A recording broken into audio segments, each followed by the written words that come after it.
Welcome to Table Talk, the place for deep conversations in the Geekverse. And trust me, when we tear into a subject, we go deep. I'm Heath, and I'll be your host. Each episode, I'll be talking with one or more creators, authors, illustrators, publishers, or other movers and shakers in games, TV, books, movies, or other areas of the Geekverse. Regular guests include Douglas A. Burton, the author of Faraway Bird, a multi-award-winning historical fiction novel of the Byzantine Empress Theodora. He's also the author of The Heroine's Labyrinth, an alternative story structure to the hero's journey that often occurs in stories with feminine heroes. That structural framework frequently comes up in our analysis of story. Brianna De Silva, she's the director and co-writer of The Cultists, a Lovecraftian comedy mockumentary-style web show here on YouTube, and the author of The City of Reckoning, an epic fantasy novel of political intrigue, the ethics of war, and young love. Cameron Pasha is a screenwriter, director, novelist, and was a writer and producer on the series Kings, a producer on NBC's Bionic Woman, and a co-producer and writer for Sleeper Cell. He's also written for the CW series Nikita and Roswell, New Mexico. He's been breaking news from inside Lucasfilm, Disney, and Hollywood. His analysis and commentary have become very popular on YouTube. We regularly meet to discuss and analyze stories, and when we do, we dive into graduate-level seminars on story structure and writing. Come on in and let's go deep. And when I say we're going deep, I mean you'd better bring your hard suit. Other guests have included Lou Anders, the author of the Thrones and Bones fantasy novels, Once Upon a Unicorn, the creator and publisher of the Norengard RPG, and the author of Star Wars, A Pirate's Price, the book that explains why the Millennium Falcon is on the planet Batu at Star Wars Galaxy's Edge. Mark Tassin, the creator of the World of Ataltis, head of Mechanical Muse, former director of the Gen Con Writers Symposium, and the head developer of the new Cool Name RPG. Let's see, who else? Bond. James Bond. Well, not James Bond. Not yet. Maybe soon, though. But I have interviewed Jamie Stegmaier, the founder of Stonemaier Games, crowdfunder extraordinaire, and publisher of many-hit board games like Scythe and Wingspan. Brian Colin, sculptor of the world of Revelo Monster Busts, and the creator of the vast, grim, dark horror RPG. Ajit George, the Dungeons & Dragons author. We talked about game writing, education, and his contribution to Van Richter's Guide to Ravenloft and the development of the Journeys to the Radiant Citadel. I am Hela, Odin's firstborn, commander of the legions of Asgard, the rightful heir to the throne and the goddess of death. Well, actually, that interview got rather spicy, so I think I'd better just keep that one to myself. Kate Wilson, a YouTuber, actress, host, and prolific geek guru who's now working to make a new show dedicated to the world of tabletop gaming a reality. So buckle up and get ready for a wild ride, because it's time to explore the worlds of tabletop gaming, sci-fi, fantasy, and all of geekdom through the eyes of those who are making things happen. Atomic batteries to power. Turbines to speed. Roger, ready to move out.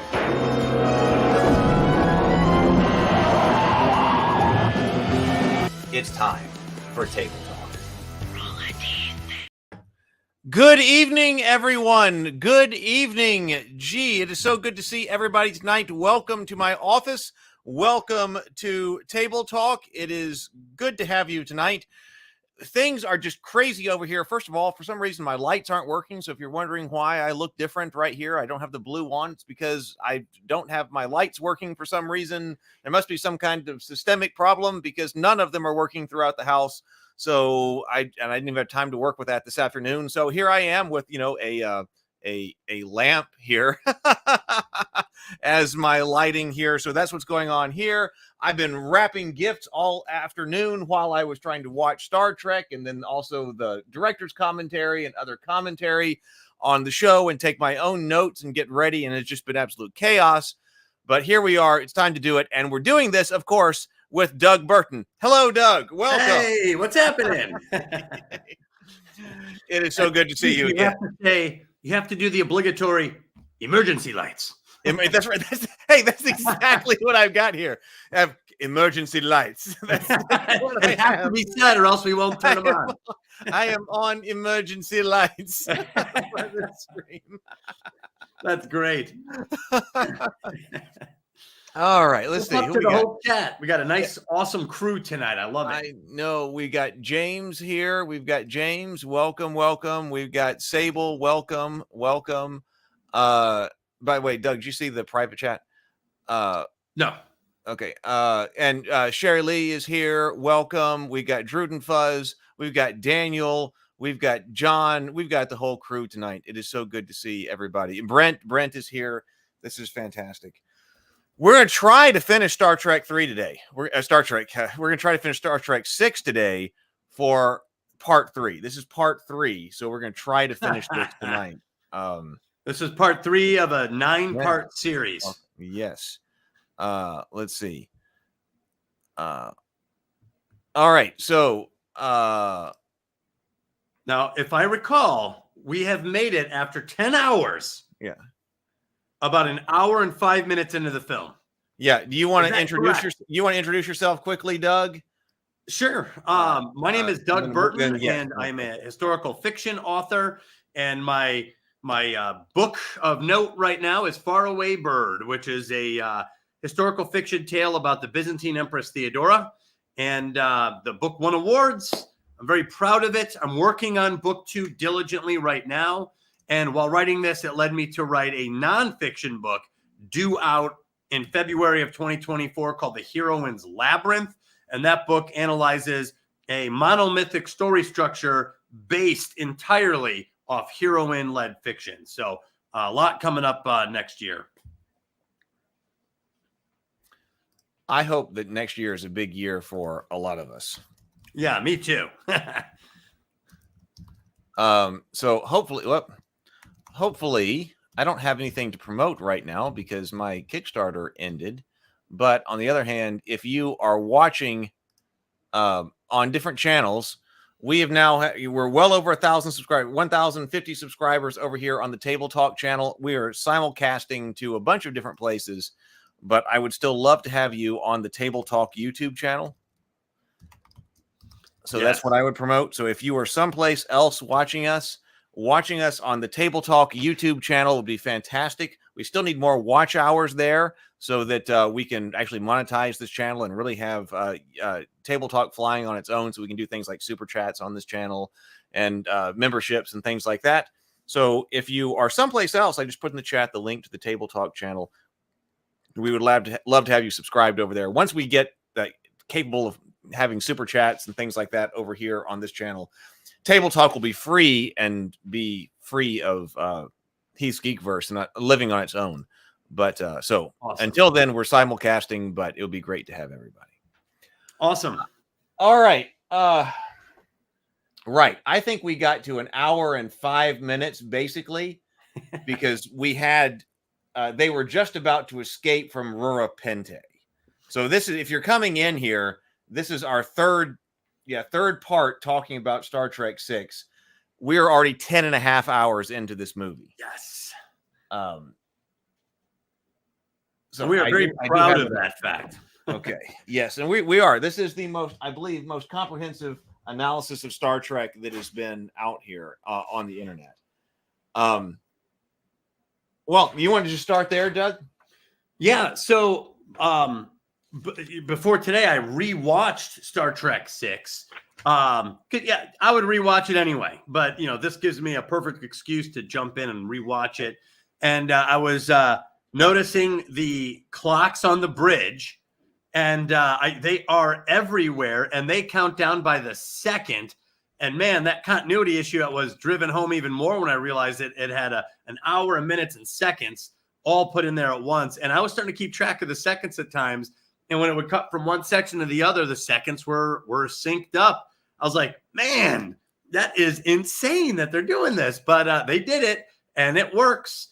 And I think that the theory is that they did it so that it couldn't be re-edited later. And if that's true, that is freaking brilliant. There were two things that I had to think about with that, or a thing that I wanted to correct, or that we talked about. And the clocks was one of them, and the clocks I paid attention to, and it was right. For some reason, I think in the last time I said, wait a minute, does Spock say the wrong time when he takes control of the Enterprise? Oh, but he does not. He does not. That was right. For some reason, I was forgetting what his words were, Like, does he say? Because I thought as I was live, I was like, wait a minute, did he say 14:30, which would be 2:30, except for it should be 0200 because it's 2:00 in the morning. But no, he got it right. As I was watching the movie again while I was wrapping Christmas presents this afternoon. Oh, perfect. When he says, I'm taking, as of 02:30 hours, I'm taking command of the Enterprise. So he even got that right. And it lines up with exactly what is on the bridge time. That's amazing. The other thing that I said that was incorrect, which we haven't exactly gotten to, but we had already mentioned it. So I want to go ahead and make a clarification, is that when I said in this final battle, which I've got a lot to say about the final battle, and I was trying to even do out like my analysis of how I would change the final battle. When we get to the final battle, even though we'd already spoken about this, it is not true that this is reused footage. The explosion of that Klingon bird of prey is not reused footage. Good. But it is reused later. So this is one of those things that, when you watch it through and that it's colored by things that come after. Yeah. Because the destruction of the bird of prey in this movie is original footage, but it's reused as the destruction of the Duras sisters' bird of prey in the next movie. So that's why I knew, because like somebody else was like, I may have been Sable, like, wait a minute, it was reused from what? And I was like, yeah, it was reused from, wait a minute, what? But no. It was reused in a later movie. And that is so ridiculous that Star Trek 7, that was Generations. Yeah, Generations reuses that footage. So extra props to Nicholas Meyer here in this, again, using the money when it matters. The destruction of that ship, which is going to be a major part of this movie. And, the centerpiece. Here you go. Success. What do? You spend the money on creating that fantastic scene. But then I'm not sure who the director of Star Trek Generations was, reused that footage. And that had degraded my experience of this film, because I had thought, oh, that's reused, but it's not. But in retrospect, it's like, oh, I've seen that again. So I had seen it again. It's Star Trek 7, but we got to say that Nicholas Meyer got it right. And wow, in Star Trek 7, two absolved issues. Yes, absolved. And so, but in Star Trek 7, they really should have recreated a new destruction of that. That's great. I'm glad to hear that. I had not heard before that it was reused in this film. So when I heard that, I was kind of disappointed. It seemed kind of cheap, like a cheap move for a climactic scene. So saying that makes me feel a lot better about it. Yeah. So it got it right. So that's people are Druden Fuzz and Sable Phoenix are clarifying that as well. That it was reused later. BGD. Hey, BGD. Good evening. It was reused later. It was not reused. It was original footage for this film, and it's so iconic. But that's why you recognize it. That's why I recognized it. Yeah. I know now, thinking back, yes, it was Star Trek 7 Generations, and I know when I watched that movie originally in the theaters, because I went to see that one in the theaters too, that the way the bird of prey explodes is so iconic. Right. That. Oh, I see that again. It got reused. Yeah, it's very distinctive the way it kind of breaks apart. So it would be very easy to spot. I will say, while watching it this time, I had a thought that I had not had before. When they're on Rurapente, right around the exact time that we're picking up, Kirk is delivered to Rurapente after the trial. But on the Klingon trial, and he's walking around, and my dad was watching this with me. Actually, we were both sitting down, we were both watching it, and we were talking about how obvious it is that this is a an allegory of the Soviet Union. They're the guy, the warden at the prison at Rurapente has a Russian accent. He refers to it as he goes, well, this is the gulag. Welcome to the gulag. Yes, I noticed that this time too. Yeah. So, they literally call it a gulag. And even that listening post is called listening post, like Morska. It sounds Russian. But so knowing that, Kirk goes down there and there's all these random aliens walking around. And I thought to myself, I was like, you know what? The more I think about it, the more I think there's something off about Rurapente. if it's a gulag, if it's in a military authoritarian culture, the gulag would be filled with Klingons or Federation people. You know, you would think that you'd have more there's almost no other Federation people. Their number one enemy in the gulag. And really, so like the Gulag Archipelago, written by Solzhenitsyn, most of the people in the Soviet gulags were, you know, citizens, fellow Russians or fellow Ukrainians or Belarusians. So I was like, you know, technically they should have had a lot of other Klingon dissidents. I was about to use the word dissident. I was like, you're right. It should have Klingon dissidents in it. Yes, it should have been filled with Klingon dissidents. And for those jail cell type situations where you're suddenly thrown into a prison, Kirk should have like teamed up with the Federation guys for some physical protection, because that's usually how it works. You can't just throw a political prisoner into a prison and say, good luck. Usually there's, you know, factions in there. And they really didn't get into that either. They mentioned something about the Brotherhood of Aliens or something. He's like, right. He wants your allegiance to he's like, he's got it.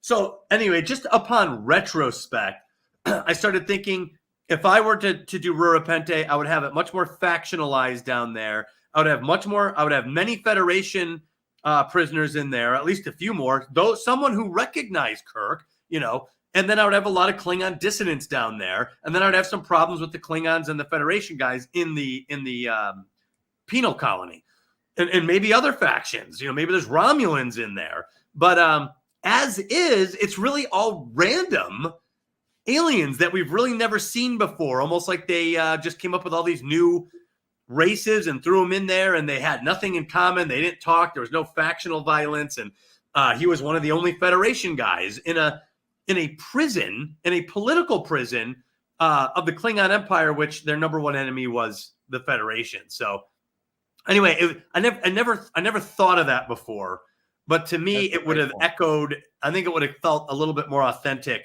They were almost going for like the Cantina Band ensemble with random aliens everywhere versus something that may have made more sense.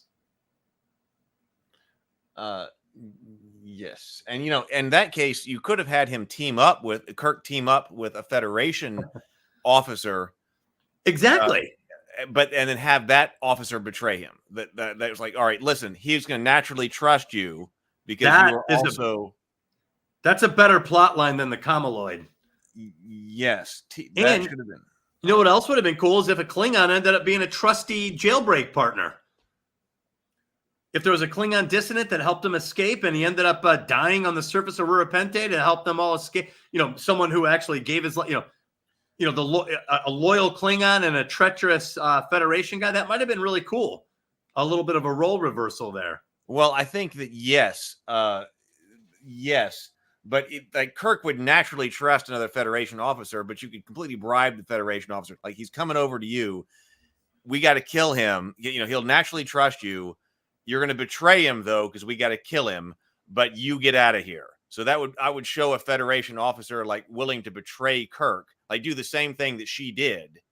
I'm going to help you get him out so that you can kill him, and then I get out of here. And then have the Klingon sacrifice himself for Kirk. Oh, I think that'd be great. And you could even give him Heath. I love that idea. That would have been better. And you could have even had it mean something. Maybe it was a former crew member of the USS Reliant who blames Kirk for Khan taking the ship. You know, you could tie it in, give him a backstory that builds into prior Star Trek lore. That would have been perfect. That would have given Kirk, if he had been betrayed by a Starfleet officer who was part of this conspiracy, but then at the end, when he gets out, the Klingon saved his life, and that allowed him, gave him a few more seconds for Spock to beam him aboard. That would have given Kirk, it would have been redemption. That would have played into the redemption theme, 100%. Redemption arc for the Klingons, that it would have been embodied in this Klingon who helps him out. Oh, man, that would have been freaking perfect, Heath. That's great. And by the way, it works. It works as is, but it just dawned on me that there was no Klingons in this military authoritative culture, and I was like, that's the exact opposite. Usually those gulags and prisons are filled with their own citizens, filled with their own citizens, not, random aliens from all over the place. And if anything, if you had another alien race in there, it'd be a lot of Romulans and Federation guys. They're your number one, intergalactic or galactic enemy. So anyway, I never thought that before. And it makes me wonder if that's why Rurapente always seemed a little two-dimensional to me. The other thing could have been, it looked like the lower budget showed more in Rurapente than in anywhere else in the film. It looked like some of the sets were a little bit, quicker, more simple, perhaps more cheap. Well, you so often see that in Rocks for some reason. Yeah. Just one second, because I was watching stuff. I don't even have my drink sitting right here. I'll go for 7 seconds. I'm gonna grab my drink. You don't have your Romulan ale?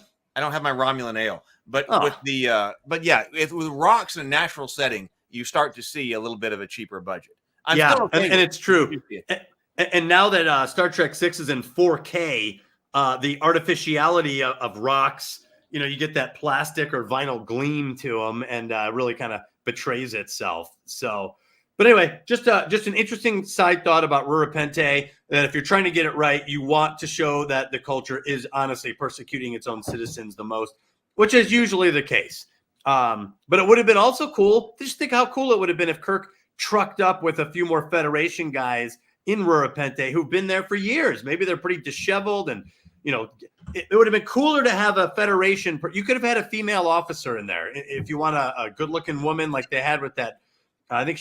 Make it a female officer, so you still have that same so you can still have William Shatner have his love interest. Yeah, totally.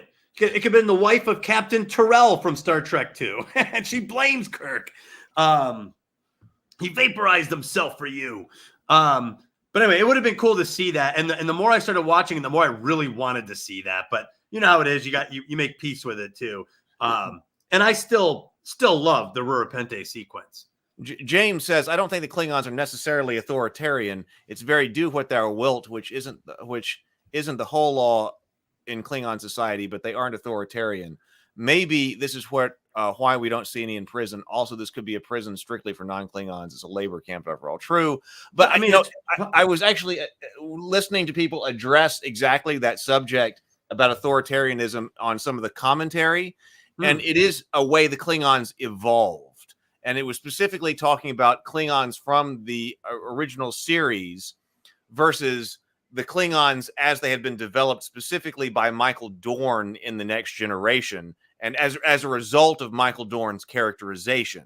So in the original series, they are very authoritarian, and they're representing hostile powers. The Romulans were more of the Soviet Union in the original series.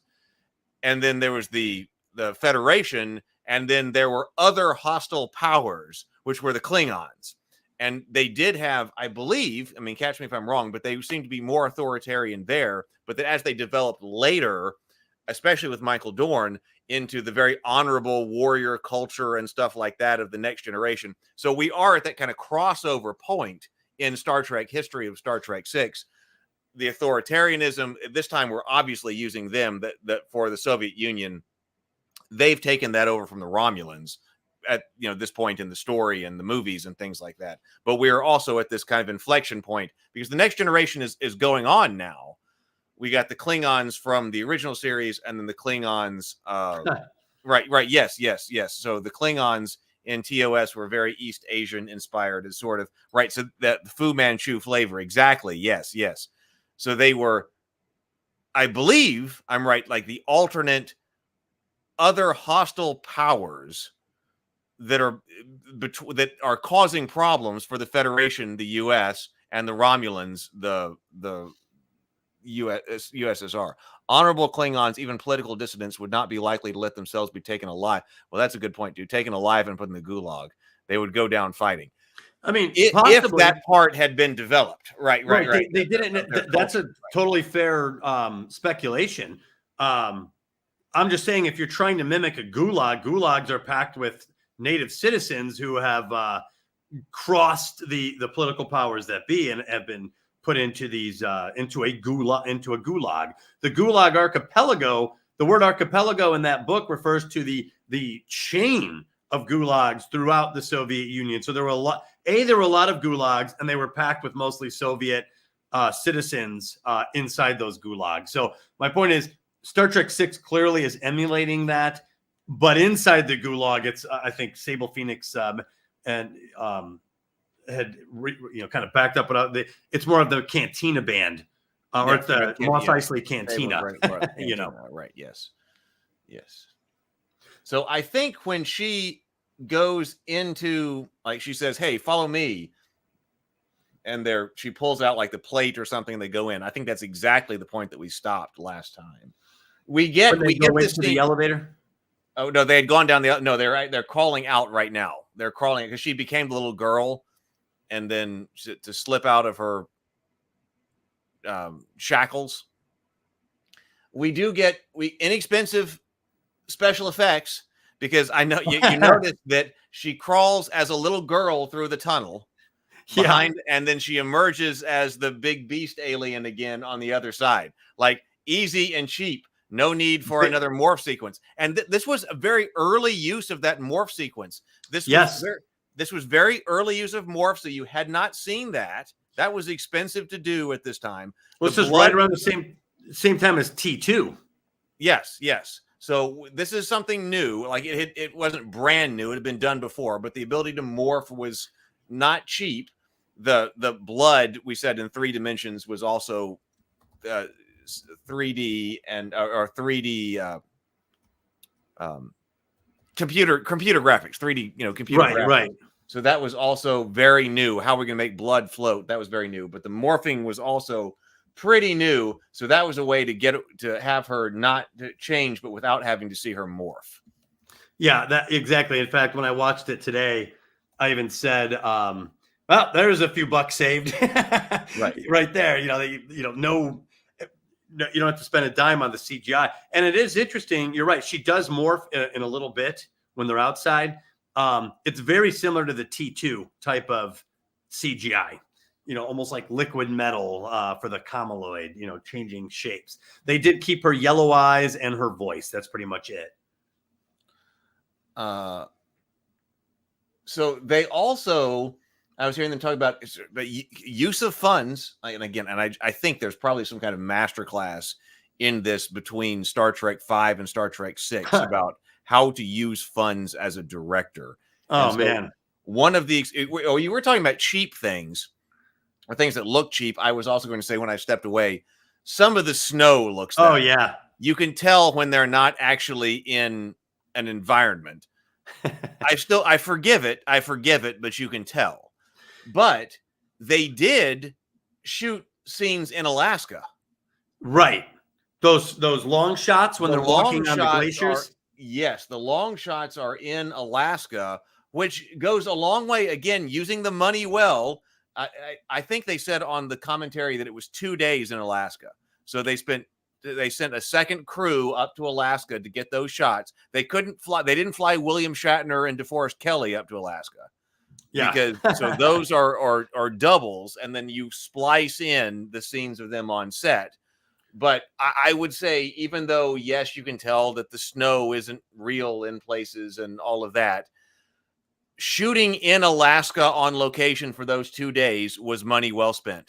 It was money well spent, because for whatever artificiality betrays the set, it's forgotten when you see those long shots, because that's so not artificial that it kind of just smudges away that sense of doubt you might have. In fact, when I was watching it today again, I realized that I like those shots, the long shots, because they're authentic. And I also think that the soundtrack in those long shots really rises to the occasion. It's one of my favorite parts of the soundtrack. It just sounds so lonely and hopeless. So the soundtrack matches up with the visuals in that Arctic setting very, very well. Who did the soundtrack? Because I was also watching some of him, and I can't call I think it's Cliff Idleman, if I remember right. Okay. And this was his big breakout thing, because I was watching some of his stuff in commentary. Oh, and so he was not really a known person. And they were talking about how it's always nice to give somebody on a movie like this their big break. And so the composer got his big break by doing this, and he did fantastic. It was amazing. I thought he did very good because the Star Trek music is all over the place. And what's weird is it's all kind of good in its own way. Like, I love Jerry Goldsmith's Star Trek 1, possibly my favorite Star Trek soundtrack out of all of them. Like, Jerry Goldsmith, Star Trek 1, amazing. But I love James Horner, Star Trek 2 and 3. Those are like classic, like when Star Trek was at its height, we were listening to James Horner's Star Trek. And then I forgot who does it, but Star Trek 4 is like really off. I like it. Off, but I still like it. Yes. Like when I hear it, I'm like, oh my God, I'm back at Star Trek. Yes. Yeah. Well, and it's so distinctive to Star Trek 4 that when you hear it, it reminds you only of Star Trek 4. It brings you right into that film.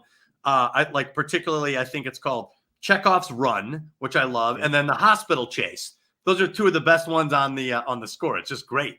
And then also the Norwegian trailer or whalers when they're coming into Blockton. Anyway, that score's good. Star Trek 5 goes back to Jerry Goldsmith, and I would actually say it's kind of like Goldsmith light. And then Star Trek 6 comes in with Cliff Idleman, and I looked it up. It is Cliff Idleman. And his is very dark and epic sounding and foreboding and menacing.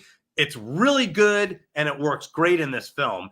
And that part when they're walking on the glacier in Murapente, the far shot, the long shot, there's kind of this winding cello that's going on, and it's just great. It's just great visual, great soundtrack moment. Yes. Hey, Stray's here. What's up, Stray? Welcome. Yeah, Star Trek 6. Yeah, well, it was intentionally supposed to be mysterious. That was part of the director. That was the director coming back and saying, we need something really mysterious for this that can't be a march. Oh, and it's Wild Barley. Good evening, Wild Barley. Hope you're feeling awesome. That we need something really mysterious and dark. And it has that. And they do that. They do that. So actually that starting with such dark music, and this is going back to the very beginning.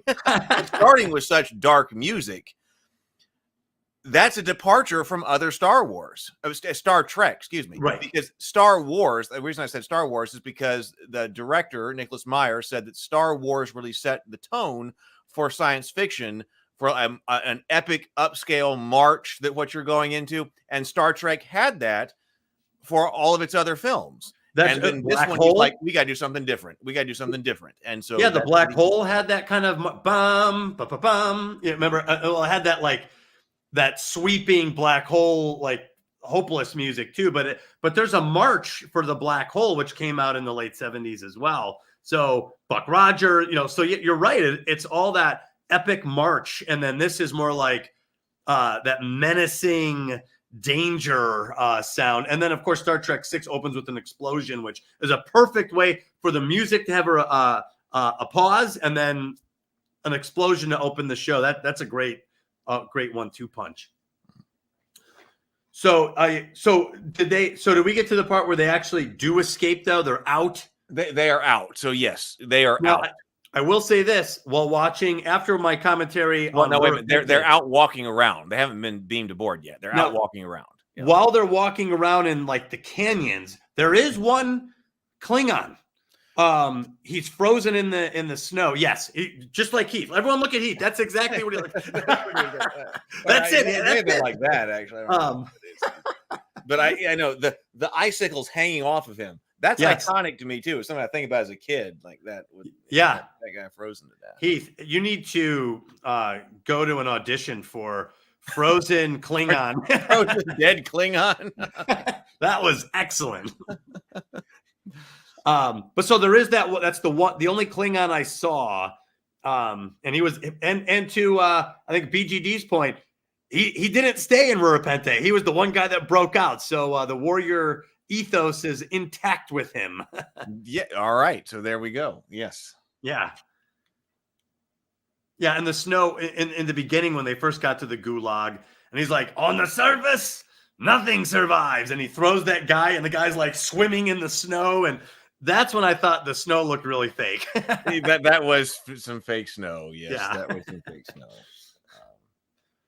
But we've had that before. Like we talked about in Star Trek 3, that some of the Genesis planet We had some fake snow. We had some fake other things. We had some fake cactuses. We had some fake. Yeah. But I guess you have to work with what you got. I guess you have to work with what you got.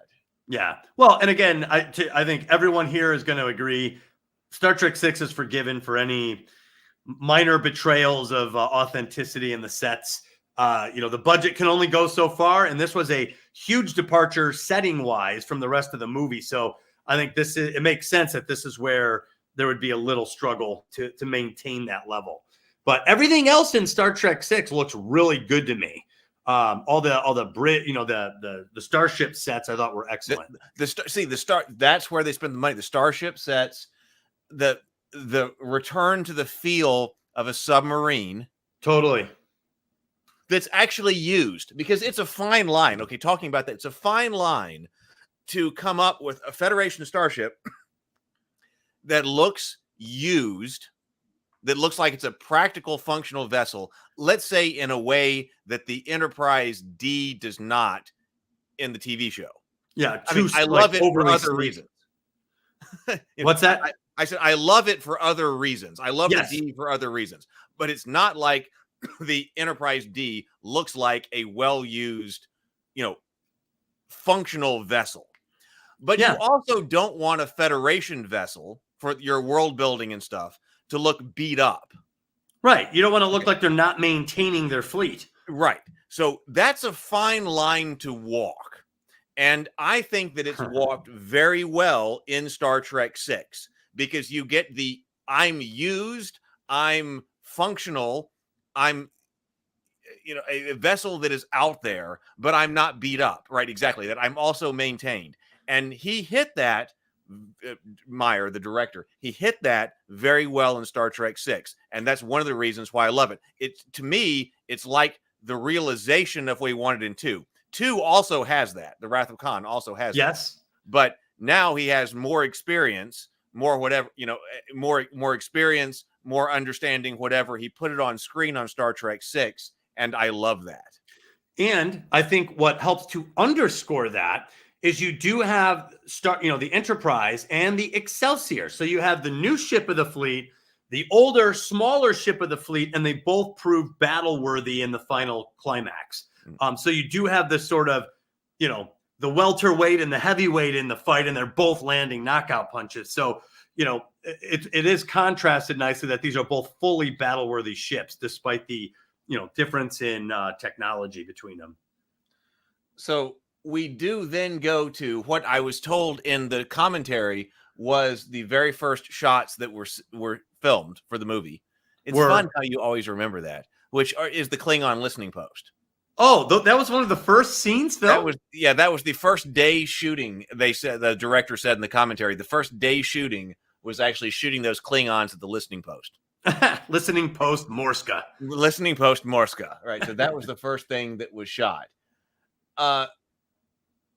This is one of those scenes. Now, of course, we're bouncing back and forth between the Klingons and the Enterprise.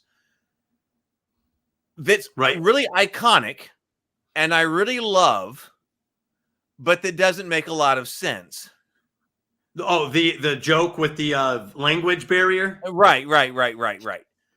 I go with it. I love it, but it doesn't make a lot of sense. This is because that's been a theme throughout this movie. Yes. That there's a lot of things that work, that we enjoy, that are working in terms of the movie and the storytelling and the progression and what it's trying to say. And this is one of them. But then afterwards, you look at that and go, wait a minute, that doesn't actually make any sense. So, it's funny, now that you just told me that this was one of the first days of shooting, when they're doing it, they show like the sleepy Klingon. He's like, Dubarok, Reem. And he's kind of like just had his first sip of coffee. And then it cuts, and the bridge is like frantically going through like binder, books. With it's old bound books. Yeah.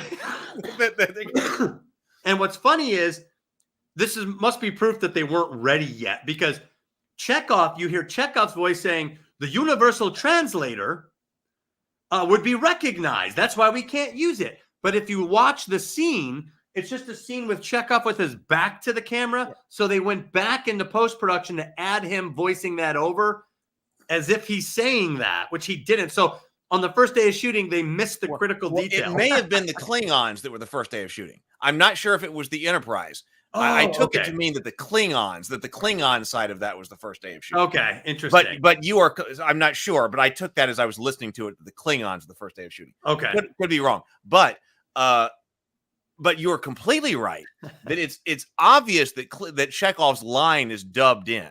Yes, that they needed some type of explanation, and it is actually possible to not catch that on the first time through when you're just watching. But if as soon as you're actually tuned into what's going on, yes, it's very obvious that Chekhov's line is dubbed in, that they thought they needed some kind of explanation to what they are doing. Well, and kudos to the editor. Kudos to the editor, because they found just enough time where Chekhov has his back and you can't see his mouth. You cannot see his mouth, right? And it works. It actually works. So I thought that was actually, even though it's obvious to someone like you said who's keyed in, it's still a brilliant edit because it seems to work because Chekhov has his back turned to us. But you're right. Even when I watch it now, it's one of those things like my dad, when that scene came on, he goes, "Oh, this is great." So I sat back and we just enjoyed the joke, the humor of it, right?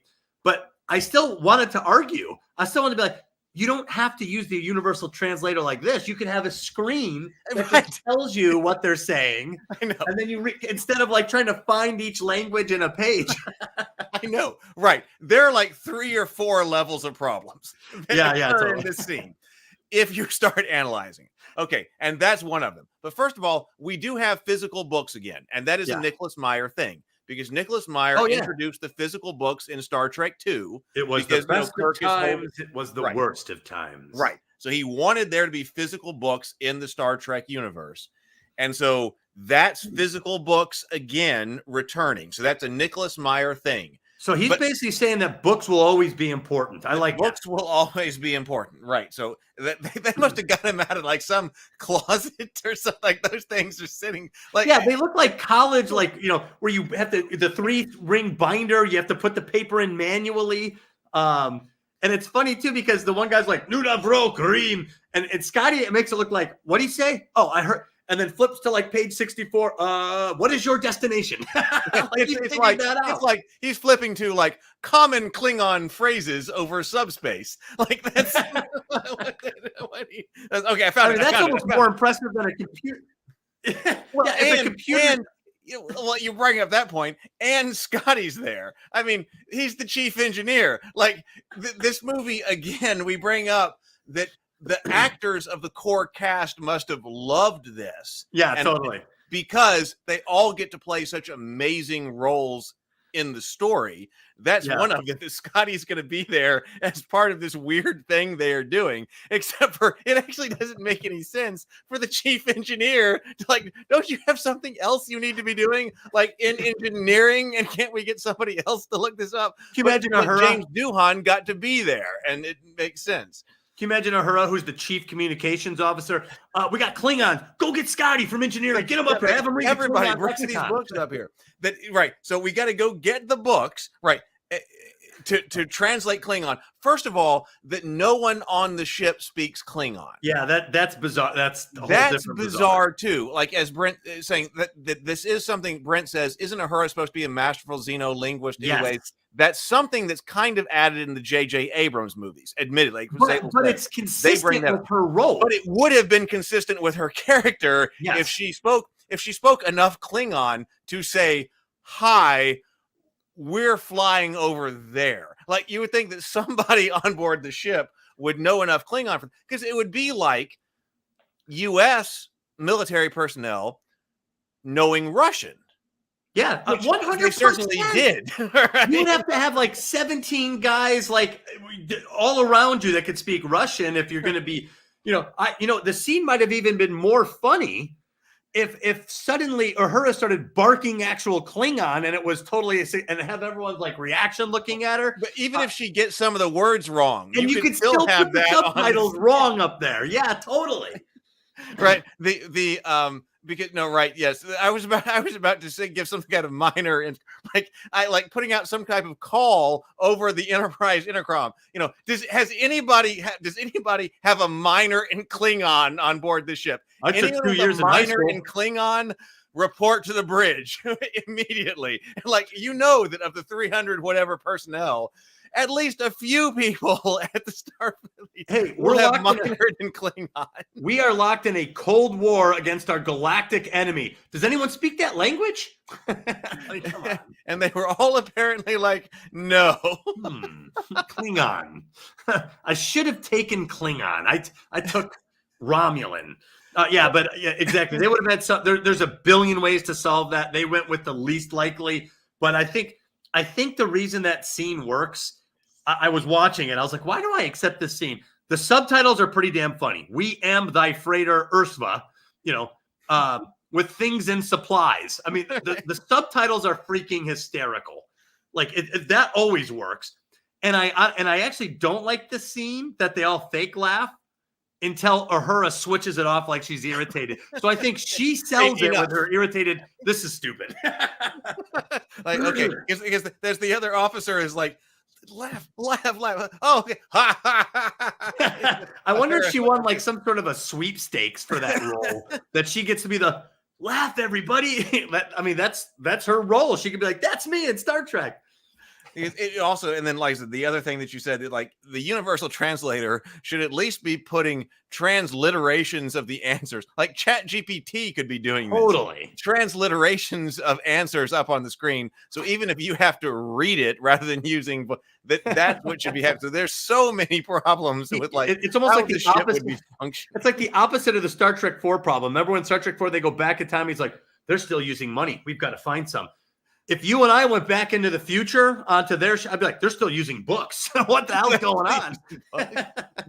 Right. They don't have this on their iPad. Nobody brings out the iPad Guys, or a we have phone it in the 21st with a million century. books. Can solve Right. it. Yeah.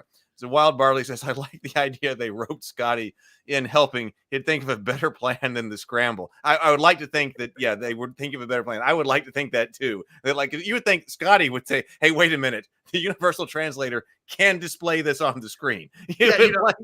Now that Wild Barley says that, it makes me think that Scotty's probably the least likely guy to agree to do this. Scotty, here's a Klingon dictionary. Get that thing away from me. Like, he would be not interested. This is how we're executing this. So if you, again, that's another one of those things. If you just, this whole scene is if you just take it and you accept it in the movie, it works. Yeah, right. But if you think about it at all, it's totally. But I'm telling you, it works because the subtitles are freaking hysterical to read. They're funny every time. And I think Uhura's attitude of this is stupid after she flicks off that switch is the perfect tone. Well, Nicholas Meyer said that in the commentary that he thought that Nichelle was best in comedic roles because her timing was so great. Oh, really? So that's part of this, and he was talking about that specifically in the scene. So this is a comedic scene for Uhura, and he was saying that she's really good at that because she has such a great sense of timing. Well, she just saved what could have been a brutal, bad joke scene, made it work. And anyway, so yeah, they, and think about it. These two numbnut Klingons who are in this listening post, you have one job.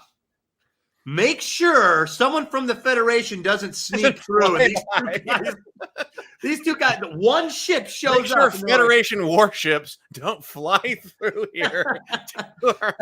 And they're slapping each other on the back, laughing about what is clearly something suspicious.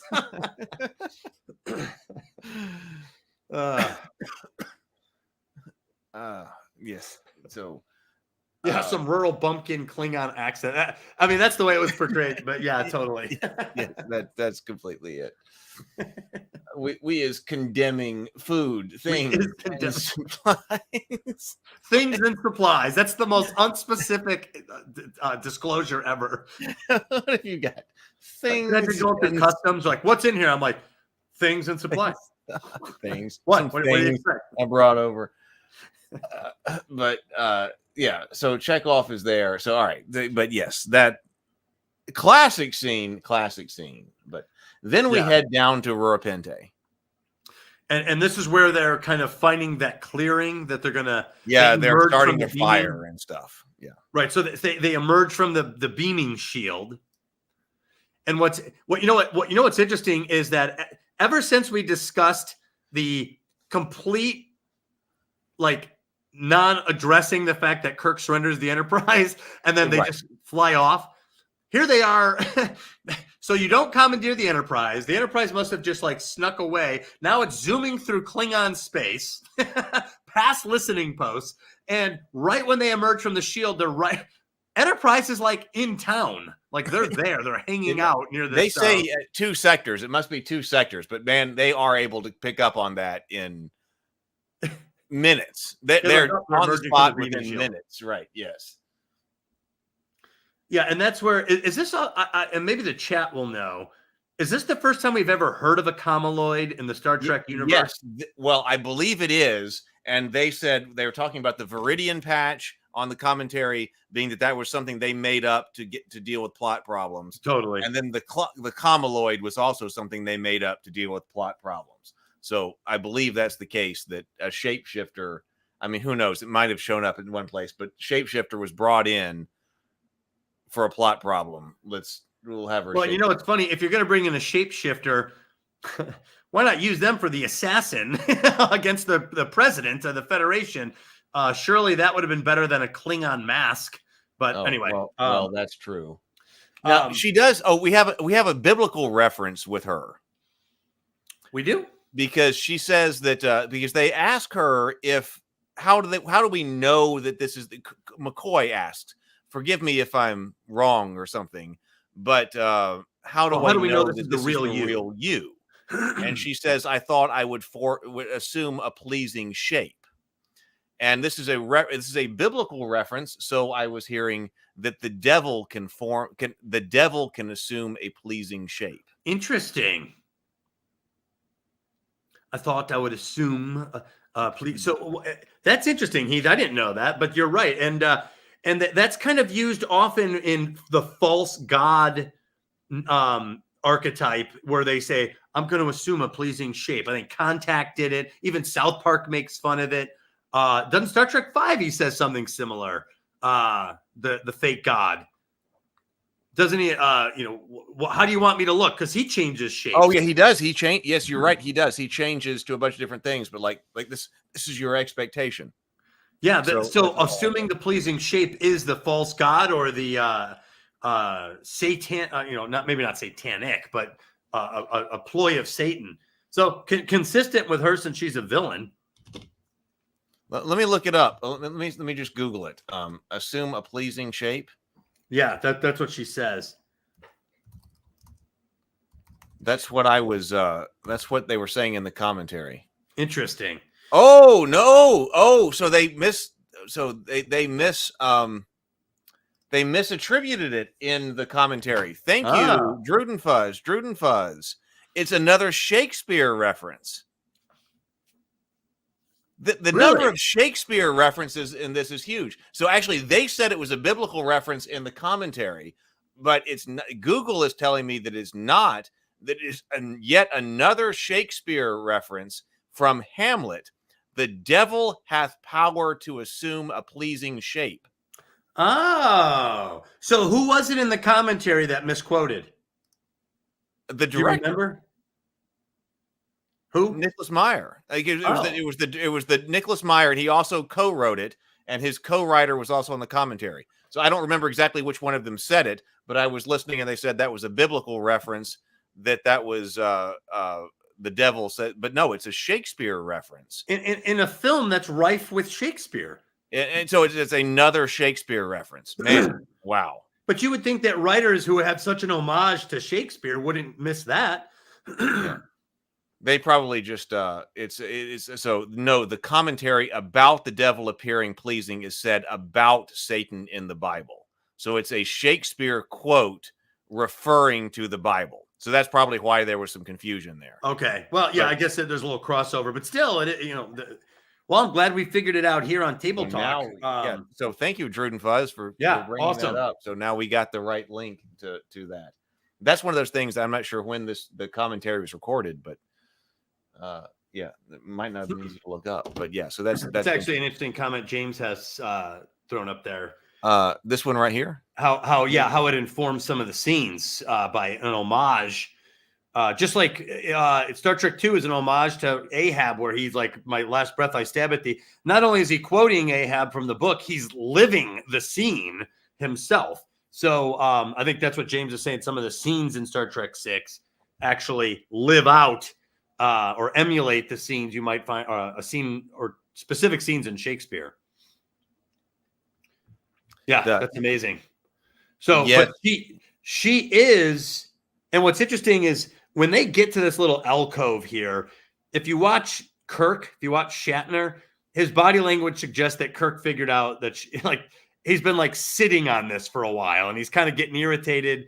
It looks right away. He's like, I smelled a rat. I wasn't going to turn back, but I'm not convinced. I had to get here, but yeah.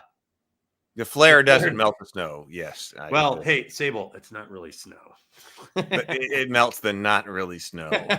It does not melt the not really snow. Yeah, in fact, it's funny.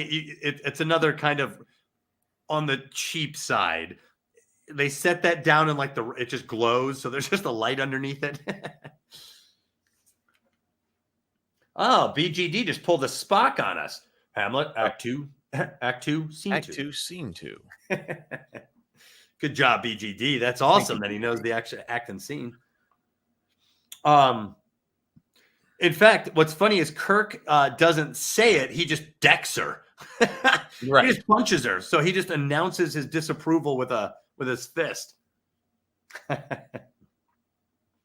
But then we get the turning into a second Kirk. And there's differences here because isn't it her eyes that don't change yes. her eyes change that should have or don't change, and her voice changes. In other situations, her voice was still her voice. Right. But here she adopts Kirk's voice too. Yes. Yeah, she does. She takes on another voice. But needs to be done so that you don't know who's who. Right. Yeah, and I can't remember. I thought I looked for this one time when I could see the yellow eyes, but I'm actually referencing a memory. I didn't look for this specifically this time. But it's a cool move on her part to throw them off, even though it doesn't work. And again, was this 1990 or 91? When was this? Was it? I think it was 91, right? Star Trek 6 release date? Let me see. 91. December 6th, 91. So yeah, late 91. December 6th, 1991. Okay. So yeah, the duplicate CGI with the actors was still relatively new. Again, they did it. Well, I guess in a lot of cases they were still using twins. Even Cameron used twins for both Sarah Connor and for the security guard. Yes, you're right. And that's Terminator. We're talking about Terminator 2. That yes, she had a twin, and the security guard was a twin.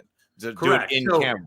Right. So it was still relatively new thing. So I remember back then it was kind of cool to see two Kirks because we saw two Kirks before in The Enemy Within from the original series. There's a duplicate Kirk running around, but they had to do really different things. You never saw them together, their face together. So here's one where we got to see him even making jokes. It must have been your lifelong ambition. Well, and Meyer said that he didn't know that there had been a duplicate Kirk before in the commentary. That he was really? That he was like, oh, I thought this was the first time we'd done something like this, but actually I'd been told that in the original series later that there had been a duplicate Kirk or whatever. The Enemy Within is the episode.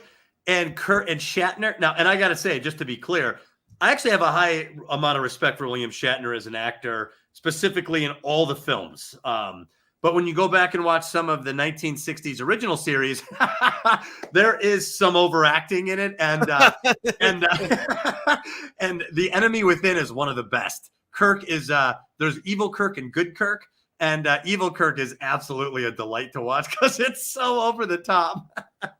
This was something that I saw in one of the later episodes, or one later commentary that I watched, and I would have brought this up earlier if I had seen it, because this is going back toward the beginning. But you're talking about acting and stuff. Yeah. The difficulty in having Kirk, the difficulty that William Shatner had was saying the lines at the conference where "Let them die."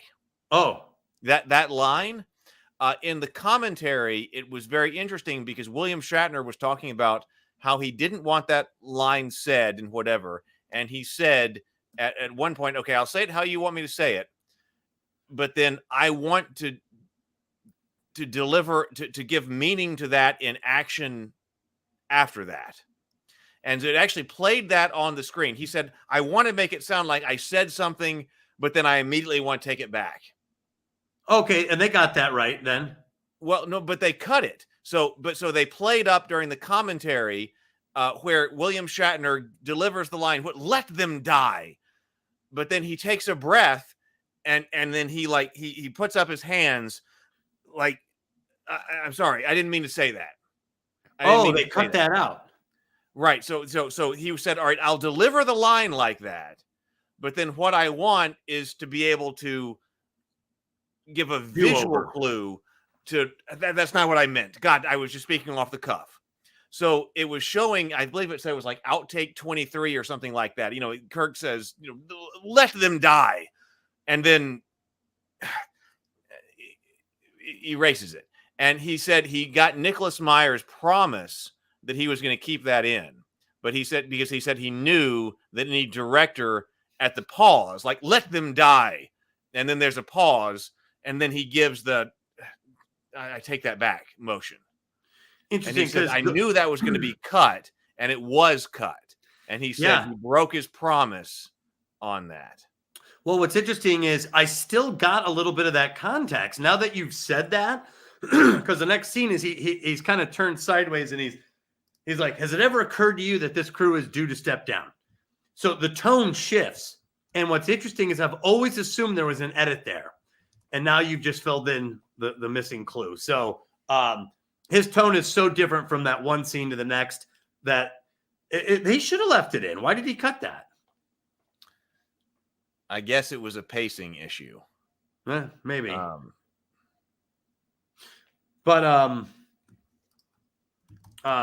Anyway, by the way, I saw, if James or Sable, if you're thinking about bringing them on, I'm all for it. They always have such great commentary. All right. I have been, there's been so many things going on. So, all right. So James, Sable, go into the Discord. We got a lot of things to talk about still, and we still got the major battle to go on. But James, Sable, sure. Check out the Discord server. Check out your stream if you want to come on. I'm sending you the link to the stream. So if you want to come on and chat, welcome. Come on. Why not? Come on. there are things to talk about here. So come on. Yeah, and I actually thought that the two Kirks were fairly perfect. Like, I thought it was well done in this movie. There's only one scene where it's betrayed. And that's where he's like, "Don't shoot me, shoot him." And he's like pointing way over himself. And it's like, oh yeah, he does. You're right. He misses that. That's a tell that they weren't there, because he goes like, "No, over there." He should have been right there. But what's weird is way up there. Right. Out of all the things, if you're talking about yourself, your height. You point. Oh, that's true. Like, shoulder level. No, that guy way over there. That guy. Me, him. I am. You're right. Hey, that guy. You're right. Okay, so Sable Phoenix and James Bacon were standing by like immediately, so they're here. Awesome. Now. Hey guys. Hey. James, good evening. Sable, what's going on? Not too much. Good to be here. Thanks for James, bringing I'm me liking the beard. That is some strong beard game there, brother. Thank you. Well, that's cool. I'm glad to have you guys on. You guys always have such great commentary. And Star Trek 6 is so rich for takes and for angles, and heck, even the background stuff is incredible. For sure. We've got plenty to say still. What have we missed in the? See, let's see. We are now at hang on, 1 hour and 18 minutes into the movie. So we've done 13 minutes of movie so far. So guys, what have we missed in the past 13 minutes of movie that we actually should have been talking about that we haven't? That's the fastest we've ever gone. That's the fastest we've ever covered 13 minutes of a movie. Honestly, not too much, although we're right about at the part where I find it kind of deliciously ironic that the final fist fight in Star Trek that Kirk gets involved in is with himself. I think that might be some kind of tongue-in-cheek commentary. If not even subconsciously. Right. On the perspective of the writers and director. Yeah. But it was good. I mean, for the time and the technology, like it even today when I watch it, I feel like it's a Kirk on Kirk fight. It plays out rather well. Yeah. I mean, I know we're about an hour and a half into the movie, or not even, but I have stuff going all the way back to the beginning. Really? If you just want to start over from here, and we can just do the whole movie. We're just going to take one loop around the sun. Yeah, just one. Won't take long. Well, set your calculations for time warp, Heath. And set your clocks on the bridge and in the bedrooms. And that's awesome. I believe this is when the beam out scene, I believe, is another situation where you hear them talking in the beaming stream, whatever you call that, where you hear Kirk talking. And I really like that because people talk about, was somebody speaking about that earlier today or something that would you ever get in a transporter because it destroys you, or was I reading something on Reddit or something like that? But, it's completely inconsistent how the transporter works. Mm-hmm.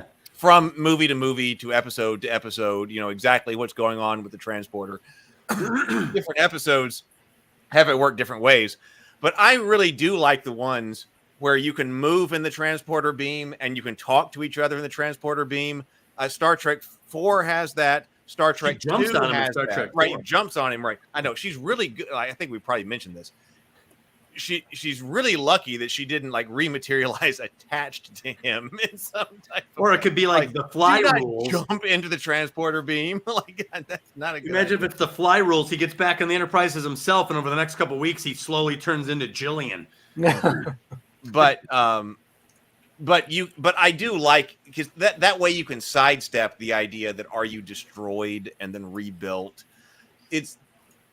Let's just sidestep that in Star Trek. That'd be my preference. If I were having something like a transporter, so the idea that you might be in some type of slipstream or something like that. So when you can actually talk to each other and stuff. So we do have Kirk talking in the transporter beam. Yeah, and there's a full-on conversation going on in Star Trek 2 when they're coming up from Regula. They're chatting about things. It's like a live stream, but during transporting. During transport, and I like that. Which doesn't make a whole lot of sense considering you've got a second Riker running around.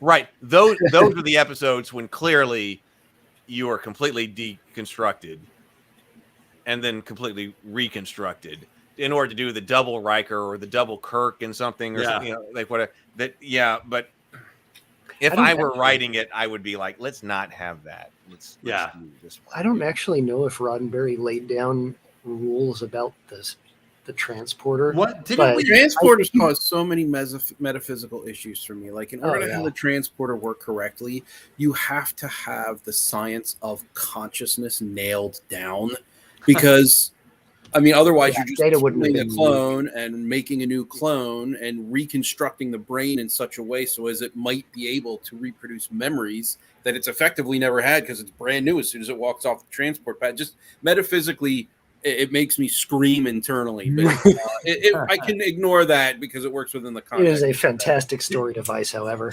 Didn't we cover that the whole purpose of the transporter was simply to save time from shuttles going? Yeah. Yeah. Okay. That was the story. That was the reason Roddenberry came up with it. Is we can't show a shuttle landing every time. So, that would be terrible. Drew, right. Bones just like the transporter exactly. Yeah. He's the one who has a problem with what exactly does this machine do? You scramble molecule already. And is the doctor. So if anyone would have the science nailed down, it would be him. Yeah. He's also the superstitious one, though. Go figure. Yeah. And it's almost like somebody was calling, like, is the transporter a suicide booth? Like, stand in that and we kill you. That's that's pretty morbid, even for Star Trek 6. They beam on board the Enterprise on what is a pattern? And what is a buffer doing for the pattern? That's why I like the idea that, well, maybe you're just like, and I'm being really loose here on purpose, skewed into some type of something that can travel really fast. Like a tunnel. And then you're there, kind of like maybe the Flu Network in Harry Potter. You jump into and then you just kind of like a localized wormhole that doesn't rip you apart. Even Christianity has like the Mandorla. they have some pod that Jesus transports himself in, right? Isn't that like the Merkaba? I thought it was called the Mandorla. I'm familiar with the Merkaba, but I maybe I don't know. I'm wondering if I'm remembering it wrong. Mandorla. Yeah, Mandorla. And it could be different in different denominations. It's an almond-shaped aureola, a frame that surrounds the totality of an iconographic figure. It's like an almond shape, like alien symbol. I am totally in the dark on that. I have no idea. A pointed oval figure used as an architectural feature and as an aureola enclosing a figure such as Jesus Christ or Mary in medieval art. Huh. So just here, there we go. So this is what he's talking about. This shape. Is it a framing device? Is it an artistic device or is it the actual? It's a representation of a halo. It's not an actual. You may be getting, ironically, because I'm going to be bringing up Vedic myth later on, but you may be getting it mixed up with the ways that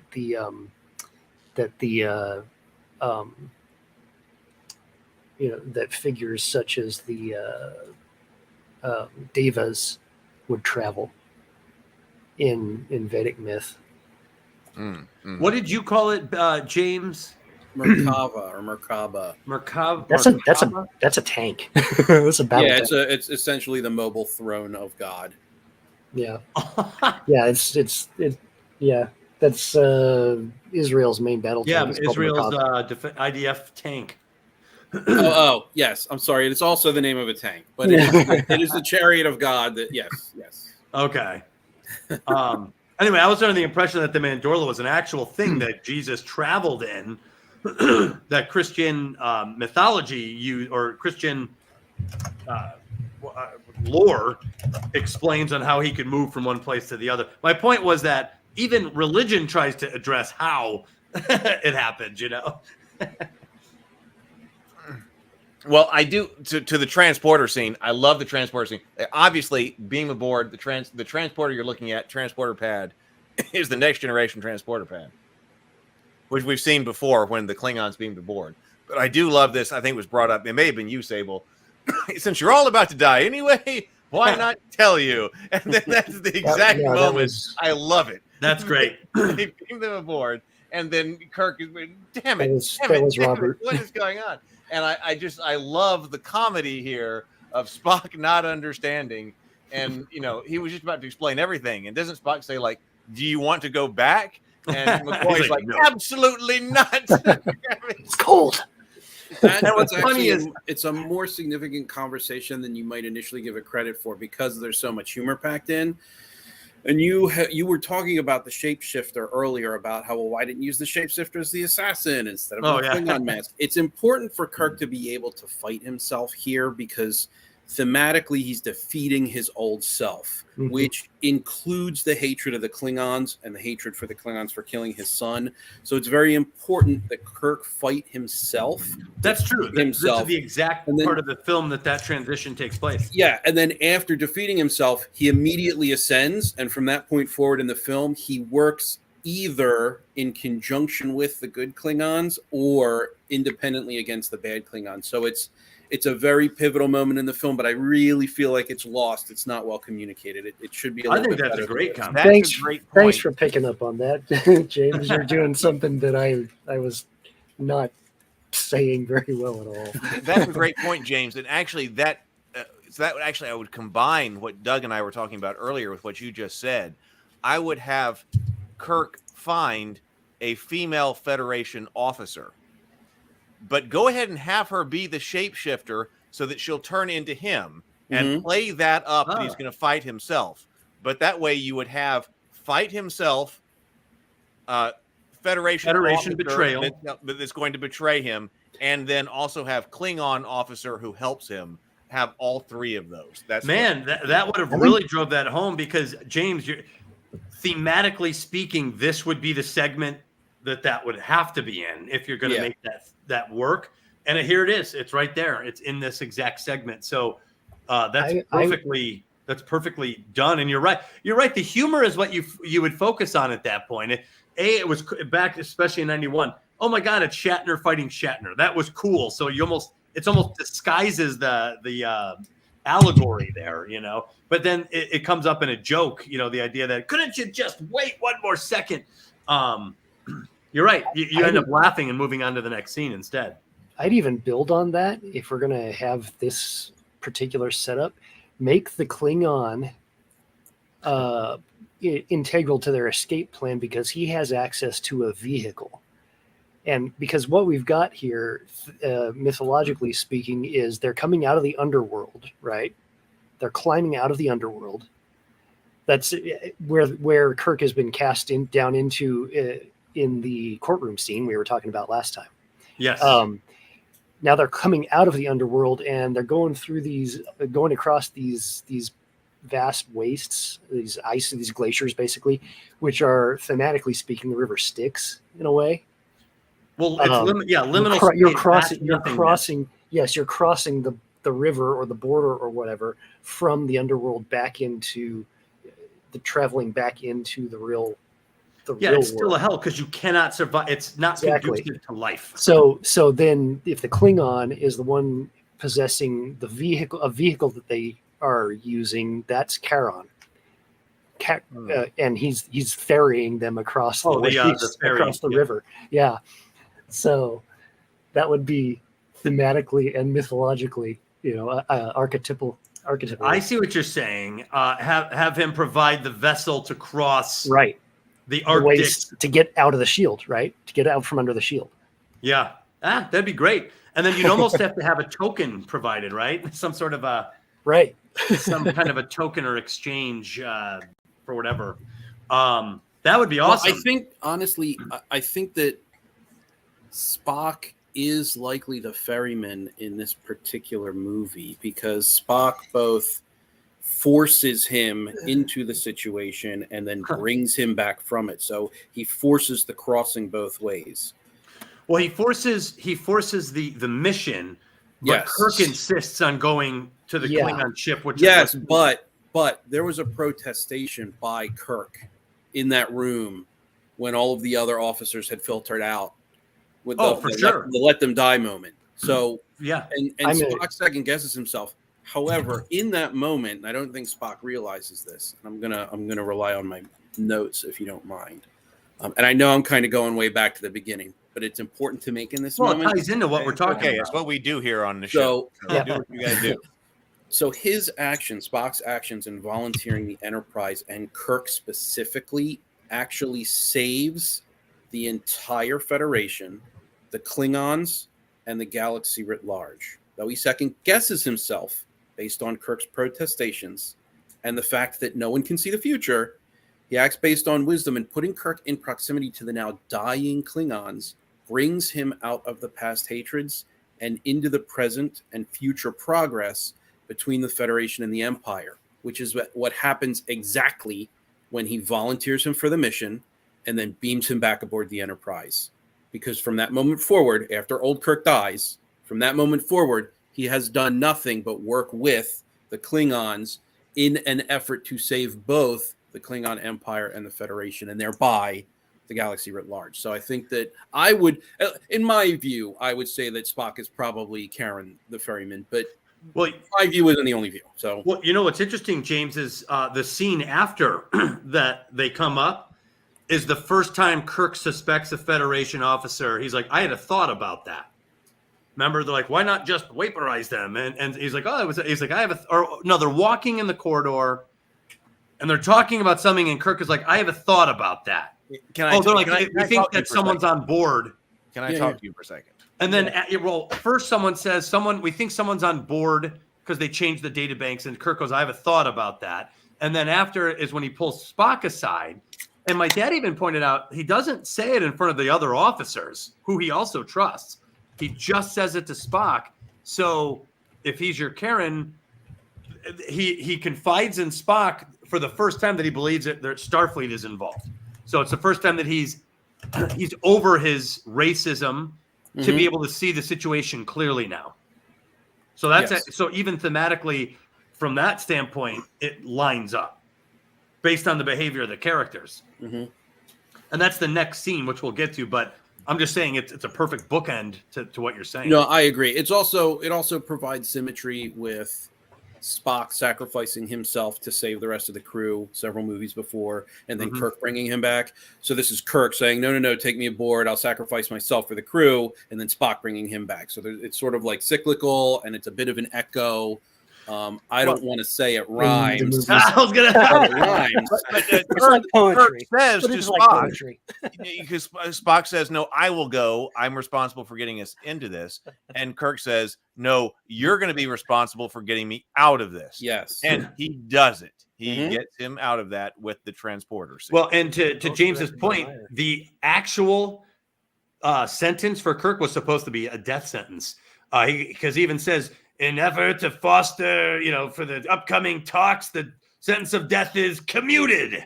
And the Klingons freak out about it. They're pissed. So Kirk was meant to die when he turned himself in. He just got kind of lucky in the timing, in that court scene. But, I was watching the court scene, and he's like, if it should be proven, he's like, who's responsible if your men do something? Kirk's like, I am responsible for the behavior. And he's like, if it should be proven that your guys do it, wouldn't it? But they never prove it. They never prove it. I noticed that, especially this watch through this afternoon. Yeah. And he says, but then I would be expecting after that line for him to bring out some type of evidence, even if it's trumped up evidence. Yeah. He doesn't do it. So that is kind of a weakness. It Like, should be proven. Prove it. And you're then guilty. he would say, yes, I am responsible. What's the verdict? Then here. They don't do that. They don't do that. Yeah. Right. Yeah, it's all. Brent says, I love Doug's greasy Klingon judge voice. Well, thank you, Brent. Well, we have the cast of our Star Trek fan film here. We've got Heath for the Frozen Klingon, and we've got Doug for the Klingon judge. There we go. Awesome. The blankets are a thing. I was noticing from the commentary. Oh, really? And notice we have the blankets with the Federation logo on them. That was something that apparently Nicholas Meyer, the director, really wanted, and that he took one of those home as a souvenir. That he's like, I really want there to be because they could have just been other blankets, but they're blankets with the Federation logo on them, and he really wanted that, and that was his souvenir from the movie. But they told him that you can't. Okay, you can have one, but you can't wash it because it was just like spray painted on. Like it's just like so. But then later, as far as Star Trek merchandise goes, they actually started to sell those blankets, and now I really wish I had one. I would love to have one of those blankets with the Federation logo. That would be great. That would be fantastic. Man, yeah, those throw blankets are big too, man. So that was an accidental stroke of marketing genius. Oh, Brent says he'll be the incompetent listening. Yeah, I saw that. Hey, we need one of those too. Alan says the conversation between Kirk and Bones in the barracks is huge. Kirk turns his back on Bones and has an epiphany before ascending the pit of hell. Mm-hmm. Oh, so we talked a little bit about that. We noticed that there's like the bunk bed barrack scene where Kirk is really working through I think similar to what we've talked about, this idea of old Kirk and new Kirk, right? Redeemed Kirk or restored Kirk or it's evolved Kirk. Evolved Kirk. Specifically, the theming is escape. The escape is writ large across the whole film. Escaping the hatreds of the past, escaping prison, the perpetrators escaping justice. Like escape is just, it's written all over the film. So I would say this is an escaped Kirk. So because he was able to escape the prejudice of the past, as well as the prison, as well as death sentence. Like there's a whole lot of escape that takes place. Well, watching it tonight, we noticed that one of the first moments where Kirk begins to work through this from a character arc angle is that night in the barracks on the bunk bed where Bones and him are kind of whisper talking. And Kirk is like, somebody felt a lot worse, you know. He's like, we all felt exactly the same. No, somebody felt a lot worse. Well, but he's like, some people are afraid of change. He's talking about himself. Yeah. Because he was but my dad and I noticed that Kirk in this discussion, you would think like if the four of us were in like a bunk area like this, that we'd be like leaning in, talking to each other. Kirk turns his back on Bones and is facing the camera. And my dad was like, that's really interesting that he's turning his back on Bones. And I thought about that because I've had characters even in my own writing where they turn their back to somebody on purpose. I go, from a character point of view, that means you're not ready to talk to them. You're not ready to face somebody. You're still working through something. That's why you can't look at them yet, which is exactly in line with what James had said about this idea of having to beat himself in order to ascend. This is the first time Kirk is working through it on his own, and he can't even face Bones while he's doing it. He has to turn his back on him. Bones is the heart of the trio. And his passions would involve hatred. And so he has to turn from it in order to escape. Yes, but exactly. But from a body language standpoint, you don't turn your back on, and Bones isn't just some guy from Starfleet. He's a confidant. Like you said, the heart of the trio. He's turning his back on someone he trusts implicitly in order to work through this line of thought. And this, I would say, is the beginning of Kirk coming to terms with the need for change in himself. And the dialogue underscores that, because he is like, some people are afraid of change. And then Bones even says, what would scare you? And he goes, no neutral zone. You know, he starts thinking about a world after the Klingon Cold War, and he begins to discuss it. And he's admitting that scared him, that's what bothered him. This idea that there wouldn't be the big need for him or this battle. Anyway, this is really good stuff, because I think we're onto a pattern in this story that's it's becoming more explicit the more we dig it up. Very true. Let's see. We need to write Star Brent Trek. says James and Sable need to work with Heath and Doug on a book or screenplay. Maybe one day. Maybe one day. That would be awesome. Count it out, man. That would be awesome. Hey, Heath, when you're in Hollywood, and if you want to give me that call, and you're all big and famous, you got it. There maybe, I don't know. You guys keep saying things about brought to you by the Geekverse. I'm trying to work on things like that. There are things I'm trying to work on. I would love to be able to have that. I'm trying to build the system. We'll see. I would love to do that. That would be fantastic. We do cut back. Then we cut to Scotty in the mess hall. And he's alone. He's alone, and I just think of this as efficient use of the sets and things like that, and money. That, like, where do you put it? This is a place we already know. It's not a problem to me in any way, because we already know this location. It's like, where should he be? Hey, let's just put him right here. And that's fine. And and he's looking at he's doing something that's iconically Scotty. He's looking at plans. Right, that's the Federation, and then there's something, and he realizes that the I found this scene uniforms are there. I found this scene a little amusing, just because when he tugs at his collar there, it's like anybody does when they're kind of overheating, implying that the uniforms that he finds stuffed in the air vent are blocking the air conditioner. Which is like, and that's why the rattling's going on and all that kind of stuff too. Which is why does a super high-tech starship have this big old grill for its AC unit? They're still using HVAC systems. Right, exactly. That's exactly what I thought the implication was. Maybe the coil's broken. So then you see the guy on the John says, I hope so. John says Rabavania will be the next Middle Earth. I hope so. That'd be awesome. So do I. But it's interesting too. We're back on the curved table here with this. We are back on the curved table, yes. Which is going to come up later on in the battle as well. Anyway, it is. Yes. Yeah. But it's interesting that we're back. Which side is he on? He's at the head. He's at the head of a table. He's at the end where Gorkon was sitting. So he would. That's a neutral position then, because concave is surrounded. Yeah. You're not on the surrounded or surrounding side. You're on the end. Okay. Interesting you bring that up, Doug. I didn't quite connect this, but as he's reading the schematics, he's sitting on the side where. Let me rewind it real quick. Isn't he sitting on the? He's sitting on the end where Kirk was, and he gets up and he walks all the way to the other end where Gorkon was, and that's where the uniforms are hidden. Really? Yes. Very cool catch there. I didn't even make that connection.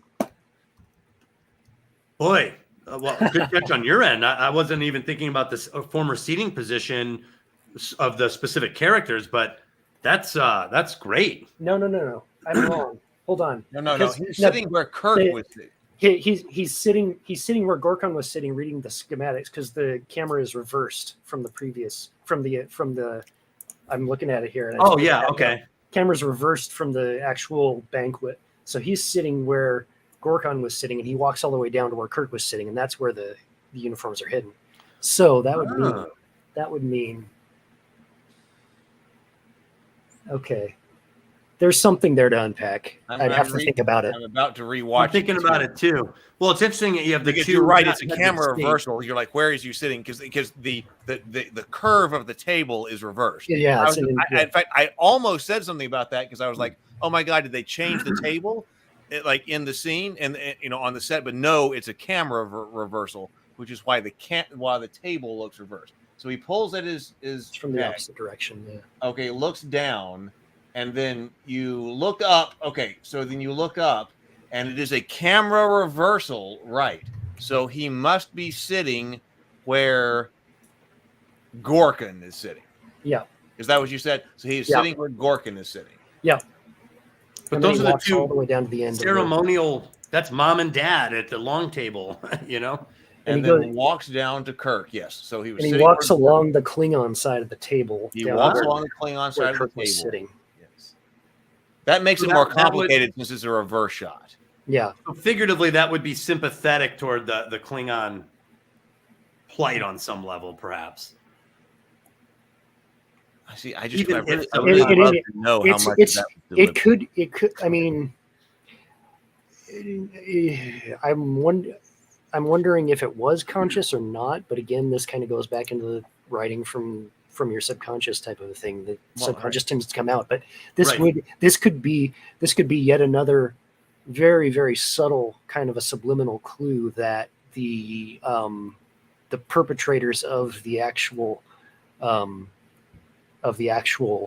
assassination was set up by the Klingons. It was set up by Kang. I wish we could interview the director. I wish we could interview. We got to get him on. Yeah, I know. Right? We've got to get Meyer on Table Talk. Nicholas, we spent 75 hours. What's that? Yeah, we'll work on that for sure. Also Sable, figuratively or in that thematic. It could also be the idea of retracing steps. Right. And true. It could be that only because he also finds a clue, which is what retracing steps does for in a detective scenario. Yeah, that feels right too. So he's on the Klingon side. He's retracing his steps, and lo and behold, he finds a clue. That That's just another possibility. There's no right or wrong answer, Sure. but that's a heck of a pickup that he's sitting Gorkon to Kirk there. I never would have thought of that. That's great. So after that, we get our first hint that Chang is the bad guy, because you get the guy with the one eye from Rurapente reporting back on the starship, and then it turns and it's Chang, and so that's when you know that Chang is our bad guy. Well, and what's interesting is the guy on Rurapente knows. He's like, they were picked up by a Federation ship. So he figured that out. So it must have been listening post Morska, maybe. Well, or the style of the beam out. Or the style of the beam out. That is correct. But he knew it was a Federation ship. And I like how he's like, I could trace. It's like, then do that. I mean, if you can, then do it.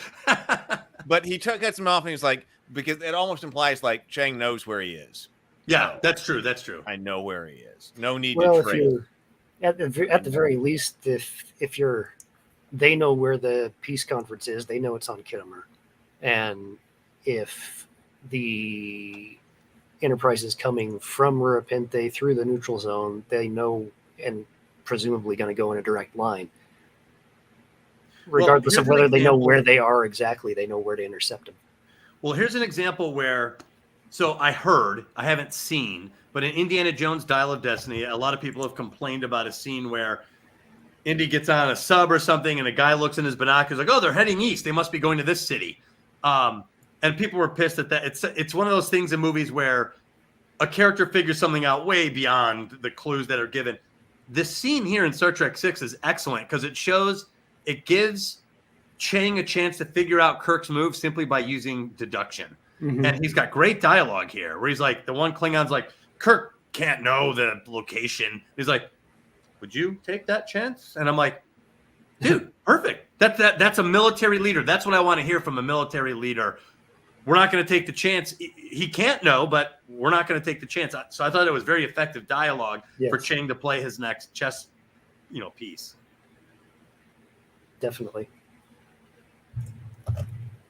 Yeah, and he gives the order. We're heading to Camp. So this sets up an engagement, military confrontation between Chang and Kirk, which was set up early. In fact, when Chang first meets Kirk, he kind of goes nose to nose with him, and he's like, "All warriors are cold warriors," Which, knowing Chang's motivations, he wants to fight Kirk, and he assumes Kirk wants to fight him.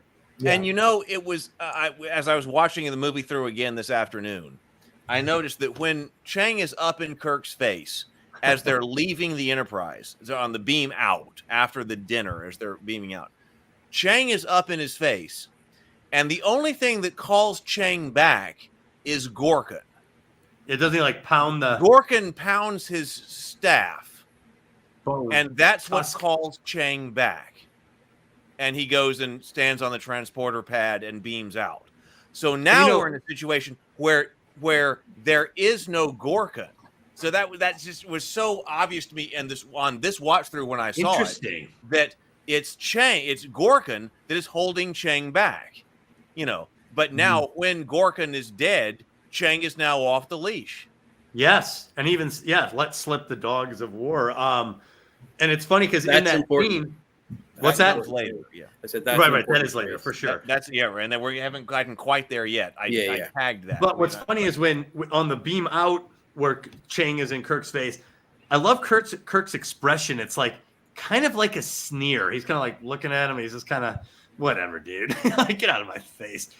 So there is a little bit more of a schoolyard taunt there, kind of embedded in that. So, but Chang, this is what Chang wants, and he thinks it's what Kirk wants. He wants a one-on-one.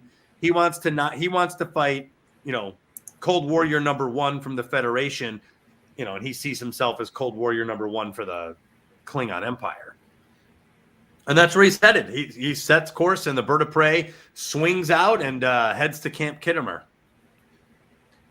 So then we get our Kirk and Spock walking through the Enterprise, the corridors. They're deliberately small corridors to make them look like submarine corridors. And then Yeoman's Burke and Samno are dead. That's when we see them dead. Phaser set on stun at close range. Close range. That would take them out without setting the alarm on board the ship. And, first rule of assassination, kill the assassins, which immediately makes me think of the JFK scenario with Oswald and all that. So we haven't developed those characters. They were there on the ship before because they're the ones who are like the racist. Right. Yes. Right. So they were there. But, I had never really connected that until very, very late. I've watched this movie many times, but hadn't connected that they were the ones who were the assassins. But they were on board because and Valeris says, "You men have work to do." Right. Yes. Right. Yes. That's that line. Yeah. But it has always kind of struck me as all of a sudden, okay, these two were dead. They were the assassins, but they were actually on board the Enterprise. It wasn't set up terribly well. But they were there. They were there. You had seen them before. I'm curious what you guys think. The way they're laying in the hall, they're kind of both laying back from each other. To me, it almost implied that they killed each other. Like they sat and they both blasted each other in the head and fell back. I'm sure that's not what happened, but that's how I saw it. Did you guys think that at all? No, or do you think they were murdered by somebody? No, I think the way they're laid out, facing it could be a single individual that just shot them. To me, it looks like the dark-haired one got shot from behind, and then the other one turned around and then got shot. Oh, okay. I always assumed they were both in the front of the head. So there's one guy who's obviously got shot in the front of the head. Right, the one guy. I always thought that it was Valeris who had killed both of them. Yeah, she would have to be the one who did it. That's what I thought had happened. That Valeris. That's pretty dark for Valeris, man. That's like Anakin going in to kill younglings. I don't know. I think it's good. But then that's when you have the Kirk goes over to Spock, like I think you were talking about that earlier, Doug, and whispers to him, and okay, it's possible, and hatches the plan with Spock away. Well, and I also thought from a writing standpoint, it's kind of convenient, but effective that only the Starfleet officers on the Enterprise find all these clues. Scotty finds the blood-stained uniform, and then it's only officers who find Burke and Sam now. And I'm like, well, you kind of have to do that because if some ensign finds them, everyone's going to know about it, and you can't set up the trick that they're about to play. So luckily they found it because this isn't going to leak out anywhere. So I think it has to be Valeris who got them because she doesn't think the job is done because they're going to trick her into thinking the job's not done. Yeah. Right. Yeah. I figured even if they did a double suicide, and again, this is probably not right. This is one of those things that my mind developed long time ago when I early saw this. I was like, oh, they must have killed each other. So I'm still clinging to it on some level. But even if that was true, Valeris still would know that if Burke and Sando are going to get statements, can't let that happen. Can't let that happen. Yeah, but I think that I still think you guys are right though. Yeah, and now they're going to try to trick her. Like, can we convince the assassin that he or she didn't do her job? Right. And it's pretty risky. I mean, I guess it depends on who else is involved, which it doesn't sound like there was much, but she's got to go in there herself to do this. That's pretty risky, on the incrimination scale. Well, but I think she's the last one left on board the ship at that point who's part of the conspiracy. As far as the implication here is they cheated a little bit after when they show those two guys in the mess setting mess. They look up at each other, and you think they're going to be the ones who go into the sick bay. That's true. It's a little bit of a cheat scene. But apparently Valeris is the only actual conspirator left on board. Robert says, I always thought the Federation conspirators' motivations were not fully developed, but it's always a challenge when the good guys go rogue. Why would so many plot to keep the war going? No.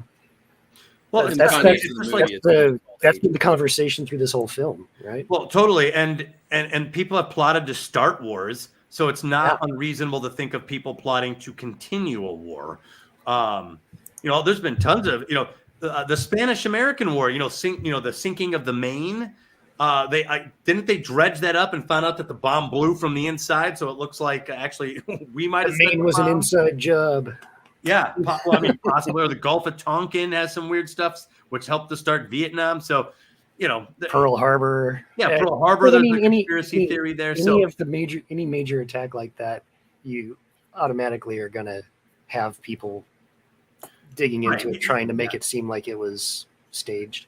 But there's also 9/11. The reason, right? But the reason it's believed, I think, is because there's some belief or general belief that some forces on both sides want this. They want the dust up.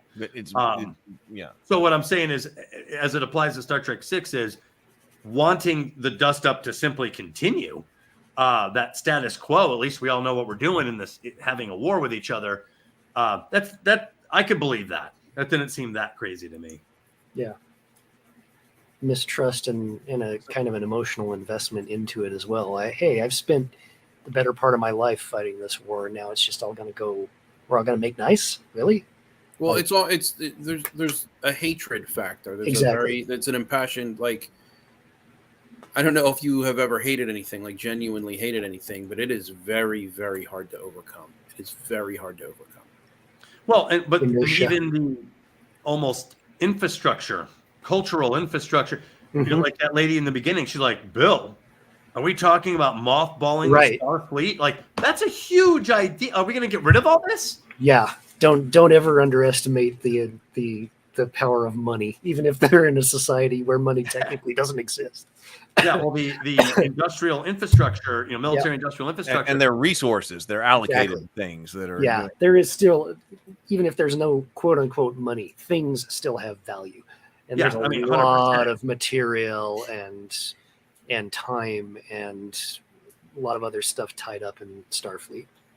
Well, and that's what Valeris says. She's like, we were discussing it on an earlier stream, but surely there's a turning point has been reached. So if we make peace, then our entire purpose for existence goes away, in a sense, on some level, on some major level. So yeah, I would still think there's a motivation for some people to be like, look, let's just start a fight and see what happens, and if we start shooting at each other, then things stay the same. Who cares? It's reasonable for me to think that people might be motivated by that. Don't underestimate the power of power, says Brent. That. Yeah. That's true. We got more blankets being shown here in sickbay. Everybody's under one of the Federation blankets. Man, they're really trying to sell you a blanket. It worked. If I can only find Robert just said here, I just mean, who are these dead officers? Why are the Federation officers have helped the conspiracy? It could just have been the orders that they were issued. Okay, look, we're going to put you on the ship. This is a really secret mission. It's really crucial. It's going to appear like a peace mission. It's not really. It's an assassination mission. You have to get on board. You have to kill Gorkin. Like, they could have told him anything.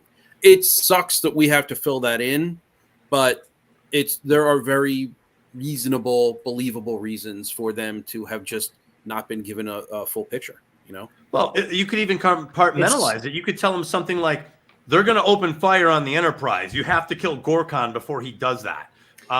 We know because Chang is willing to, we've got Chang proof that he wants to fire on the Enterprise. You can compartmentalize it and give a believable scenario that these guys are dangerous. They're going to turn on the Federation. We can't let that happen. You guys are going to stop it, And they would follow that, thinking they're helping the Federation, and instead they're starting a war. It's like the prison thing. Like, why aren't there any Klingons there? It's like, well, any number of reasons. It sucks that we have to fill those reasons. But, there's any number of reasons. Yeah. I would just expect that the Admiralty who transferred Valeris transferred them at the same time.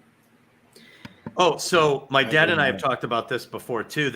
So she goes into sickbay with the phaser drawn and approaches, in the dark, and then the lights come on, busted. Kirk and Spock are sitting there. It's a great scene. It is. And Leonard Nimoy wanted the scene, so I found out. Well, he acts in it very good. It's very strong acting. He wanted this scene. Leonard Nimoy had quite a bit of draw actually on this movie, as it seems like as watching the commentary, because he had produced Star Trek 3 and Star Trek 4, which were very well received by the studios. So when Leonard Nimoy wanted something, it kind of happened, and this was one of the scenes that Nicholas Meyer was saying that Leonard Nimoy wanted to happen. He wanted to have this scene. Well, so we've talked in the past, and I think I think it's universally known at this point that Valeris was originally meant to be Lieutenant Saavik. Yes. And we talked about how Star Trek II, we love Saavik, the Kirstie Alley portrayal of Saavik, much more so than the Robin Curtis portrayal of Saavik in Star Trek III. And I think we shared a YouTube video that shows the deep fake of Robin Curtis as Kirstie Alley in Star Trek III. It's really cool to imagine Kirstie Alley's Saavik in Star Trek III. But then I was like, if Kirstie Alley returned and reprised the role of Lieutenant Saavik instead of Valeris, this scene would have been incredible, because you have Spock there swatting away that phaser, and he's pissed. He loses really control. If that was the first time in the movies when he did that. What's that? Oh, that he loses control. Spock does. He's of his own mind, and he loses control. And that was one of the things that they wanted to have. Well, I thought it was excellent. Sorry. Yes. I thought it was excellent. I'm just saying that if it were Saavik, the same Saavik he was raising as his replacement in Star Trek II, the same one who I can only succeed you, sir, or even in Star Trek II.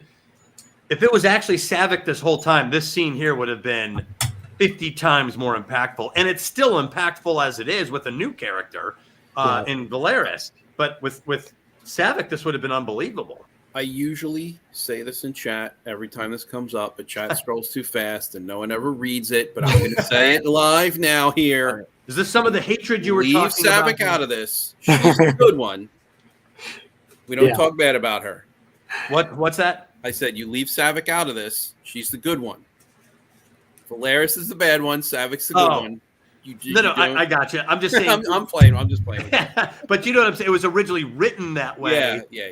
I'm just saying when I imagine it that way, this scene here would bowl me over. But you're right. It is nice that hot Saavik is still protected in casting problems.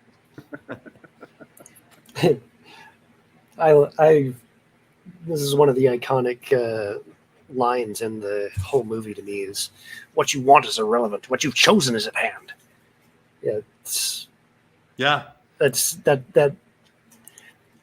That is a weighty line. Well, and he delivers it with so much visceral feeling of disappointment and feeling of betrayal in her.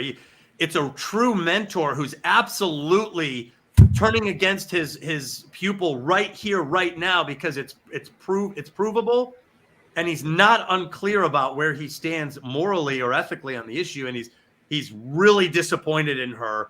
And I'll tell you, in my whole life, if someone looked at me like that because I let him down, I would feel guilty. When I look at, I'm like, oh my God, like he's done with her. She blew it. You were Spock's protege, That, and it's the film is telling you outright, you're going to have to face, regardless of what your intentions are. It's like maybe you had the best intentions, but now you've put yourself on this road. There are consequences to those choices, and you can't avoid them. Does he say what you've chosen is at hand? What you've chosen is at hand, yes. What you want, when he says, if you are logical, you have to shoot.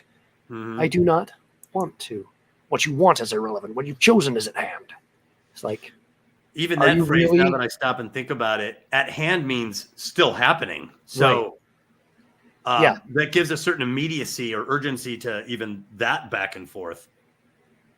Right. It's like, this is the consequences of your actions. Are you really, do you have what it takes to follow through on the consequences of your actions? Well, he's also saying we're not friends. Because what you've chosen is this path, and I stand in your way. Don't treat me like a friend, because you're not my friend.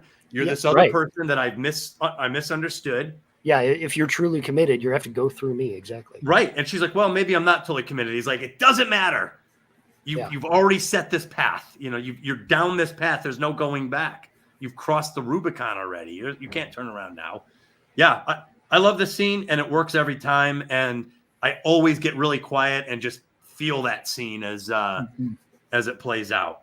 Because even Kirk pops up in the end, and he's like, I just assumed you didn't. Well, even McCoy walks in at the end, too. Hey, we still doing the Valeris? Oh, we got it. We got it. I guess he was there just in case somebody got shot. I think. Yeah, it is almost like a cartoon. Hey, Valeris is coming. Oh, never mind. So then we move to basically the trial. What's the trial on the bridge of the Enterprise? Yeah, trial by peers. Right. And this is there's a lot of things to say about this, but one of them is her defense of herself and what she did, and it recalls the nobles of Henry II in reference to Thomas Becket. Really? Yeah. So because what she's trying to make, she makes an argument here, and maybe it's understated, but I think that's what's going on here. That when she hears Kirk saying, you know, these people cannot be trusted, you know, the Klingons and all of that, that she never received a direct order to sabotage this peace conference or to attack the Klingons. But it's, you know, I may have disobeyed exactly what you said, but did I disobey what you wanted? Yeah, aren't we technically on the same team? Right, exactly. So that's when Henry II says, and the line is, will no one rid me of this turbulent priest? Mm-hmm. He never actually commanded any of his nobles or knights to go and kill Thomas Becket, but he had expressed this desire that this guy be out of his hair and be killed. So when the knights that, you know, who went and rode and killed Thomas Becket, you know, it's like, well, you know, the king didn't actually say the words, "You're ordered to go kill Thomas Becket," but he certainly expressed this idea that he wanted this guy dead, and we went and did that. Am I at fault? Like, that's what you wanted, right? That's what you really wanted. I get that feeling in this trial. Well, even in The Godfather, when Sonny speaks out in the meeting, he's like, "You're telling me you can guarantee?" And he's like, "Oh, my son speaks when he should listen." But once they saw that Sonny was, so that's what they made them kill The Godfather. Sometimes revealing your motivations or revealing your position puts some chain of events in motion like this. And that's what she's basically saying. Like, you said it yourself. You know, you set the tone. You already said this would have been a good thing. You didn't say it, but you said it. You set the tone. Right. And so I'm following through. And you may even be, as a subordinate, in a position where you're like, the commanding officer can't actually say, do this. But he's said, you know, but he's expressed the sentiment to do this, which is the Thomas Becket situation. Right. And so I went and did that. Now, what do you got? Some kind of problem with that? That's what you wanted, right? I mean, I did it. You asked, you know, will no one rid me of this priest? You didn't order me to go kill him, but you seemed like you wanted him gone. I did it. Aren't I? Didn't they get caught? Yeah. Well, but aren't I a hero then? Like, I mean, right. I am the one who did what you were expressing, even though for political reasons you couldn't directly say go kill the priest. Well, yeah, it's also implying like it's why you're not praising me now, because I still did your bidding. I know you have to be approving of me on some level, even though you can't say it. We're still, you know, blood brothers on this kind of thing. She even outright says to Spock, "You're the one who's betrayed the Federation." After his again, another great line from Spock. Neither of us were listening very well that night, Lieutenant. Mm-hmm. She was trying to make her point, and if you watch that scene, Valeris is the one struggling to find the right words to Heath's point, are you on the Kirk team? Are we, surely this is not, we don't want to make peace with these guys, right? And Spock's like, shh, you're my successor. So Spock isn't listening. If you watch the scene, she's trying to say, he shushes her at one point, doesn't he? He's not listening to whatever point she's trying to make. He's not interested. He's like, I intend you to succeed me. So that's what Spock, that's what was on his mind. Heath, so he missed a cue. Exploring your point a little bit, how did she come by the knowledge that she was, or in her own mind, was executing on what Kirk wanted? Well, I don't think she. No. From the plot perspective, she must have been executing what she was doing long before she actually heard her say totally. Yes, but her justification is, though the all of the machinations started before she even set foot on the ship. Yeah. Her proposed defense is this not how you feel anyway? Am I not? Should I not be wanted as a hero? Right? I heard you. Right. I mean, we're all actually on the same side. Right, but the way that she came about that information was sort of prying into Kirk's privacy, right, and getting the log that he was recording at the time. So she was prying into his mind, and then did not pry into his mind at any other point throughout the course of the plot, though she had no opportunity. His mind at that point had changed. And I think to sort of answer the unstated question, the answer is yes, she is a hero to Kirk, but the Kirk she's a hero to died. Ah. Oh, that's a good point. That's a good way to reconcile that. Her perception is not incorrect until Kirk is able to escape the hatreds of the past. And at that point, now for Kirk, who I think would have made her stand trial anyway, whether or not he agreed with her actions, because that's the kind of person he is. He's a very regimented captain, though he is not very regimented as far. Well, but when he breaks regiments, it's to save the world, not to assassinate. So I think that even in a situation where he hadn't changed, he would still make her stand trial. And while he would say, okay, sure, you're a hero, but you're still in the wrong, and we still have to punish you, and you still have to go to jail. It would not have changed anything, at least in my conception of who Kirk is as a character. Right. But I think the important part here is that Kirk is now dead. Especially, true. And think about it. Go a few steps further back. She didn't even hear "let them die," which is even more incriminating. She didn't hear that, right? But it's still the same. So you're right. That didn't motivate her. I never trust Klingons. I never will. But it's still that same sentiment. Well, wasn't there dialogue even? That's why they sent Kirk. They thought Kirk was going to open fire. When Kirk says, back off, we surrender. Or no, back off is later. We surrender. We theorized that maybe that was one of the things that we thought that he might be amenable to opening fire, that he might be a hothead and he might choose to do something. So because we had several theories about the conspiracy. Yeah. Let's say me, Heath, and James, our job is to assassinate Chancellor Gorkon.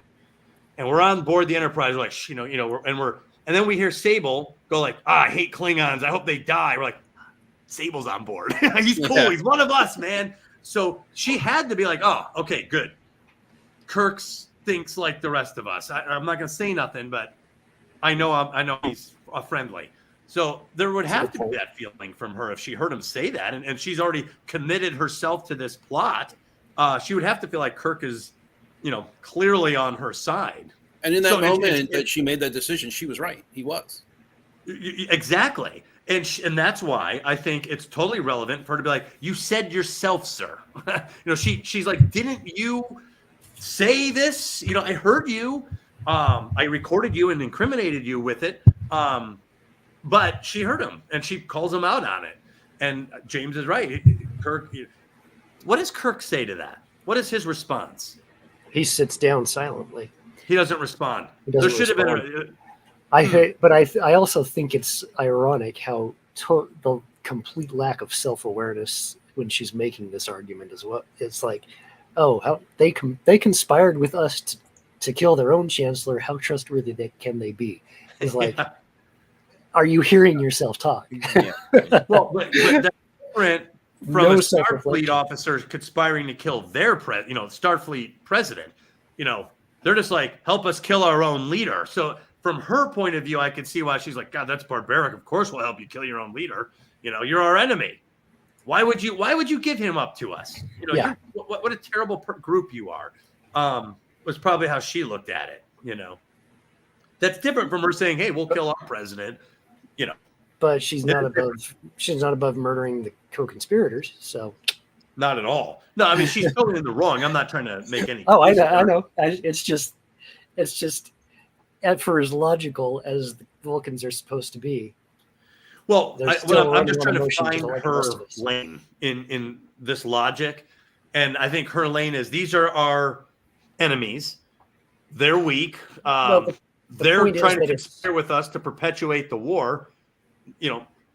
What I would have liked to have heard is, look, we can make peace later, but this is our opportunity to have a free strike on the leader of our enemy. We should take it. Whatever. So that's her. I mean, that is her position. I think we're just trying to feel it out a little bit. Well, the point, more of the point I'm making with it, I think, is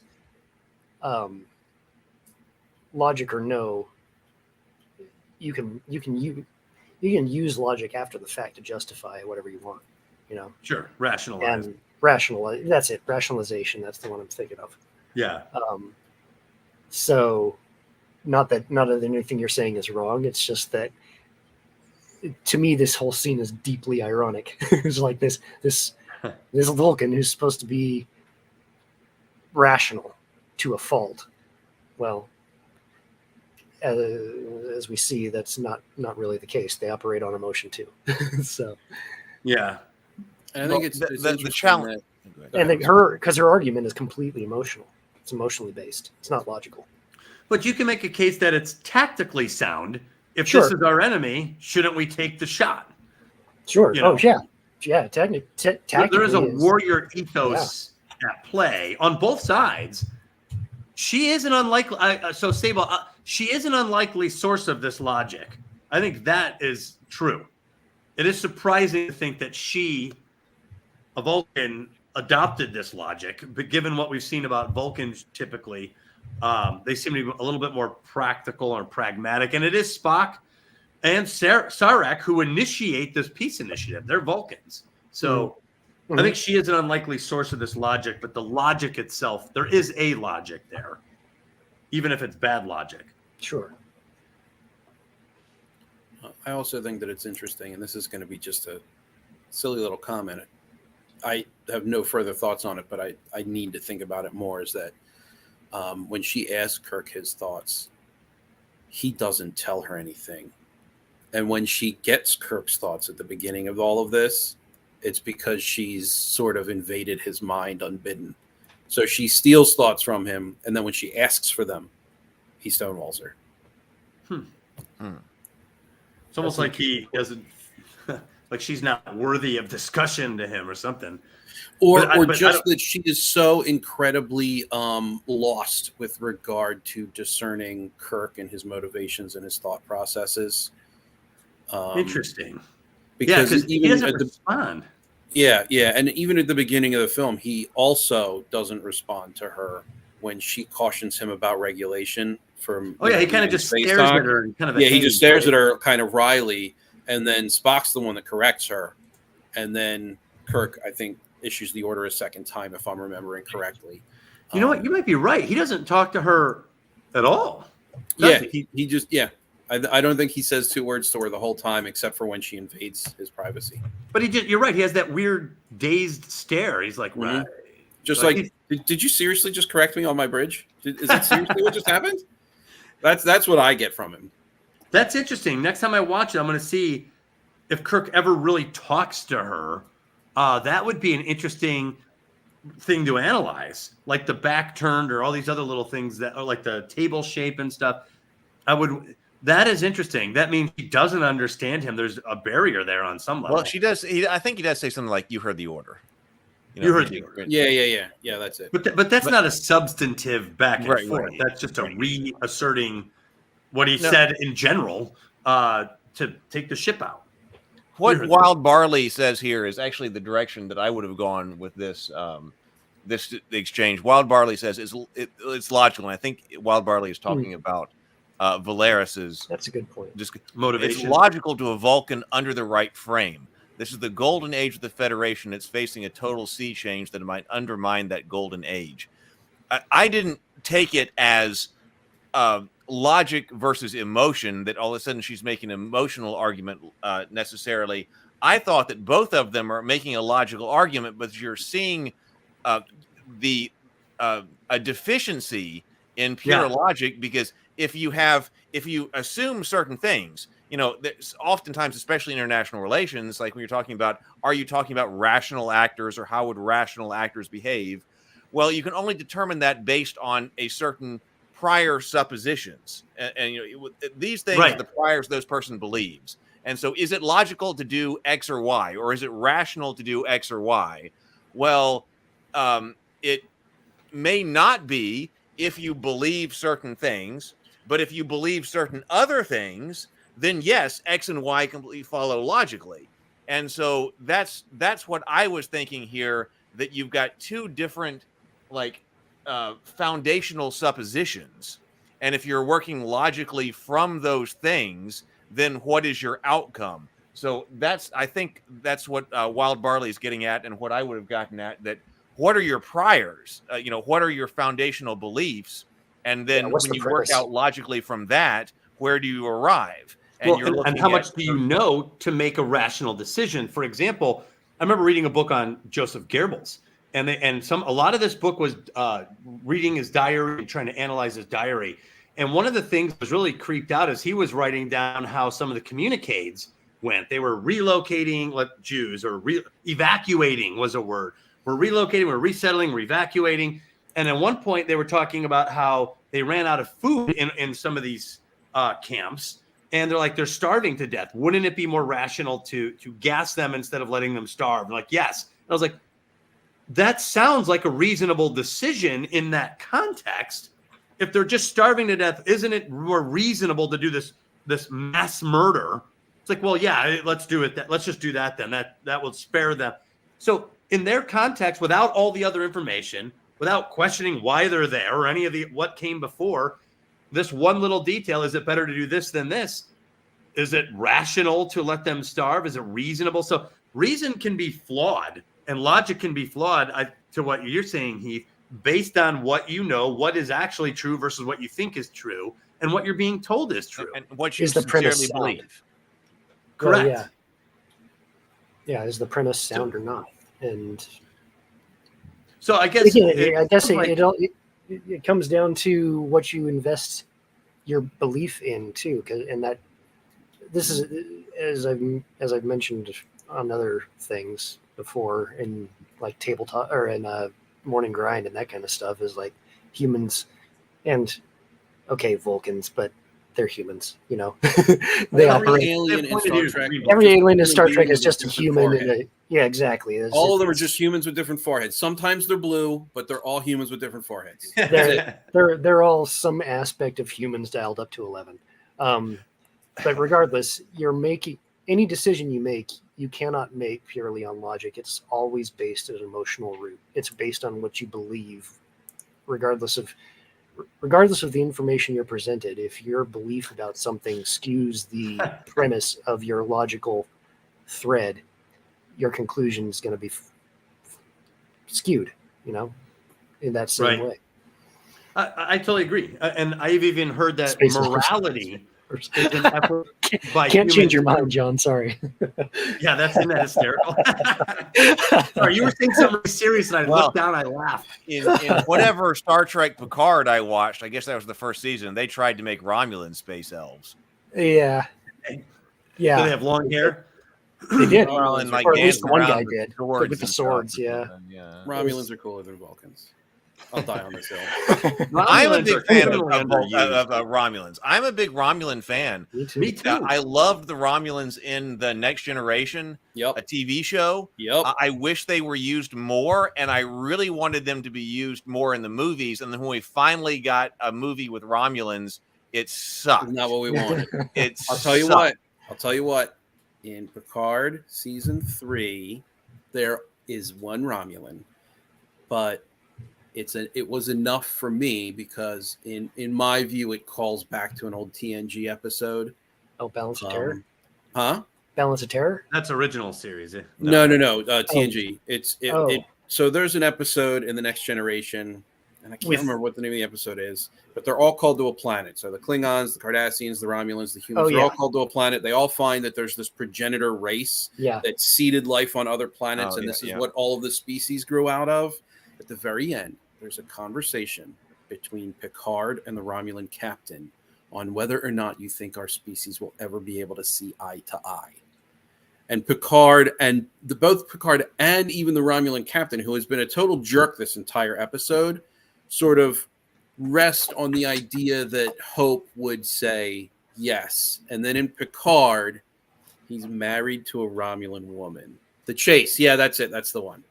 The Chase. And I really, really want his marriage to that Romulan woman to be a tie back to that conversation in that episode that they now finally see eye to eye. Oh, whether or not it was written with intent, I don't care. That's what it is for me. That's your headcanon. Great. Nice. Yeah, that's headcanon. You're like, that works for me. It's not disproven. I'm sticking with it. Yes. Darn it. And even if it wasn't written that way, it still works. Yes, it still works in that way, and it still sort of speaks to that end that, no conflict is forever. Can I adopt that as my headcanon? Of course. Thank you. You're very welcome. Thank you for the title, BGD. I appreciate that. Yeah, The Chase. In fact, it's a great episode too. And Balance of Terror was awesome. Right. Yeah, the classic TNG Romulans, and then as Romulans were developed in the Next Generation TV show, I loved. I wanted to watch all the Romulan episodes of Next Generation. Romulans are awesome, and Cardassians are awesome. I just love them. We brought up Cardassians the other day on the morning grind with Keeping Up with the Cardassians. Keeping Up with the Cardassians. Cardassians are great. Gul Dukat is fantastic. Garrick, I could talk. I'm not gonna. I could sidetrack this into Deep Space Nine really easily. I'm not gonna. I'm just gonna say the Garrick is awesome. Quark is awesome. James, where do you rank Deep Space Nine on the hierarchy of shows? Top 3? Okay, we're ranking shows now. Just that one.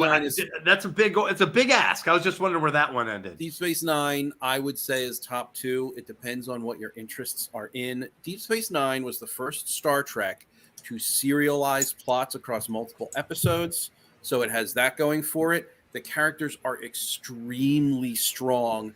The themes of the characters in concert are extremely strong, especially with regard to Garrick and Quark. Garrick, I mean, I have a whole breakdown. I could get into all of this, but when you put those two characters together,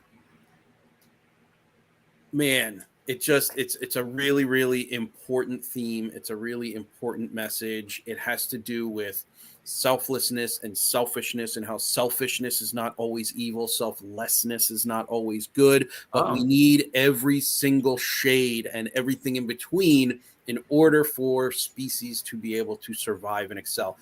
I love those two characters. Deep Space Nine is definitely top 2.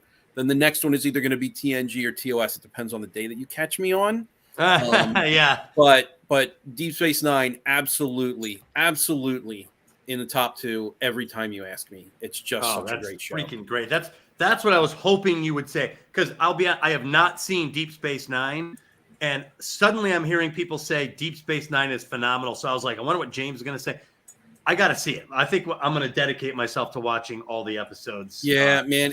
There are some that drag. Some of them are every not show great, has their draggers. Yeah, but man, like it's really, really good. And I would certainly suggest that you pay very close attention to Quark and Garrick. They are the only 2 named business owners on the promenade. Garrick's a tailor, and he owns a tailor shop.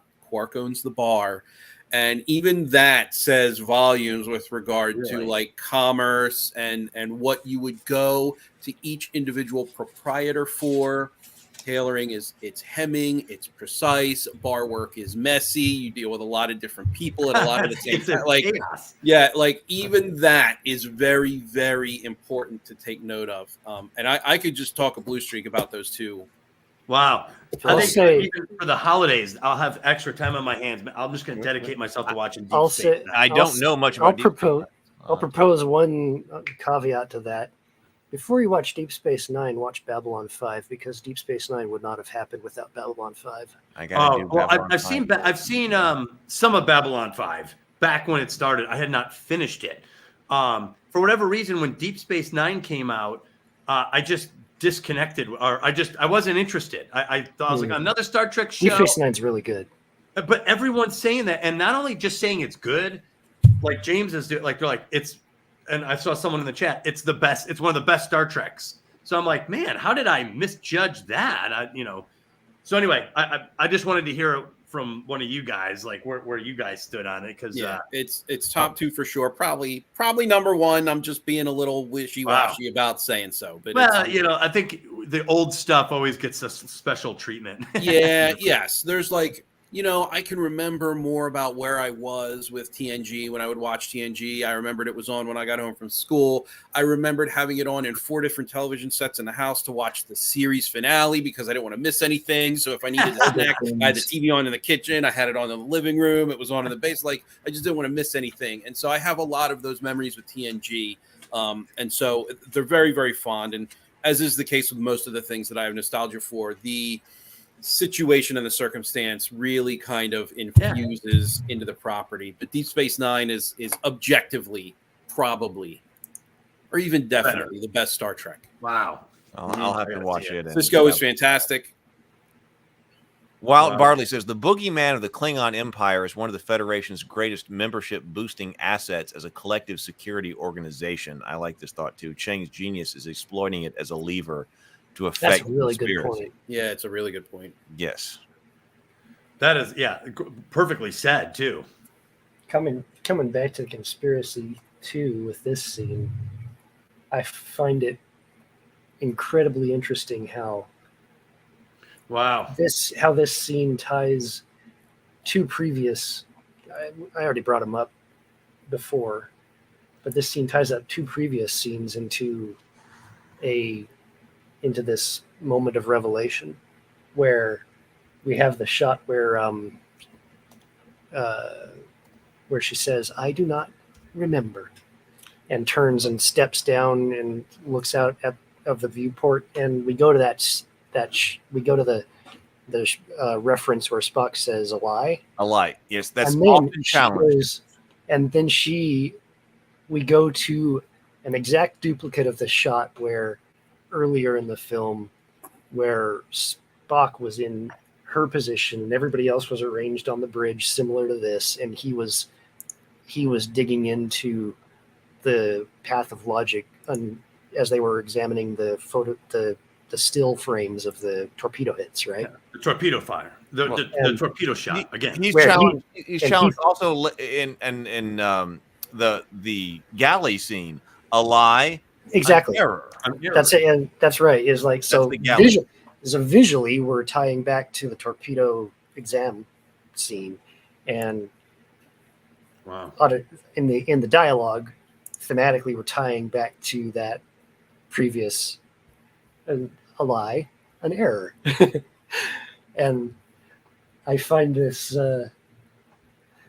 for all the bit of derailment that it might have had going from Rura Penthe to here, this is peak cinematography right here. This is why I think Star Trek 6 is the best of the movies, is this kind of thing, is the way that they're tying everything together here. Well, and now that you say that, it actually is similar in the Klingon trial, where you have everyone surrounding Kirk and Bones, and you've got them standing in the middle.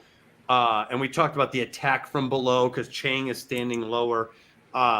Now you've got the crew of the Enterprise kind of surrounding. It has a formal feel to it, doesn't it? Well, and we actually come to think of it, they're up higher. The crew of the Enterprise is up higher, and she's down lower.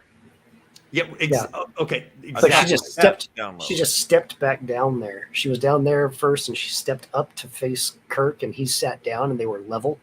But what's interesting, and then now she, when she says, "I do not remember," then she turns and steps back down into this. But that's like the snake in the grass. How I think we talked about how both attacks from above or below are both terrible.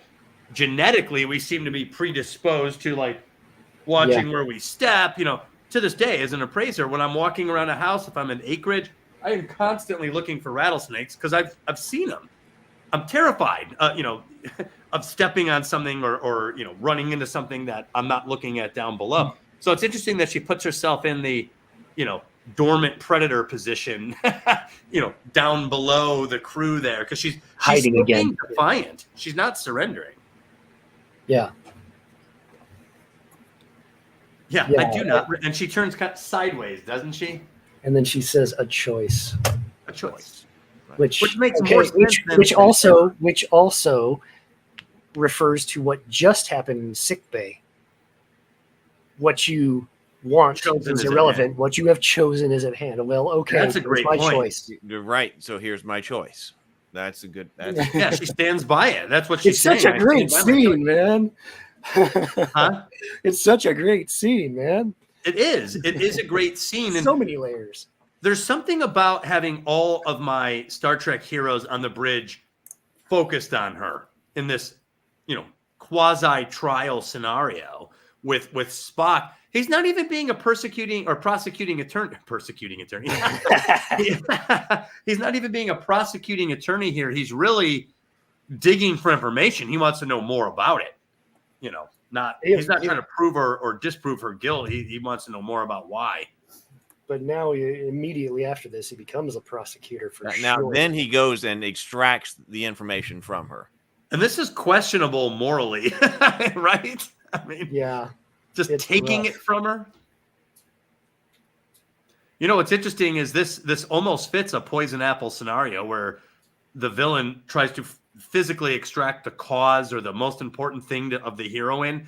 So it's odd that Spock is in this role in this scene because he doesn't have her consent to extract this from her. It's tied to her cause. So it's interesting because it's a reverse. And, I'm on Spock's side, really. So, but when I think about it archetypally, it actually fits oddly this forced extraction of something the heroine cares about. In reverse with Valeris. I noticed she calls her friends comrades in this scene too. I didn't know if that was done intentionally. Robert says, I think this establishes the use of force as a last resort in Vulcan logic. Oh, interesting. But also, well, yes, maybe. He does cause her pain. Yeah, but we need this information and we need it now or others are going to die. So is that what the last resort of she doesn't the Vulcan is? She doesn't there's no other way to stop the war, so what does Spock do? Is there in any previously established material any commentary on a forced mind meld like that or no? In Star Trek 3, Spock and Kirk or Sarek and Kirk, no, he's totally willing. He's totally willing. Well, is there anything like that would come up about Vulcan culture and how it's permissible under certain circumstances, or it's just completely and totally a violation? Like, how do we know any of that? Because my assumption is that it's just, they're Vulcans, they have their own culture. Maybe it's okay in their culture. Wild Barley says, I don't think another pure Vulcan would have. I attribute his human half to his willingness. Okay. Those human. That's interesting. It's not. It's a violation. Okay. I was going to say, in Vulcan culture where this is a thing, you can mind meld. I would imagine the ethics would be you cannot do that, which because it's like stealing, it's like rape almost. I mean, you're forcing without consent. 100%, yeah. And let's be honest, it's a breach of privacy. I mean, your thoughts are your most private thing. If someone could just come up and take them, passwords, secrets. Yeah. Wonder what it was. Wonder what it was she just did in Kirk's quarters at the start of the movie. Kind of an analog. But Nicholas Meyer said this was intended to be erotic. I would say in the director's commentary, Nicholas Meyer, like the co-writer says, "I've always interpreted this as an erotic scene," and Nicholas Meyer says, "Yes, it was intended to be." I think he missed. I did not get that at all. I mean, I get the subtext for sure because it's not subtle, but I wouldn't call it erotic. She needed to like bite her bottom lip either. Loosen her Starfleet.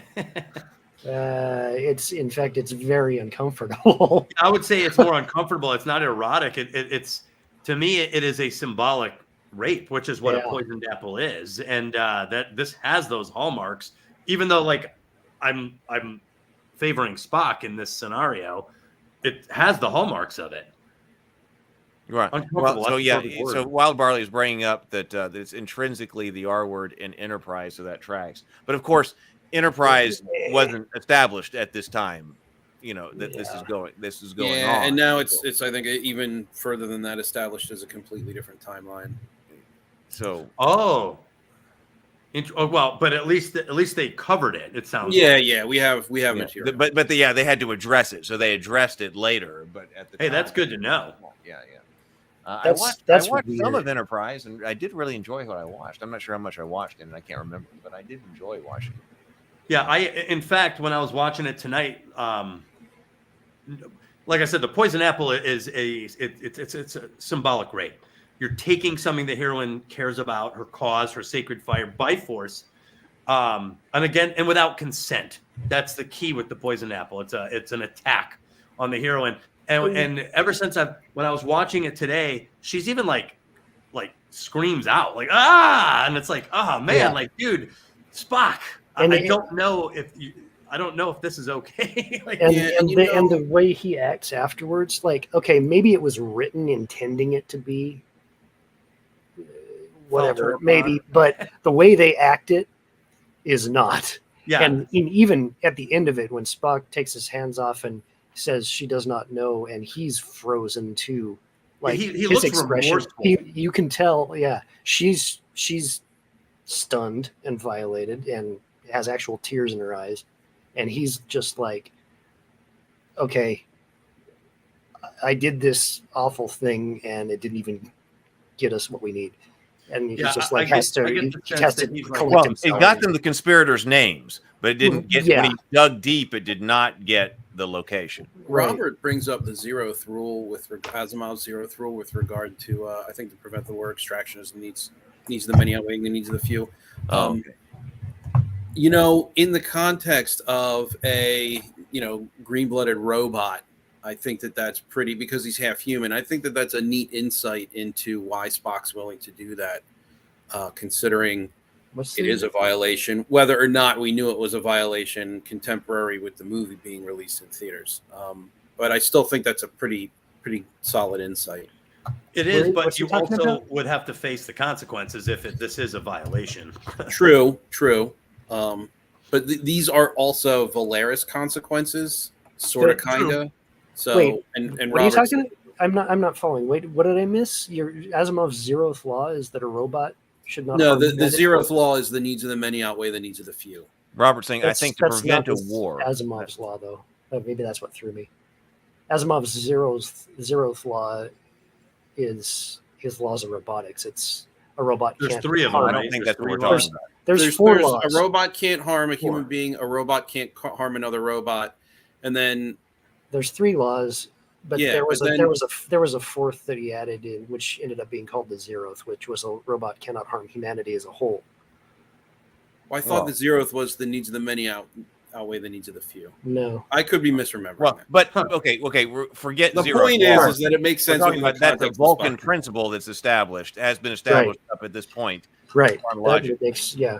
And that to prevent a war, the needs of the many might outweigh the needs of the few, or the one. Yeah, that would be a Vulcan principle. I do like a line that takes place here is when Spock's like, I've been dead before. I've been dead once. Which, he said he makes a callback, which I understand was rare at the time. like in general in filmmaking at the time. That Really? like, today we're used to cinematic universes where everything is related to every other movie you've ever seen, and you got to watch 40 movies before you watch this movie. Disney Plus show. But that was not something that was common at this time. And he makes this throwaway reference. I mean, it's not exactly throwaway, but he does reference events of other movies, and that was somewhat unique for this time. Interesting. I did not know. I didn't. You don't have that cinematic universes, so he does throw back and make that callback. Wow. But I like the line because it was a cool. You're right, Sable. I still think it works within the context. I would just have to rework the idea a bit. But you're correct. I didn't mean to derail. I was just confused. No, you're totally fine. I would prefer to be corrected when I misspeak. No, I just. Well, this is where we get that scene. Is this the scene with Christian Slater? No, we passed that. Oh, we blew past that. Yeah. Did you want to mention Christian Slater? But this is Sulu's scene. Yeah, but Sulu does appear on the screen now because Spock says contact Sulu, he'll know, and so they contact the Excelsior somehow. Yeah. Even though they do have Valera say that my conspirators will make sure that your ship to shore communication. So they close off that line by at least having her give that reference that, hey, we're going to make sure the reason you can't just communicate to everybody else is because we're going to take care of that. But nonetheless, they are able to contact the Excelsior. And, Sulu giving them the location is like a total violation of like national security levels. Of course, we give them the benefit of the doubt because these are the good guys. But I love that line too. It's just so fun when characters all know how to act, and they're like, just by talking to us here. But he's like, "I'm sorry, Captain, your message is breaking up." I love that. Yeah, they all know the dance now. I thought Sulu was portrayed very heroically in this film, and I thought he made an excellent captain of the Excelsior. I almost wish we got more of them in another movie. Well, like we said, like all of the main cast, they must have all been very happy with this movie. Totally. Again, Sulu is no exception to that. Yeah, I mean, this was Sulu's best film by far. Sure. Yeah. And he gives the location. It's Camp Kittimer, and so they set their course, right? And they're going to meet him there, right? They're both going to converge on Camp Kittimer. Yeah, because Kirk says, we need more than that. We need you too, which is, I'm going to talk a lot about that. That's a big ask. But yeah, it is a big ask, and they come.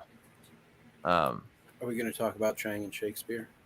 Well, yes, we're going to. Yeah. So there's one other scene because we're about to go to the final battle and the climax of the whole movie. Finally, after 12 and a half hours worth of conversation, or actually nearly 13 hours of conversation in total. We're about to get to the climax of the film. But the intervening scene is a discussion between Kirk and Spock in Spock's quarters before you go to the main, before you go to the showdown. Yes, and this is a heck of a conversation. The older I get, the more this conversation pops up in my head uninvited. The idea of outliving your usefulness. Yes. When I saw this, I was 18 or, not on my radar. But the older I get, and you start getting, like, I'm 47. At some point, younger guys come up, they're doing appraising, they're doing the same. And you're like, will there be a day that I'm not like the big dog, or like I'm the one who like has like, I'm not adapting fast enough. Like, so this idea of being, of aging out, where you really not just aging out because you're getting old, but the idea where you're no longer needed at something you were the best at or excelled at. It does pop up in my head, and this conversation fires off every now and then, uninvited. And I'm like, God, this idea. So I think the people who wrote this were obviously older than I am, and I think this is a big conversation, bigger than I understood when I saw it as a young man. And it is such an important conversation, and it's something that we don't often get in movies today, like franchise films like this.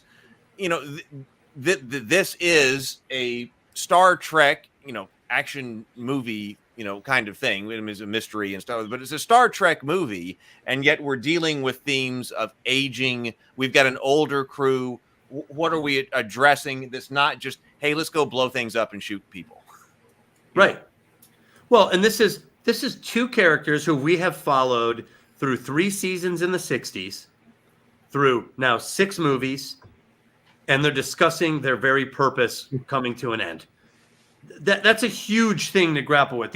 And we're not talking about a bunch of characters that were like in this is Star Trek, and here's Kirk and Spock, the two heads of this franchise, talking about their purpose. And it's sad in a way because it's this. I don't even really count Generations so much. I really think this is the final great adventure with this crew. Mm-hmm. For sure. And here they are. 100%. Appropriately. What's that? I said 100%. I was just agreeing with you. Yeah. Well, and they're at the right time. Like we waited, 30 years to get here, and now they're going to have this conversation. So it holds a lot of weight to me. I'm like, here it is. We've earned it. We've earned this moment in Star Trek 6 for old Kirk and old Spock to talk about their role in their culture, in their purpose in life. And I thought it was just very well done. And I think Heath is right. You do not get a lot of this. And I don't think a lot of franchises earn the moment anyway. Right. I agree with you. Just a lot of single films don't. Yeah. But this is one of the most important scenes in the whole film, I believe. And I completely agree with you. Both thematically and narratively. Narratively because it's the metaphorical, take a deep breath, gird up your loins. We're heading into the final confrontation, right? And so you got to take that beat, but they're using that beat not just for it's not just an 80s gear montage of slapping on your grenades and your firearms and whatever, and face paint and whatever else. It's reflection on not just what's taken place in the film, but what's taken place in everything about their careers that's led up to this film. So it could only take place in something that has built up the history of the characters to this level. Yes, I completely agree. The feeling of inadequacy that Spock expresses in this scene is what spurred him on to volunteer Kirk in the Enterprise in the first place. Because it's like these two men in this scene are soldiers coming home from war. So the conflict is behind them, or the vast majority of the conflict is behind, obviously not the conflict of the film, but the war with Klingons is behind them. Everything is pointing toward peace, and not only peace, but collective peace. Yes, collective peace, mutually peace that ensures the progression of the two species into the future. And I just lost my train of thought. No. I'm getting it back. The regret. Okay, they're soldiers coming home from war. And so with the conflict behind them, it's not an uncommon motif to view a soldier that's come home from war as struggling to integrate into a civilian society, because when all you know is killing and civilian society does not demand killing, you struggle philosophically to find your place in that society. You struggle physically with a profession to take up to fit in with that society. And these are the things that they are afraid of. But Spock, having sort of wrestled with this idea the entire film, going back before the film even starts, decides that he wants to affect the future. And the way he does that is by essentially putting the wheels in motion to save the Federation, the Klingons, and the galaxy at large. And I think that Kirk comes to realize that in the moment, that though they may feel inadequate in their personal lives, they have affected a future that is better for everyone. Yeah, well, and I think you're right saying, Spock, there is some inadequacy sense from him. It's almost as if he thinks he may have gone about it the wrong way, even though I think we all agree that he did the right thing. He's admitting that he may have gone about it the wrong way. He underestimated Valeris, and Kirk. I always love hearing for Kirk. I mean, he volunteered Kirk, and right, but he's kind of saying, "I'm sorry for that. Yeah, I'm sorry." Yeah. And, there's also, I always like when a character gives a self-analysis and it's right. He's like, I rush in where angels fear to tread. I always like that line. Yeah. Well, that was what he says right after that too. We're both extremists. right. Well, so. Well, that was what I wanted to bring up. That was where I was going with this, because not only do you address the themes of aging and your role in society and all of that, but actually here, both of them address their literary roles that I often bring up here when I say, now McCoy isn't here, but I often say that McCoy plays Hart, and he brings that whenever he's in and arguing something. Spock is bringing brain or mind. He's logic, obviously. And then Kirk brings spleen. He brings bravado. And then you wrestle between those three things throughout the entire film or episode or whatever it is in order to derive a solution for whatever's the right kind of thing to do. And it is just so Hart is missing here, but spleen and brain are talking. Hart had. We had spleen and Hart talking back. You had spleen and Hart talk earlier, right? And now this is the other half of that conversation. Beautiful. Yes, exactly. Yes. So you have had all three of them. They're not all three together at the moment, but this is a core part right here. But when they're recognizing their literary roles. That yes, I charge in where angels fear to tread because I'm spleen. You're a fine one for logic because you're brain. We're both extremists.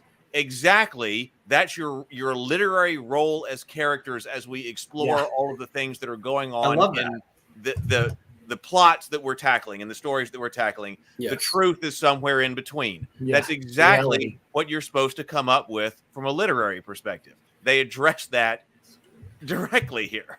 Yeah, totally. I'm going to actually return to that in the mythological too. And from a narrative structural standpoint, the moment before the big confrontation, there's often a moment of self-reflection or a lot of times invocation to a higher power. Like even like Conan, Crom, to hell with you if you don't help me today. Or, Jake Sully, going to AWA, whatever. Like there's usually this moment of reflection. And what's interesting is in this movie, it's a discussion between Kirk and Spock. Do you know what the matching moment is structurally in Return of the Jedi? It's Luke talking to Leia when he reveals that she's his sister. So it's just interesting that there's these tender, meaningful, substantive back and forth moments right before the final confrontation. And Star Trek has that, and they nailed it. I'm so grateful for that when the franchise gets it right, because how many franchises get it wrong? They don't know how to stick the landing. And Star Trek doesn't have that mistake. Star Trek gave us a great final movie, and they hit all the beats, and they have their great moments like good stories are supposed to. And I appreciate that. I agree. Wild Barley says the entire film series is a tiny commentary how even in old age that flying into action is a human impulse over flying a desk. Aging goes throughout the entire series. Star Trek 2 gets into that. Right, when you started off, you don't know how long this is going, but age even in Star Trek 1 was an issue. It's age in Star Trek 2, and and then it keeps going, and we end up here. So it is absolutely a theme throughout all. And on that idea, Druden Fuzz said earlier, old guys resonating with old people on screen. I'm going to say to you what my dad and grandfather said to me: in the fullness of time, you will one day be my age. And then you will understand. And hey, let me tell you, I appreciated this even when I was in my 20s. So I'm just appreciating it with a larger range of perspective at this age. But I appreciated Star Trek 6 when it came out in 1991. I knew even in my 20s there that this was my second favorite Star Trek. Your first is Khan? Wrath of Khan's my favorite. Okay. But to your point, that's what I would. Yeah, that makes sense. There's probably some sentimental reasons mixed into that discussion, but I love Wrath of Khan. Wrath of Khan is very straightforward. What? Wrath of Khan also deals with aging. It's amazing how much mileage they got out of that theme in a culture that values youth. to have 6 films about essentially a character that aged out after the original series, right? He comes back to film the movie in 1979. He's supposed to be like a desk jockey in Star Trek 1. We go 6 more films, and this guy finds a way to be useful even after 50. And I like this guy even as a kid. So it's not like I have to be old to appreciate this.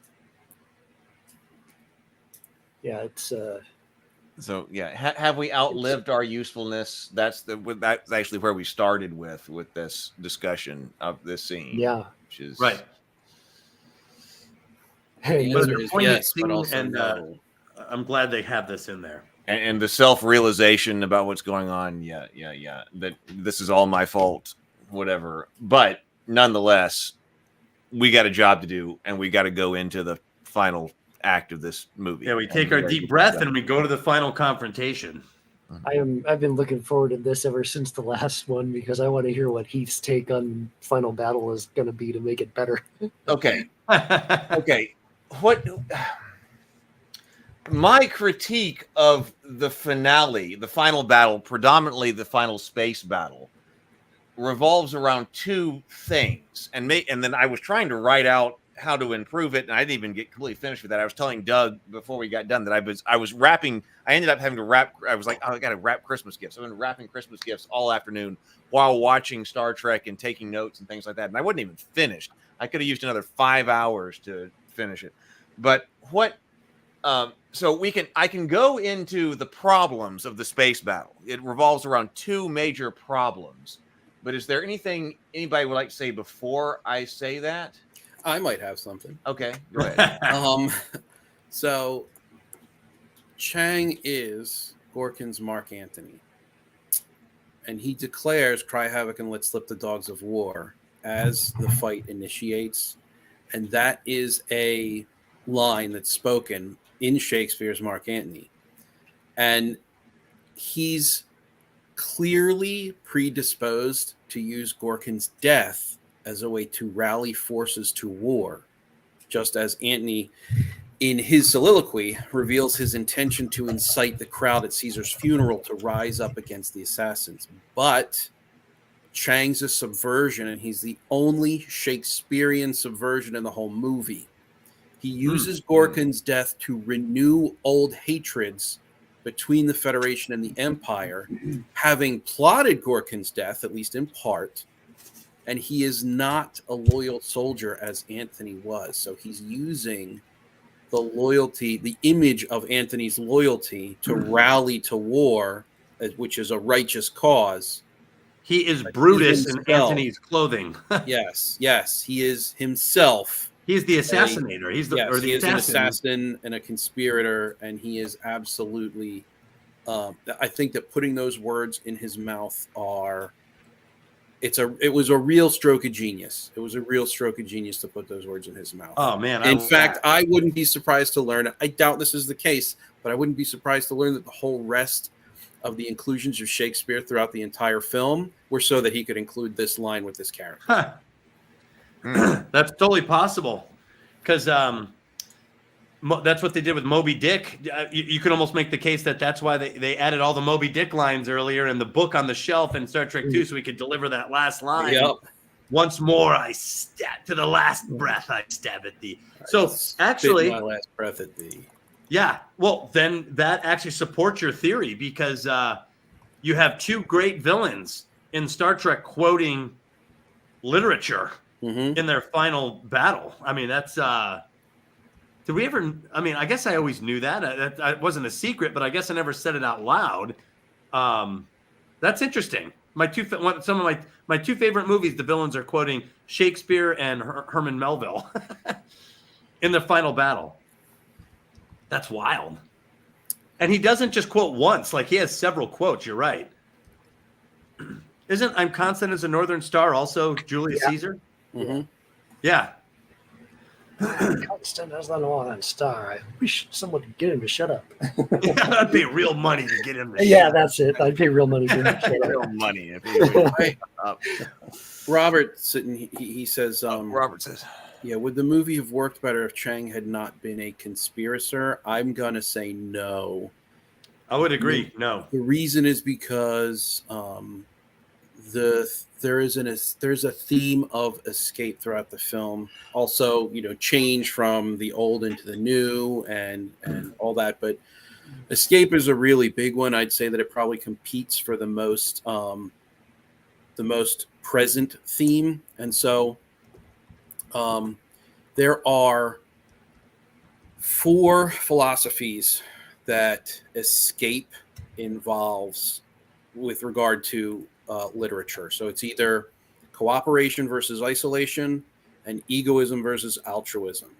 So the examples in the movie are the chameleoid, the shapeshifter, is selfish and isolated. The conspiracy is selfish and cooperative. Kirk and McCoy are altruistic and isolated when they're in prison. And the crew of the Enterprise are altruistic and cooperative, which is what ultimately wins the day. Altruism wins every time, and so there needs to be a Klingon element that is a conspirator that is an egoist in cooperation with. So I think that in order to sort of really hit the theme of escape, he's necessary. But that is strictly speaking from a plot and structure point of view, or I guess I should say a structure point of view, not necessarily a plot. Could we live in a world where Chang not being a co-conspirator could work? Probably. It would take a whole lot of rewriting, though. But it would. I think that was a great analysis, by the way. But 2, Chang offers the parallel. There's a parallel between the Federation and the Klingon Empire. They're working in concert, to your point. They're not just working, like you just said, altruistic and collective. This is a strange crossover as well of collective, co-collective, and selfish. So I think the Chang role as a co-conspirator maintains the parallel that the Federation is like the Klingon Empire in some way in its hegemonic existence or self-expression, that it's just a nudge to, in one direction or the other. This parallel makes you a little closer together. So I think that parallel is pretty vital to the plot. And I would say that it would, like James just said, it would take some major rewriting. Yeah, I think major rewriting and changing the theme at that point if you're going to take that out. I really like that analysis, James. I'm gonna have to. Yeah, that was very. I can send you my notes. I'm happy to do that. Well, that was great. Those 3 or the 4 different. It's like alchemy. The 4 different mix-ups of those concepts. It's like alignment. It's like what? Chaotic and good and evil. Yeah. This one, this one's missing a neutral, but whatever. We got there. That's just perfect balance is all. No, but that was really good. It fit perfectly in Star Trek 6, what you just said. Well, thank you. Okay. So are you ready? We're ready. Okay. Rewrite this thing. So we're going. So yeah, and there's part of this that we can, that I need your help. We can probably come up with a better solution right here. Sometimes as we talk this out. Okay. But basically, so what happens is the Enterprise shows up heading to Camp Khitomer, and they are attacked by the bird of prey that's cloaked, and they're having a hard time of it until the Excelsior arrives and helps them out. There are 2 major problems that I have with this this space battle from basically a structural perspective. And it comes out of the fact that it's supposed to be an archetypical element that is my favorite, which is the help from without. This is the same kind of scene. When the Excelsior arrives, it's supposed to be the same kind of thing as Han Solo showing up to shoot the TIE fighters to help out Luke Skywalker. Right. It's supposed to be exactly that moment, which is one of my favorite moments in storytelling. But it doesn't have as much drama as it should have. This is one of those situations where if we're going to use squeeze the lemon terminology, which is when you find something that could have a bunch of drama, get all the drama out of it you possibly can. In this case, we have situations where we are losing a lot of drama. And here was a situation where we could have had a lot of drama and we could have squeezed it. So I want to propose some alternatives that have to do budget, not a concern. So some of these things may be budgetary, but if budget were not a concern today, how you would do them. So, but my first problem that we got to fix is that the Excelsior's entrance as the help from without is one of the weakest emergences of or realizations of this archetype that I've seen. That Excelsior drops out of warp off screen. Like you just cut to the bridge, and it's Sulu saying, "Okay, we're here," and then Chang turns around. He doesn't even see the Excelsior on his view screen. He looks down and he sees it on his a tactical display. And it's like beep, beep, and the Excelsior is there. It's very, very weak. So the arrival of the Excelsior is weak. I want to crank the arrival of the Excelsior up to an 11. I want you to think the Enterprise is done for. And I want you to forget the Excelsior is even on its way. And then all of a sudden, I want the Excelsior to roar onto the screen in the same way that Han Solo does, that you've completely forgotten about it. Kind of like Darth Vader's Star Destroyer in Rogue One. He comes in out of hyperspace and the rebel ships crash into him. Something like that. Something like that. There is also a major problem with the way that they solve the Enterprise crew is able to defeat Chang's ship. Yes. And it's a callback. And I don't know if you're going to remember this. You probably won't, because I actually said specifically, remember what the Excelsior is doing weeks ago. Mm-hmm. So when we were charting gas. Yeah, exactly. They are charting gaseous anomalies. And I said, remember that. And that was like months ago, I guess, actually, when we first did Star Trek 1, the first one. I was like, well, that's going to be important. I want to talk about that later. So this is now, further proof that hours later, several months after the conference. But that's important because you set it up great. I set it up. I did set it up. If you go back and watch, you will know that I will set it up. So Wild Barley saying that I'm describing Star Trek 8's opening. Okay, with the Defiant and the Enterprise.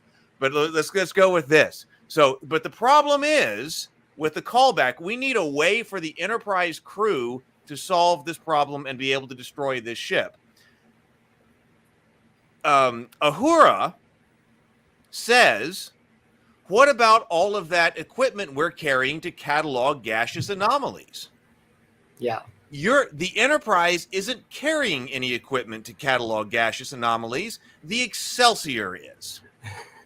And that's when you realize that how this movie was written, and that it wasn't rewritten the way that it was, because they even, with that in mind, they said in the commentary that as they were writing this final scene, they realized that they needed a third ship. The Enterprise needed some help. They realized they needed to introduce that archetype. So as they were writing through, they had written the entire script with the Enterprise being the one that was cataloged gaseous anomalies and had encountered the energy wave. And so Sulu was on board the Enterprise that entire time. And then when they were writing this battle, they realized they need this archetype. Let's have the third ship. So they created the idea that Sulu was on board the Excelsior.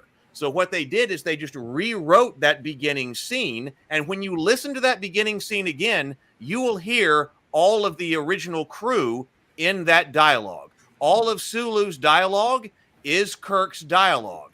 And actually somebody said in the comments, I forget who it was, it's gone by, but that when we were talking about Sulu, somebody was saying that what's great about this is that Sulu is acting like a cowboy captain, just like Kirk is. Well, why is he doing that? It's because it was Kirk's lines. Those funny. Were Kirk's lines. Because like when the communications officer goes, "Do we report this, sir?"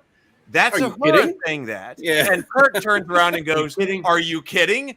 That's all of their lines. It's so funny because the whole time through this whole review series, every time you've brought Sulu up, I've always commented, Sulu is such a Chad in this movie. They really wrote Sulu strongly. They really wrote him well. It's like, well, I mean, they accidentally wrote Kirk and it just went to Sulu. That's so funny. And it went to Sulu. What a great move, though. Like, I'm really happy that Sulu got to shine the way he did in this film. Well, no, I know there's a little bit of a transposition error at the end here. I remember you mentioning that totally turns this on its head for me. Thanks, Heath. I remember you once you see it, you can't unsee it. Yeah. I remember you talking about that. Was it in the first one? It must have been. You guys were talking about that too, and you were saying how like the whoever the random guy, whatever his name is, who says the lines about should we report this, those are Chekhov's lines.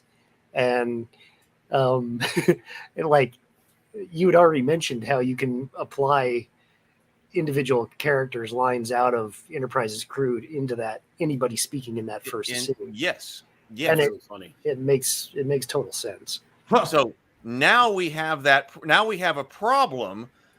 So if it's the Excelsior that's carrying the gaseous anomalies instruments, then it should be the crew. So going from that, it should be the crew of the Excelsior that figures out how to destroy the bird of prey, because the Excelsior should show up and somebody should say, wait a minute, we've got all this stuff for cataloging gaseous anomalies.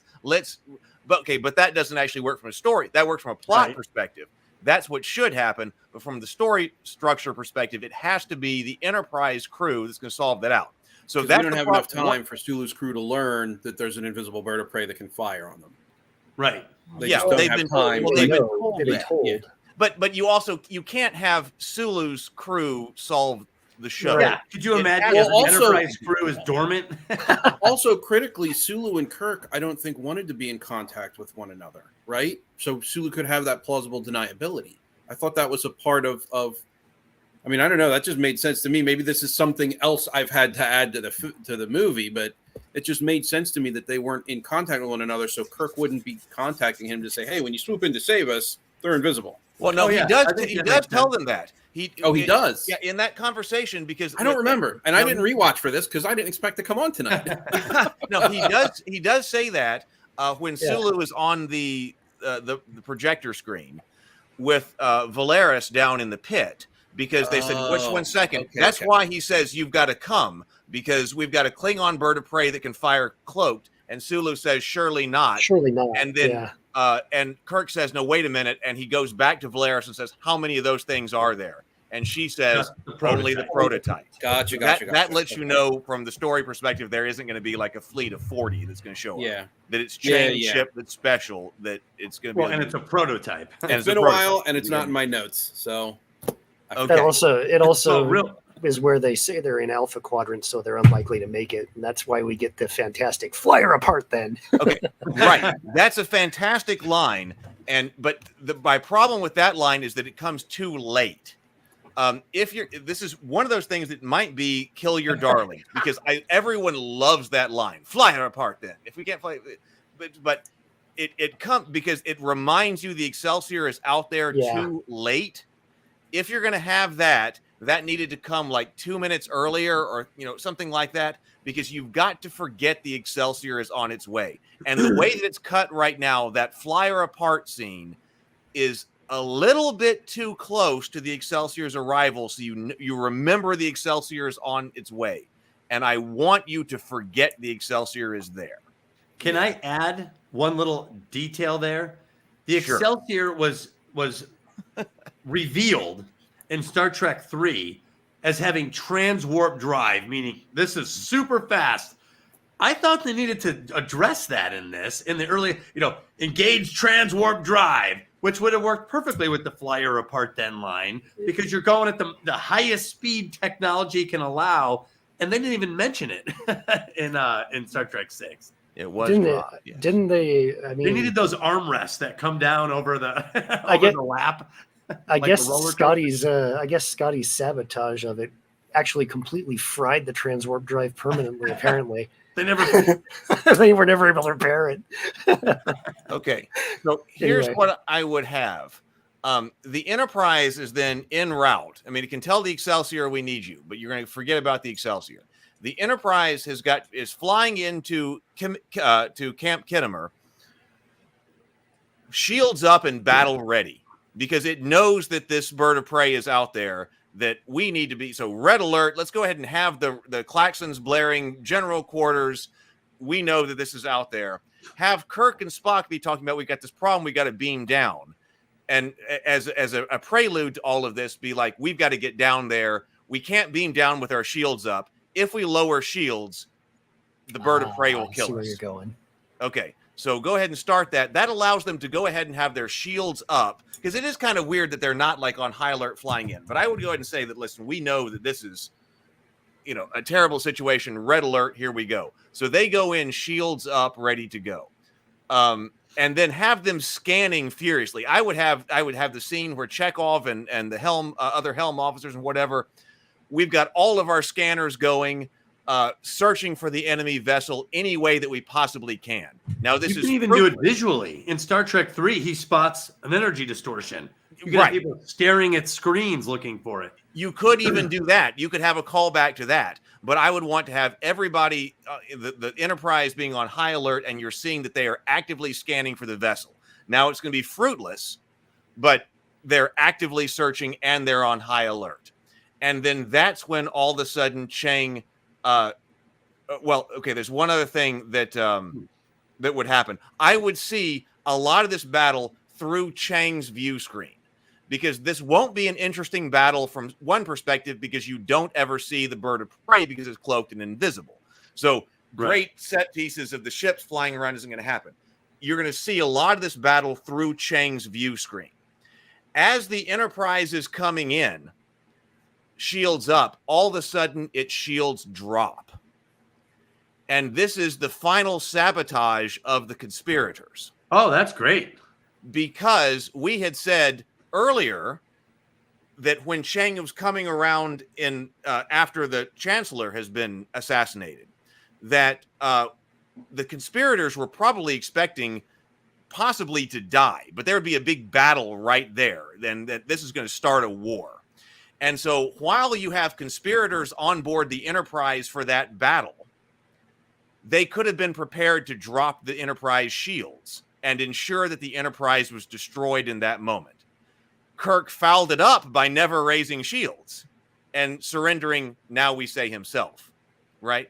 But that protocol on board the ship would already be in the computer.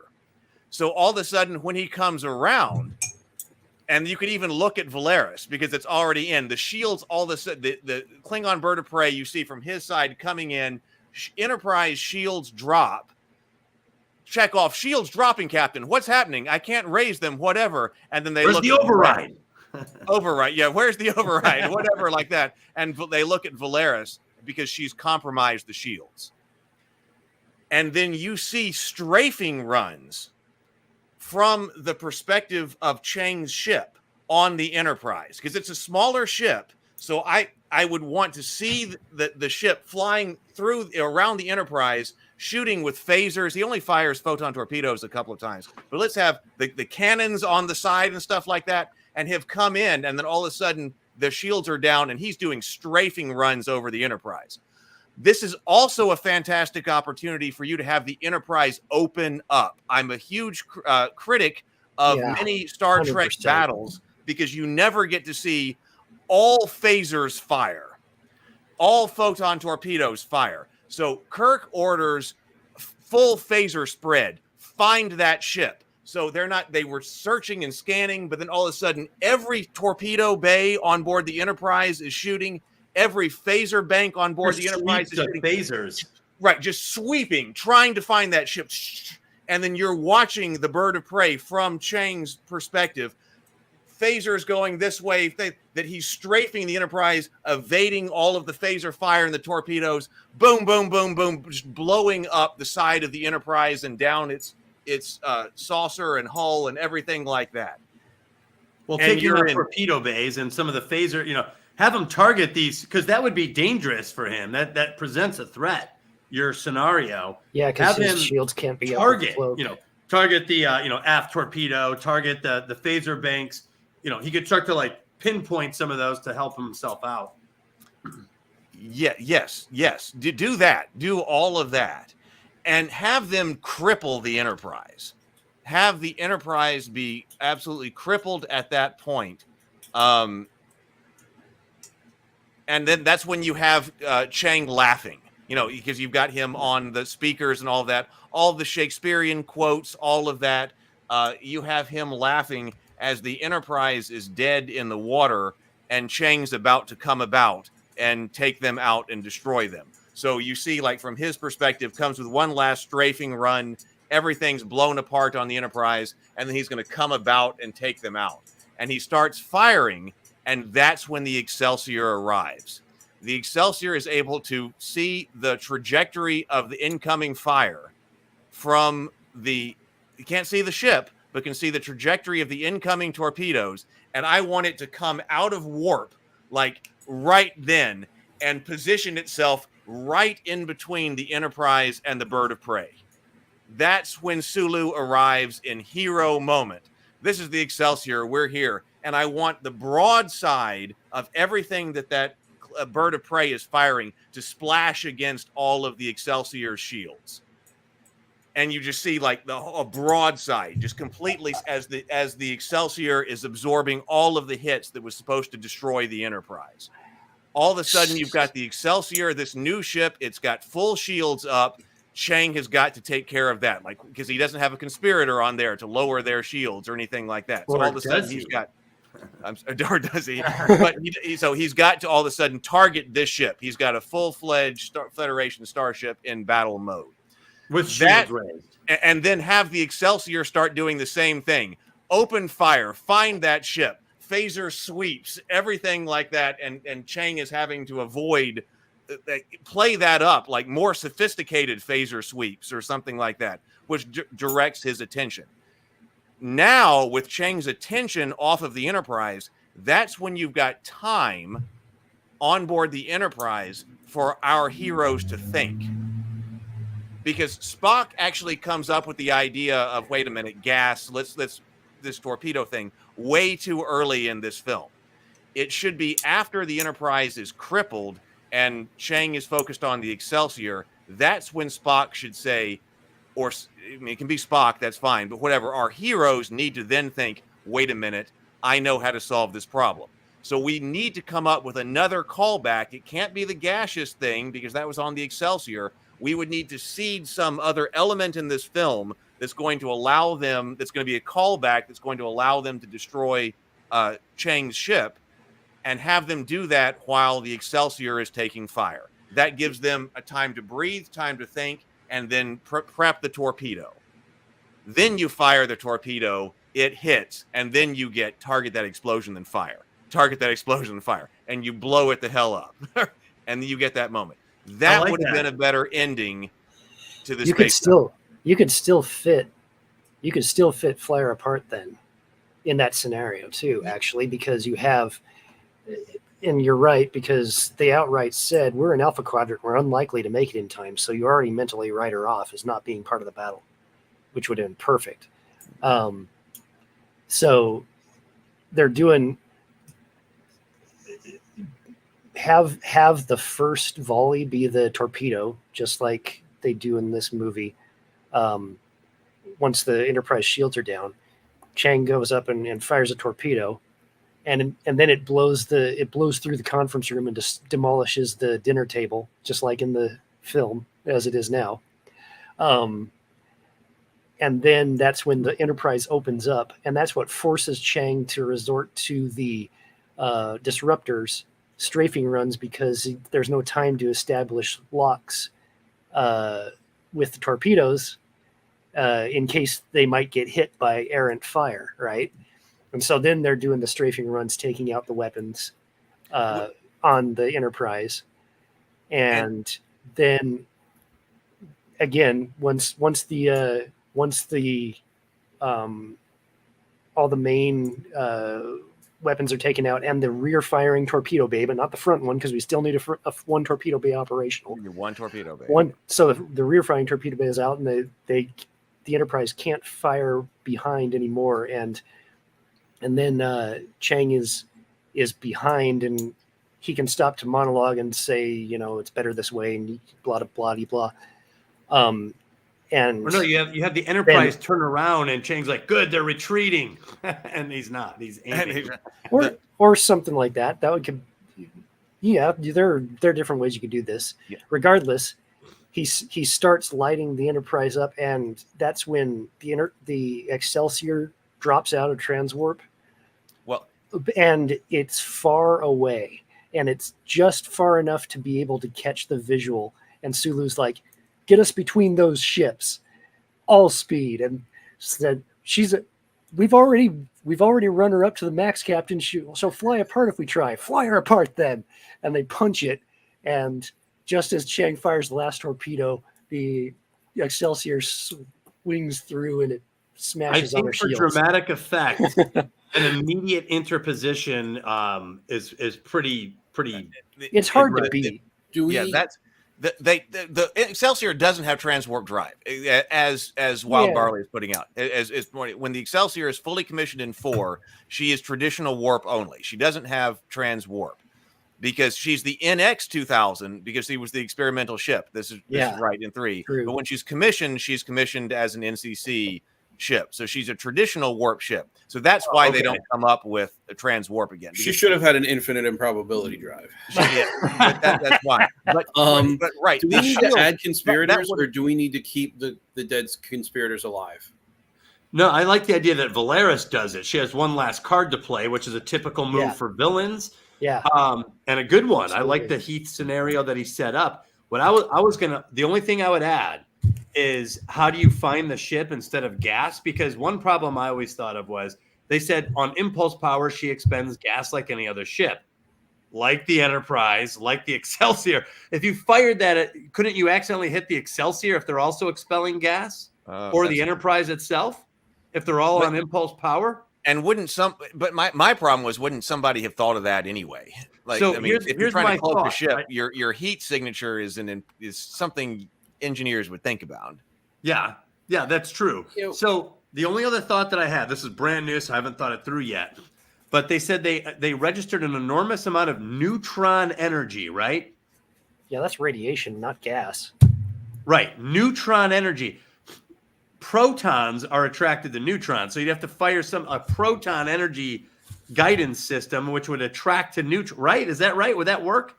Protons and neutrons. That's a good idea, though. Doug. Neutrons have no charge, so they're not attracted. But don't protons and neutrons attract each other? No. Protons and antiprotons do.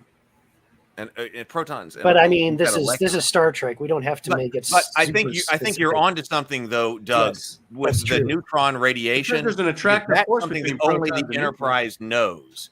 And so Spock's realization should have had something to do with detecting neutrons. We should have dropped some type of hint about the detecting a neutron radiation something, and that's how we're going to modify the torpedo. The extending the shields, Wild Barley says that you could have done that too, actually, because I was thinking if you really wanted the Chang ship to be invisible, and you were worried about, wait a minute, position myself between the photon torpedo blasts or the lasers or the phasers or whatever, or disruptors or whatever, have the Excelsior come in, Enterprise shields are down, extend shields. So have Sulu extend shields over the Enterprise to give it cover. So the Enterprise, because that's in the Next Generation, they can extend shields. So if they had thought about it, but with the Excelsior, that sounds like something the Excelsior should be able to do because it's the new ship. Maybe the Enterprise can't, but the Excelsior is a new one. So he comes in and he extends shields over the Enterprise, and that's what allows all of the splash of the volley that the Chang is shooting to cover that. And that would actually give you another thing because your shields aren't as effective when they're extended. So the Excelsior is having to cover for the extended shield to cover for the Enterprise, and so it can't take as much of a beating. But that still gives our heroes, that gives another counter on that. And so somebody on board the Excelsior can say, we can't survive this with our shields extended, sir, to cover the Enterprise for this long. That puts another timer on for Spock and McCoy and Kirk to figure out how do we use that neutron radiation surge to shoot this torpedo. This would have been a great ending of the movie. I love it. I'm still not sold on Valeris having one final play, though, because after the whole trial by peers, there was I don't know if she'd be free enough on the ship to be able to drop the shield. I got it. Hey, I got it. I have an idea. It's a program that was already installed. No, she already installed it because it was installed to ahead of time. Hold on, I have an idea. Valeris. Okay, well, how did she activate it though? Because if you're going to put her in a brig until you get, until you touch down. I think I would make it a play that when they go to activate the shields, they don't activate because so when they go to shields up, no shields, because critically Kirk never ordered shields up during that. I have an idea that might solve this. Okay, Valeris, instead of just installing a program, Valeris could have already leaked the Enterprise's prefix code, and Chang could lower its shields the way Kirk did to Reliant. Okay, solved. I love it. Solved. If she told him in advance, he could just be like, enter the prefix code. Yeah. Because they said to prevent an enemy ship, but if she's an insider, an enemy ship obviously can do it then. Yeah, because if you're going to bring her for essentially conspiracy, treason, et cetera, you are immediately decommissioning her, and the ship's not going to recognize any commands that she issues, even if she had previously loaded on some program or some protocol. It's just not going to happen. And I don't think it could happen believably. I mean, you could certainly do it that way. And they wouldn't let her have free reign on the ship. That's true. Well, exactly. That's they would why absolutely I was saying it restrict had her. to be that's why I was saying it had to be a pre-installed thing, that it had to be something that was supposed to happen after Gorkin was killed that was still on the ship. Well, this way, she wouldn't have free reign. she hands it off to Chang. That's it. She's done, and we don't have to worry about her getting involved. That's much better. And then Chang could just program it. And we've already seen Star Trek too, so we'd be like, oh no, Chang has the prefix code? And it makes sense because Valeris gave it to him, That would be I would like that. That would be fun. But everything you just said, I think is outstanding. To be honest, when you first started, I was like, man, I'm probably going to have to disagree with Heath because I really liked the ending a lot. But everything you said, you're right. It made me feel like they missed some opportunities. It's the same ending. I don't have a problem with the ending. It's that it's like a 7 on drama, and you could have made it an 11 on drama. So it's the same ending, but we needed to crank this up. Well, where you got me, where I was like, oh, actually, I think I'm totally on board on Heath's idea. When the Enterprise comes in, opening fire, like just sweeping phasers everywhere. When I saw, and I'm not a huge fan of the 2009 J.J. Abrams reboot, but I loved in the opening. I actually really liked the opening sequence with George, Kirk, and everything. But there's a scene where these missiles are coming in underneath the Enterprise, and this Enterprise looks like an Enterprise under distress, or a Federation ship under distress. It's got lasers sweeping everywhere. It's got torpedoes. Like it's trying to survive, and it looks like it. So I got that image in my head of Kirk giving that order. How awesome would that be? And maybe even there's a few that are close shaves to the bird of prey. He almost gets them, and Chang realizes it's a threat, and then starts targeting the Enterprise. But anyway, I think you just laid out a great alternative final battle on something that I thought was fine, by the way. I think you laid out the case that this really was a climax light, given the other alternatives that were available. Another thing I'm glad you think that, because that totally from the storytelling perspective. But we also have when Chang is doing the strafing runs, I want to make that very personal for him, and that we've already established the Klingon way to do that in Star Trek V. In Star Trek V, when the Klingon captain, which is a very Klingon thing to do, is like, weapons to my control, and that thing slides down, and he's actually in command of the ship's guns. I want Chang to do that. So when he's going in to take out the Enterprise, weapons on my control. Yeah, instead of that, and somebody else presses the button, he needs to have said, weapons to my control. That comes down, and I want Chang to actually be in command on that like periscope thing as they're doing the strafing runs. Yeah. And so he is actually shooting the Enterprise as you're going down. Well, a couple things. Kirk's nemesis. So make it personal. A couple things. One, this is better than beep. It's literally a red button. Right. And it's this beep. Yes. We talked about the attack. Punch the drama. Squeeze the lemon. Punch the drama. Make this happen. Again, sir? I'm pushing it like 5 times now. You're really Why is it that button? I mean, it's such a weird thing for like this button over here. I'm pushing on this side of it. That's the fire of the torpedo. They should have 2 red buttons, an A and a B, like on Nintendo.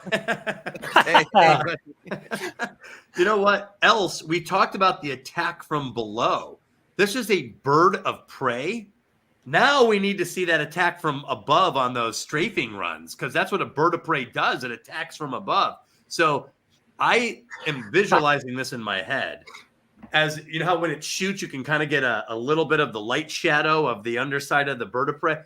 I could totally see this coming in from above, like sweeping in and strafing. I think that's a wonderful idea. and it meets the definition of a bird of prey at that point. Yeah. So one of my ideas, if we got to shoot something down at Neutral Zone Studios, is to write that revised ending of Star Trek 6. Make it just because it would be original series look, so it would have to be original series, but just revise that battle and then shoot the revised battle at Neutral Zone Studios. That would be so cool. That'd be awesome. I have seen revised moment. Like I think everyone's seen the Obi-Wan Kenobi Darth Vader fight, right? Yeah. Where it's like real aggressive and everyone. Oh yeah. I just saw a week ago somebody did a little extra on the Battle of the Mutara Nebula, and it was subtle. There wasn't a lot of changes, but there was some, and the ones they added were really freaking cool. So there is a total precedent to rewrite these scenes, and if you do a good job, it'll go viral. People will pass it around and watch the hell out of it. Brent wants to ruin everything. Come on. Brent's a major part of this. It's maybe horribly ruined. Well, he was asking earlier he said the elephant in the room is great ideas, guys, but is it in the budget to do all that? Yeah, I know. It's probably I mean, there's certainly a budget thing. I mean, 1991 budget thing. But laser sweeps and all of that. I mean, that would have been a thing. But with modern technology, Robert does say after Star Trek 2, they should have changed the disarming codes on Federation ships or the prefix codes, or at least made them like more than 4 digits long. Yeah, that's really easy to write into the sabotage, though. You can have her, include some sort of, especially if there's you can just give them the encryption. Like it doesn't have to be 6 digits you punch in like a passcode or a PIN number. Especially if there are admirals involved. We have to ask this. Okay, so this is ruining everything. Why doesn't the cloaked bird just beam a bomb onto the unshielded Enterprise? Because they would have to lower, even though they can fire while cloaked, they still can't do anything else. Well, that would be the answer. So they're cloaked. So they may not have their shields up. No, their shields aren't up. But they may not be able to transport while that it works because the assassins had to beam on board from the Enterprise. Yeah. Go ahead and establish that because they're like, why didn't the assassins beam on board from the Bird of Prey? That's why they can't beam while cloaked. Yeah, the whole thing. It could also be a standard protocol to shut down the transporters to prevent an enemy from doing that.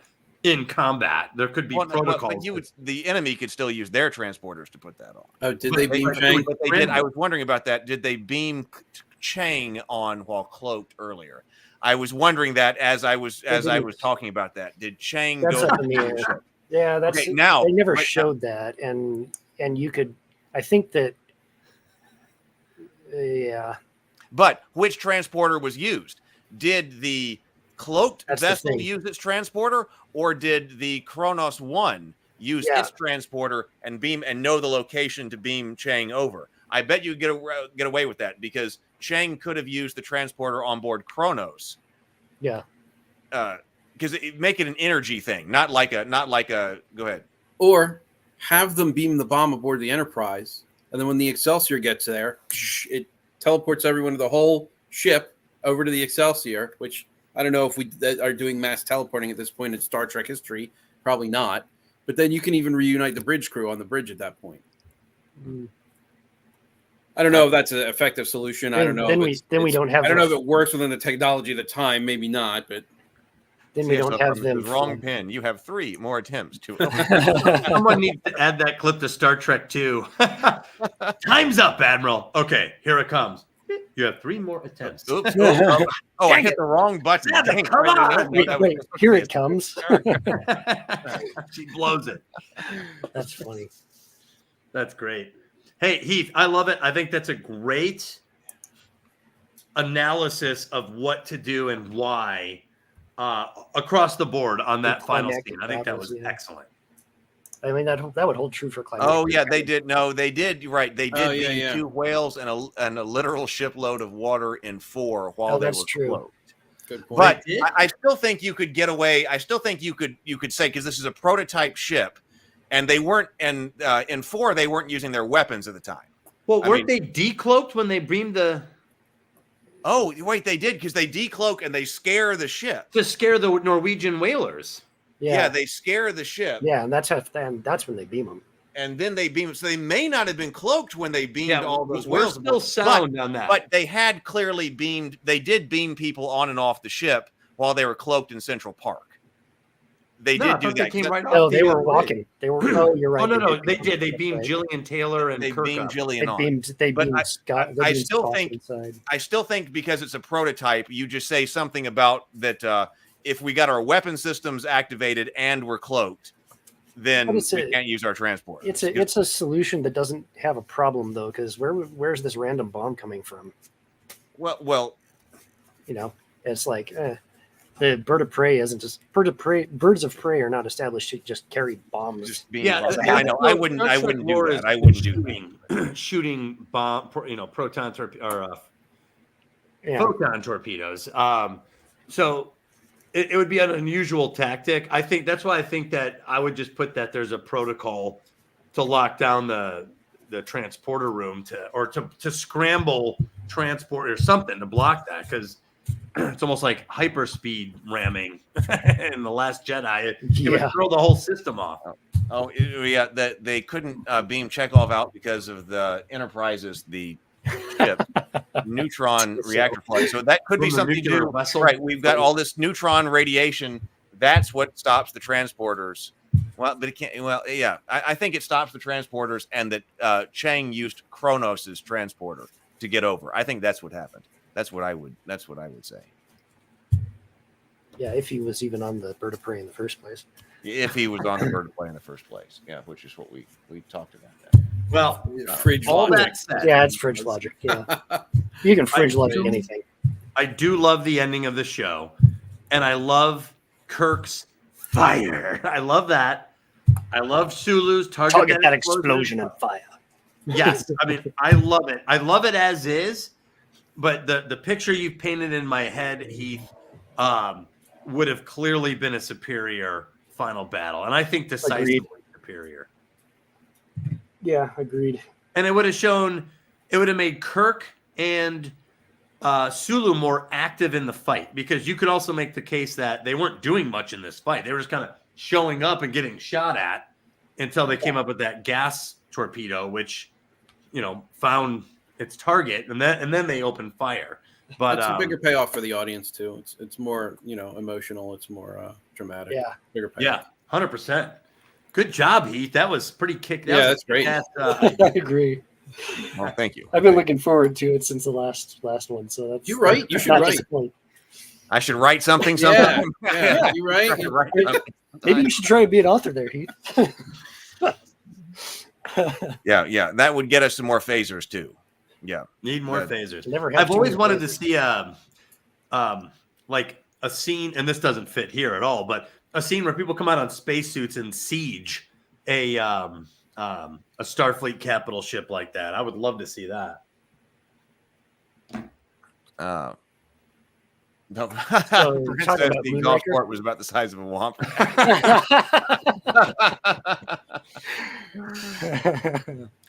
It's ray shielded. What do you guys think about the fact that the torpedo that in the actual film, that the torpedo that punctures the saucer goes right through the conference room and destroys that curve? Oh yeah. I was actually symbolic. wondering how they destroyed that, because we said that is the conference room. It's the galley, the officers' mess, but it's the TNG conference room. And yet there was some explosions in there, so obviously they didn't blow up the TNG conference room. Well, let's see. But you're wondering about the significance, thematically, yes, the thematic significance of that conference room being blown up. That's a good question. I'm just curious if anybody had observed that, noticed it, or had thoughts about it first. Well, I never thought about it until our discussions, where the significance of that place and the positions of everybody in that place took kind of a precedent. Then you're saying that whole scenario, the idea of Starfleet cornering the Klingons, that's done too. That's like Kirk. That's like old Kirk killing new Kirk. The scene where the Starfleet was surrounding their Klingon guests. That's done. I mean, it's all it actually fits that symbolic theme, right? And Well, when you look at it, when you watch the scene, they set off a lot of pyrotechnics, but nothing actually explodes until they make a quick cut and they have like the bar. It's almost like a 10-forward bar behind the table blow up, but they don't actually show the entire room getting destroyed. Anyway, probably to Heath's point, they didn't really destroy it was they did, so they didn't. I'm sure they set it up so it wouldn't damage the set. Probably was like a miniature or something that was destroyed for that, but could be. Yeah, but it's significant that's where peace was being forged with the dinner. That was where peace. And so, what is Chang trying to do? That was That was peace under false pretense. You had several conspirators sitting at the table who were meaning to disrupt the peace. Mm-hmm. Well, you did have that, but you did have Gorkon was absolutely operating in good faith, and for sure. All implications were he would have succeeded if he could have survived long enough to do so. And I just think it's like, oh well, and I haven't had a lot of time since our last to really spend thinking about this kind of stuff and analyzing it too much, but still, I think the idea was, although there are these sincere overtures for peace amongst Spock, Gorkon, there were still people at the table who had not become their new versions of themselves yet. Even as it bore, she says, you've restored my father's faith. She's still, on the fence on some of this stuff. She's leaning toward her father's thing, but she clearly wants revenge on Kirk. The same way Kirk wanted revenge on some of the Klingons killed his son. Yeah. So there was still some people on the fence, I think, in that meeting as well. And plus, you have Chang, who knows he's going to blow the whole thing up. Well, I was thinking, and I was going to say, even though I haven't thought it through in detail, I think more thematically, it's more satisfying to say, okay, well, they were in distress and you backed them into a corner, and this is the result you get. They will lash back out at it. They can't. You can't have. You cannot have the arrangement be of an unequal power base. Otherwise, you will. Despite the overtures of peace, even if it succeeds, it will eventually blow up again. You have to eliminate this old way of thinking and eliminate the trying to take advantage of the situation and putting them on their back foot and meet totally equally across the table. I think that's what kind of what John is saying here. It's from the galley, the conference room, the galley. It's officers' mess. I think it is. That's also where, from Chang's perspective, the Klingon Empire was humiliated. Great point. And it's now is a scene in the Federation's humiliation. Chang takes it out. Great point. It might also be the fact that because Chang wouldn't have targeted it intentionally, so he wouldn't have been destroying that room intentionally. It was accidental. So this could be the sort of the last gasp of the past's conflict lashing out, because that's the room where the peace started. Yeah. The idea is that the conflict itself is still spreading, and now it's destroying, it's consuming these areas where the conflict was unresolved. So, well, I think it's also emblematic of Chang's desire. I mean, he doesn't want the peace to take place. He wants the war to continue. And so I think that seeing that room be a casualty of his, destruction on the Enterprise, especially seeing it from the inside the way we do, is sort of, it calls that to the fore. But I mean, any of these points are correct and valid. Well, and the torpedo that comes up through the hull, remember that was on the trailer? Yeah. I remember in the trailer, everyone was like, oh, whoa. It was kind of a big deal in the trailer to see that. Yeah. This Wild Barley brings up the religious implication, which is not something that's explored in this movie. It's all the political implications of things. But yeah, you could have also added a religious element to the Klingon motivation. That making peace sends them to their version of hell. But yeah, it was all political and not religious. Was Grethor part of the larger Klingon lore at that point when that movie was made? Well, I'm not sure, because that I think is a post TNG probably thing. I don't know. Good interesting idea though.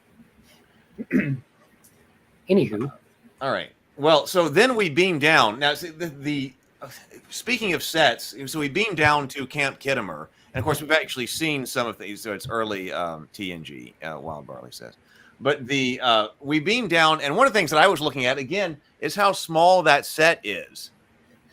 It's perfectly fine. I mean, it does exactly what it would do. But it's like a kid's version of the UN. Right. It's reminiscent of the UN, but there are not that many people. I mean, there are a lot of people there, but there are not that many people there.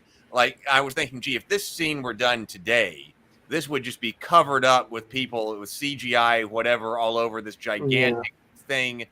It's so grounded.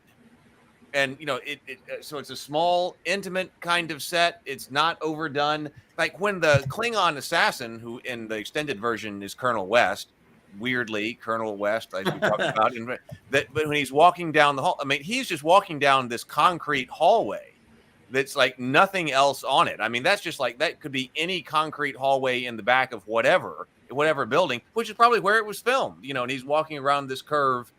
And so what strikes me about that is just, it's intimateness, it's smallness, it's practicality of the filmmaking of the time and making good use of your money, but then also the filmmaking of the time, that this is not a CGI monstrosity with 6,000 aliens. Yeah. Which actually breaks authenticity mostly these days. Yeah. Yeah. Well, remember the theatrical version, it wasn't Colonel West. It was just the Klingon. They added that scene later where he takes off the mask. Well, but he shoots, the assassin shoots, but it's Scotty. Again, having scenes for everybody, Scotty's the one that bursts into that room up and shoots that Klingon, Colonel West, whichever one. So Scotty gets a heroic moment with a phaser.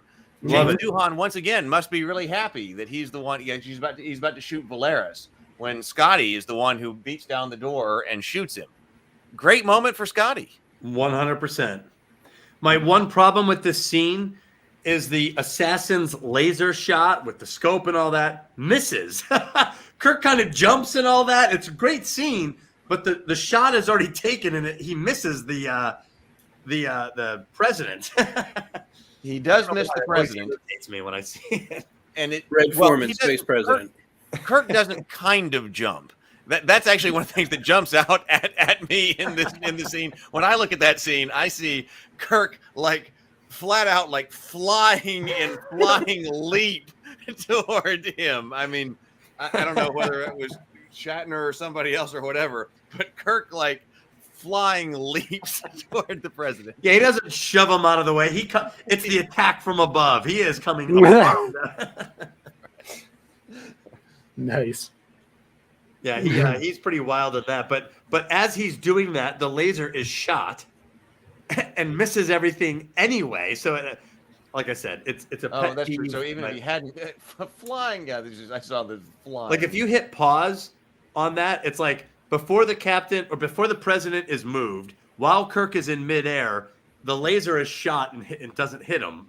So it's like, I don't know. So that kind of defeats the purpose of Kirk being Kirk's flying. That's what I'm saying. Like, had you just stood there, that he would have missed anyway. Well, so should Kirk have been shot? So should Kirk have taken that? Archetypically, do we actually need Kirk to have taken the hit for the president? That's interesting because this is technically their sign off.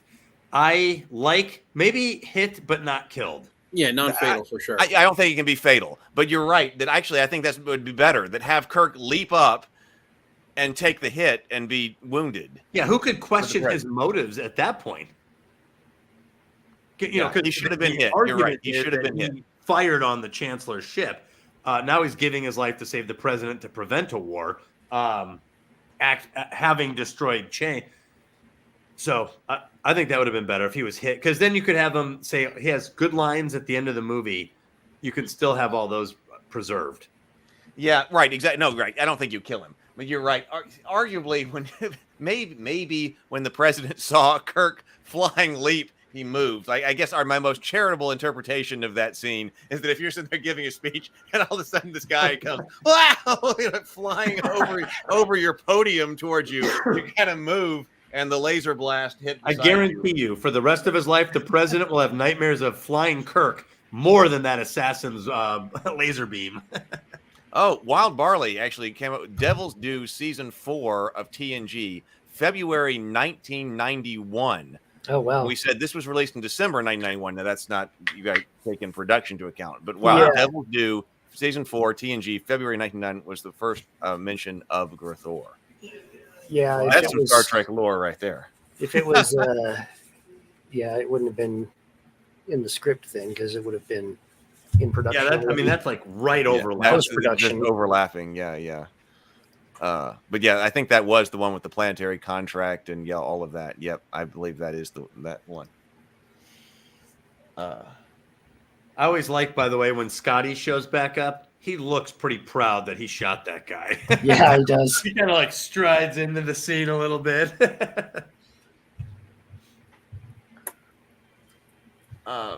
Yeah. Well, then we get. Well, I mean, so we have the emotional end. There's some reconciliation between Kirk and Ozit Bor. You're right. Yes, you've restored the faith in my son, and she's like in my father, which I thought was really good. I mean, that's what you want in a story. You want some resolution like that. I really like the line just before that too, which ties into something that you guys have been talking about since the first episode talking about Star Trek 6, where Undiscovered Country, where he says, some people think it's the end of history, but we haven't run out of history quite yet.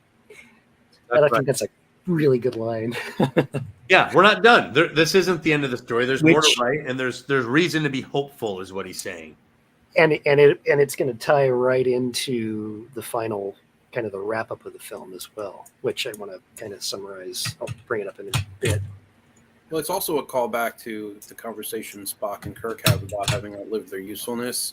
Because if they are quote unquote relics of the past, but there's still more history to write, then they haven't gone anywhere. There's still plenty of more for them to do to write the history. Well, and they just proved it. You know, they just played a critical role in preventing a war at a moment of peace, where they were falsely framed for trying to disrupt that peace.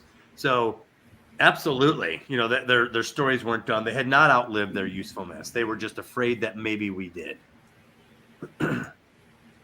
Yeah, and so yeah, they're all clapped and celebrated at the small UN. Well, and Kirk says the movie's namesake, you know, the undiscovered country, and I love the way he says it. Like, can you even wrap your mind around this idea that we've come the end of history? Or no, he says the end of history, right? Not the undiscovered country. Am I right? I don't think that he says. Doesn't he say the end of history? Doesn't he say it in the speech? He doesn't. I don't think he says anything. Does it say anything about the undiscovered country in the? Maybe not undiscovered country, but I think he does say the end of history. Yeah, he says. That's what I meant. I'm sorry. That's what I meant. Yeah, the end of history. We haven't run out of history quite yet. Yeah, that's what. Yeah, so that's the way he delivers it, though. I really appreciate. He does say He does actually say because Gorkin had used the phrase "undiscovered country," and Kirk recalls that in this end. I think that's what you're remembering. Your father called the future when speaking to Ozit Bor the undiscovered country. Okay, so he does use that line as a recall to what the original use, which was Gorkin. Well. What I like about Shatner's delivery of this speech is he does say, he's like, the end of history. Almost like, can you fathom this concept? Like the concept is so big for all of us, you know, that we were actually we were hitting this idea, this larger than life concept. We were there. We were grappling with this, and I just love his performance on that. It comes across as a sincere effort to address the unaddressable, the end of history. I mean, really? So some people think the future means the end of history, but we haven't run out of history. And it's actually based on the quote in Shakespeare. The full quote is, and I think I probably put this in chat before, but that the dread of something after death, the undiscovered country from whose bourne no traveler returns, puzzles the will and makes us rather bear those ills we have than to fly to others we know not of. So that was the conspiracy's entire fear. Was to keep on to the ills and the war that they know rather than pass over into what is death, essentially unknown, in order to discover what then that's a double layer on the Undiscovered Country. That's very interesting. Because when I do the mythology wrap up on this is a creation myth, this story. So that's a very interesting tie-in as well. You're creating the new history, the new chapter.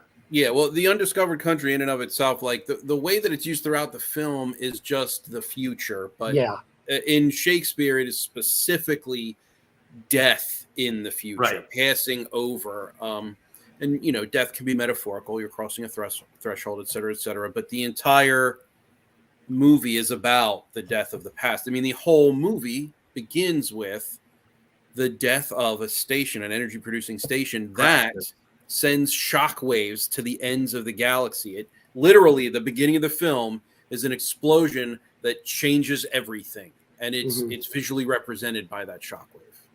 Yeah, almost like a Big Bang, which supports Sable's comment a second ago of a creation myth. I do love it with the. No, I thought the end of history. I thought the end of history comics reference to Umberto Eco's to the end of history about the end of the Cold War. It could very well also have been Umberto Eco's from Name of the Rose. If it's, I thought that was a quote from a political commentator. Yeah, end of history.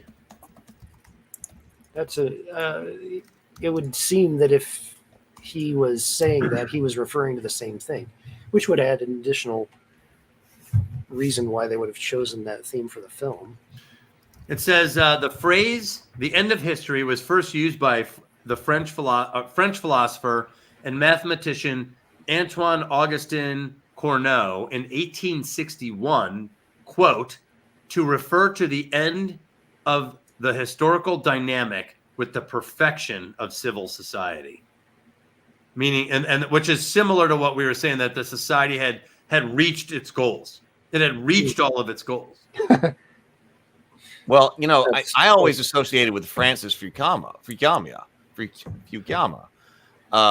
But as I just looked that up, The End of History and the Last Man is a 1992 book by a political philosophy by American political scientist Francis Fukuyama. So that came out after, but it's possible that he wrote. He might have said it before his book. Right, but yeah. So I always associate it with Fukuyama. See, I'm with you. I thought that he used it in a journal article in I forget the name of the journal, but I thought that it was an article before he wrote The End of History, the book. Yeah, but, I'm with you. I thought it was along. Okay. So yeah. I will say I love the shot of the Excelsior and the Enterprise side by side. Yes. Riding off into the sunset. It was very satisfying, and then even see the one I think the Excelsior peel off, right? The Excelsior peels off, yes. Yeah. I love it. The B is probably my favorite Enterprise. I love the Excelsior class. I think it's the Excelsior's an awesome design. Fantastic. I do like when they walk on board the ship, the Enterprise bridge too, and Kirk's like, "Well, once again, we've saved civilization." We know it. It's just very fitting. And the good news is they won't even prosecute. Casually, too. Recognition of what it is they do by the characters. Oh, we did it again. Well, there we go. We did it again, people. Well, Save the world another once really again. classy scene is Sulu on the view screen with his whole crew behind him, saying, what does he say? You too, Captain. It was Kirk. nice to see you in action one more time, Captain Kirk. Love that. Love it. That's yeah. Yeah, Sulu, in my opinion, That's he why- kind of steals the show in this. He one. does. He He's does just such great. a good job in this. Absolutely great. And it's funny you said they wrote him like a Chad. Now we know how that happened, but hey, it works. It really does work. Yeah. I mean, he spent how long serving under Captain Kirk? Where do you think he got his captain style from? Yeah. Absolutely. Well, what's works. funny is when I was talking to my dad when we were rewatching this, I was like, you know what I like about the Excelsior? They're not just like, they don't seem like extras to me. They all seem like highly competent. And now I realize that's because it was Uhura and Bones and Because they are highly competent. yeah. So yes, they are called back to be decommissioned, and Wild Barley says, "Second star to the Reich and straight on till morning" is my favorite borrowed line. It's Love such it. a fantastic line. The directions to Neverland are the directions into legend. Uh, Of course, Spock gives the "go to hell" Yeah. line. If I were human, I believe my response would be if I- go to hell. If I were human. There's some great lines to wrap it up. But yes, I'm Oh, I going to love the definitely Domino touch on the Class, second John. star That's to the right. Probably my second favorite Enterprise Z. Sorry, what? I was mentioning. John mentions that the Excelsior class has a lot of similar lines to the Sovereign. I Yeah, told it him that's does. probably my second favorite class. I will fight anybody on the best Enterprise being the D, though. Oh, I'm not fighting you on that. I agree. Today we have too many classes. I know we do. We have too many, but this Yeah, was back when a class of a ship meant something. Yeah, Star Wars too. They have the same problem in Star Wars. But yeah, that Peter Pan line is absolutely fantastic, absolutely fitting to the end of this crew yeah. and this incredible journey that this franchise went on from the 60s to 1991. Unbelievable. Like it couldn't have been more satisfying to me the way this ended. And I love the music. It kind of goes back to the old music, right? A variation of the old theme. Is that right? Well, Yes, it's a very Dun, dun, dun, yeah. dun. No, they have the original series music playing over their signatures Yes. coming up on screen. which was 'Cause this such is the swan an song. emotional sign off. Oh, Like it even to was. this day, Yes. watching that, I watch it all the way through to the end. I'm a credits watcher anyway, but those credits are just what a part of weird the movie. phrase, but they're effective. It's like just such an emotional gut punch. No, it's not. in like the best way. I And totally especially agree. now that we know some of these people are no longer with us. Yeah, It yeah. only gets more emotional. Yeah, Yeah, this is the only movie where I have to Before- watch that part of the credit. Like I have to go through the credits there. I remember And my I mother. just pulled it up and I was wrong. It's not the original. For some reason, I whenever I replay those signatures coming across the screen in my head, I hear the original series theme, but it's not. It's a. But it's its isn't own it a theme. variation of the? No, it's completely original as far as I can tell. I'm playing it right Okay. now. I hear it in my You know, head. yeah, I just the context of the film being the last original series film. Well, it's the and finale. Yeah. it's the finale. So they're actually signing off in the credits. The Literally. fact that and Wild Barley brought this up. He says the directions to Neverland are the directions into Legend. Second star left straight on till morning. They are going into Neverland. They are entering into the land of dreams and legends. But that's Dude, you're stealing my That's- thunder. for the audience. It's like I don't mean to. I apologize. But No. I'm talking to Wild Barley. Oh, okay. It's like from the audience perspective, because the expectation at the time was that you're never going to see them again. And so you would only be able to see them, in Neverland, in Dreams, and in the previous movies that they've recorded. There are no new adventures. And when there are no new adventures, it becomes legend. It's just the retelling of the same stories over again. and then visually, the Enterprise goes toward a star, and the star kind of swallows the Enterprise up, and it just kind of disappears. Yeah. So it's perfect archetypally speaking for it to just vanish in space. That's what I like. Yeah, like this is the exact same kind of thing I was writing down in my notes. I was saying that's that's a beautifully ironic quote in a way because of the nostalgia in it. This is about a boy who's refusing to grow up. And what is Kirk doing? What is the entire crew doing? Is they fly off and disappear into a star? They're refusing to grow up. They're disappearing into the sunrise like a dream, as you guys are just saying. Yep.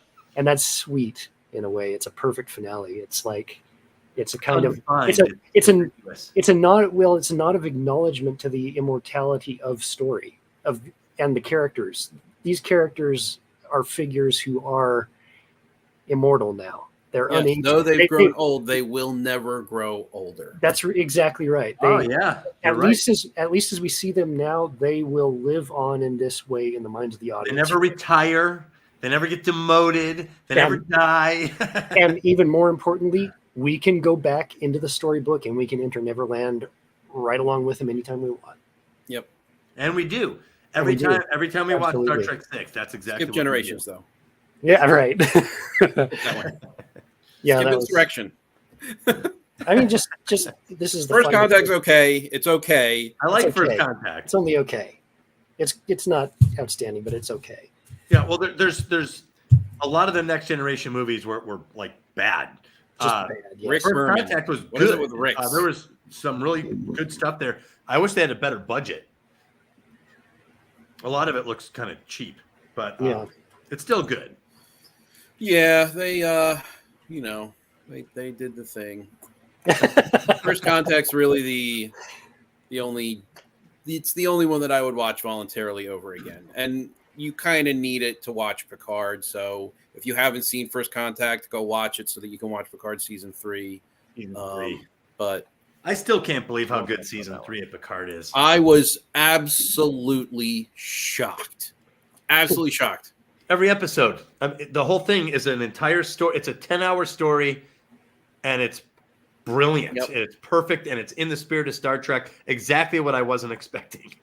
I wanted to sit down and watch the whole thing from start to finish, and Candace made me pace because she knew that I would literally just sit there and watch the whole thing. So there were probably some we would not judge you poorly for that. Well, I'm going to watch that one because we've basically concluded the 6 movies that we were going to go over. We wanted to cover like some of the other movies in one episode, like First Contact and I want to talk about some elements of Generations, specifically to call out why it's inferior to things we have seen before from the storytelling perspective. I think we can do that in one type of episode. So there might be one more episode that's on Star Trek movies from here on out, like to cover what we like, what we don't like, what's significant to talk about. And then I got to go see Picard season 3. So you're going to love it. Well, I love Trek and I love your guys' commentary, Heath and Doug. So if you want to keep talking about Star Trek, I'll be here for it. Well, Star Trek has a special spot, man. You know, when I grew up, it was like Star Wars or Star Trek, and it was kind of a different vibe. Yep. You know what I'm saying? It was a different vibe on either side, and I was one of those guys. I loved both, and you know, as you got older, it was weird that the geek culture became so cool and mainstream because it was not for a long time. You know, you kind of kept it, you know, quiet or just around people that was all, you know, that you could trust. But as it went on, it got really popular, and I'm glad because this stuff is as great as we all thought it was when we were kids. It has survived the test of time. I've always liked and appreciated Star Wars, but I love Trek.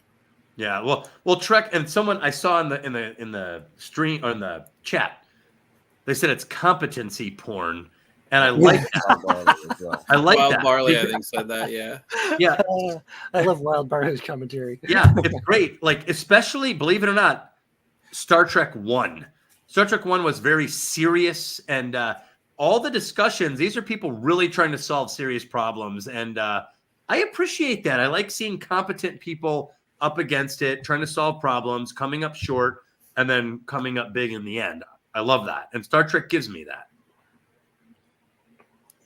Well, there's a good segue, actually, because Star Wars is very much mythology based. Obviously, we've talked about that plenty of times before, and Star Trek not really so much. Star Trek is pretty straight-laced sci-fi, but this movie I think is unique because it's so explicitly mythological in its format. And I said it's a creation myth. Back when you guys did the first episode talking about Star Trek VI, I dropped at the end. And it was the first time, and I didn't know why it came out. It's the first time I used this language ever to talk about it, and I couldn't articulate exactly why at the time. So I spent some time thinking about it and analyzing it and codifying it. I was like, this movie is the churning of the Sea of Milk, which is the Vedic creation myth. I don't know how familiar anybody is with it. I am not. Okay. Sea of Milk. I am nominally familiar. Okay. So the gods, or the devas in Vedic myth, fought an eternal war against the demons, or the asuras, and eventually the gods basically lost. And so they were looking for the secret of the elixir of immortality, and they came up with a plan in order to get the elixir, which was they took the world serpent Vasuki, and they got together and negotiated with the Asuras to do this together because they couldn't do it on their own. They took the snake Vasuki, the world serpent, and they wrapped it around the infinite mountain Mandara that stands at the center of the universe. And they put the tip of the mountain into the ocean, the great Sea of Milk, which is the primordial chaos. And they churned it like butter on the back of the giant tortoise. What was the giant tortoise? I wrote it down here. Vishnu actually took the form of the giant tortoise, bearing up the entire universe. And they churned the Sea of Milk on the back of Vishnu, using Vasuki as the churning rope, and the Asuras were on the head. They said they wouldn't help unless they got the head of the snake, and the Devas were at the tail, and they were pulling it back and forth, spinning the mountain to churn the sea. And of course, all these wondrous things came up, Shakti and a lot of other myth, like the perfect cow and all sorts of other mythological things, including the elixir of immortality. But the first thing that came out of it was actually a poison. It was the most deadly poison of all, so dangerous that it would wipe out all of existence. So Shiva drank it up, kind of sacrificing himself in a way to save all of existence. And he held it in his throat, which caused his throat to turn blue, and so he was called blue-throated from that point on. But after that is when all these wonderful and beautiful things came up, and they made the universe, and the final of it was the nectar of the gods, which was the key to their immortality. Was the last thing that came out. So the nectar of immortality? The nectar of immortality, yes, the nectar of the gods. So then there's a whole continuing myth from that point on, but that's the creation myth in the Vedic texts. And if I'm getting stuff wrong or missing names and somebody knows what I'm getting wrong, I'm not an expert in this. I'm just a mythology fan. And no, you're bang on as far as I'm aware. Far Eastern. Okay, well, regardless, I could keep in mind that I'm not a scholar of this type of mythology here. It's Indian mythology is probably one of the least familiar that I am. But regardless, creation myths are something I've always found interesting. So this kind of came up subconsciously, I guess, at the end of your first table talk about Star Trek VI, and so when I dropped it, I was like, hey, that's the churning. This whole story, it's the churning of the Sea of Milk. And then I thought about it. I'm like, why did I even say that? So I sat down and dug into it, and I feel like, and then, of course, this is not a one-to-one correlation. These are archetypes, but Spock is the world serpent. He's Vasuki the snake. because he's the one who bridges the connection between the Federation and the Klingons. And in this, the Federation and the Klingons are the gods and the demons, the Devas and the Asuras. Interestingly enough, though, the Klingons are the Devas, the gods, because they were the ones who were defeated and needed the elixir of immortality. They were facing their end. The demons are the Federation, because they are the ones holding all the cards. So Vasuki, the snake, is wrapped around the mountain. Spock is wrapped around Kirk, the mountain Mandara, right?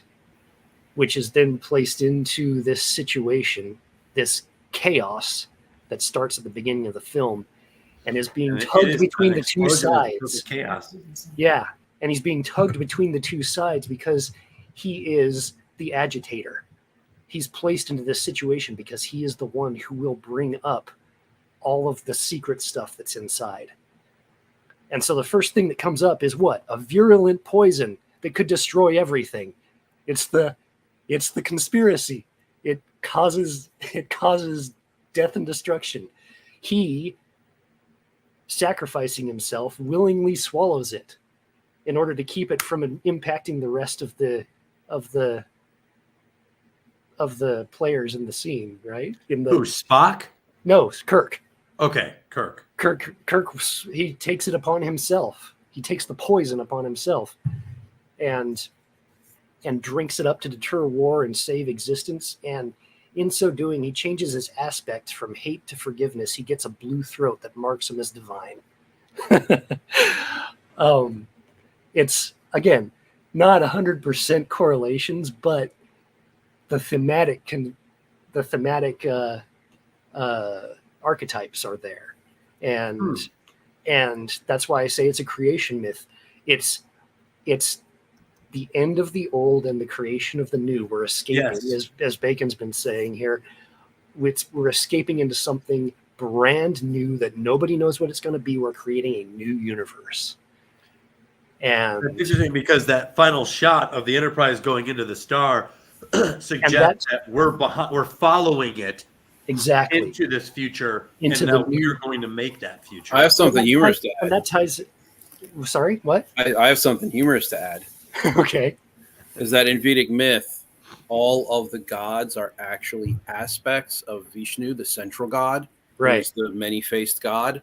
And the fact that those parts were originally written for our crew, but then given to another crew, so it's essentially sort of aspects of the dude. That's fantastic. It's humorous. It doesn't line up one for one, but it's but it's very interesting how those mythological patterns carry over. But yes, that actually what you just said, Doug, too, goes into kind of my wrap up as the film, as the finale of the original series era too. It's like, nice to see you again in action one more time, Captain Kirk. Great. And looking there, and it's because it's looking forward, not backward, right? Like too many finales, too many wrap ups, or series finales, or whatever you want.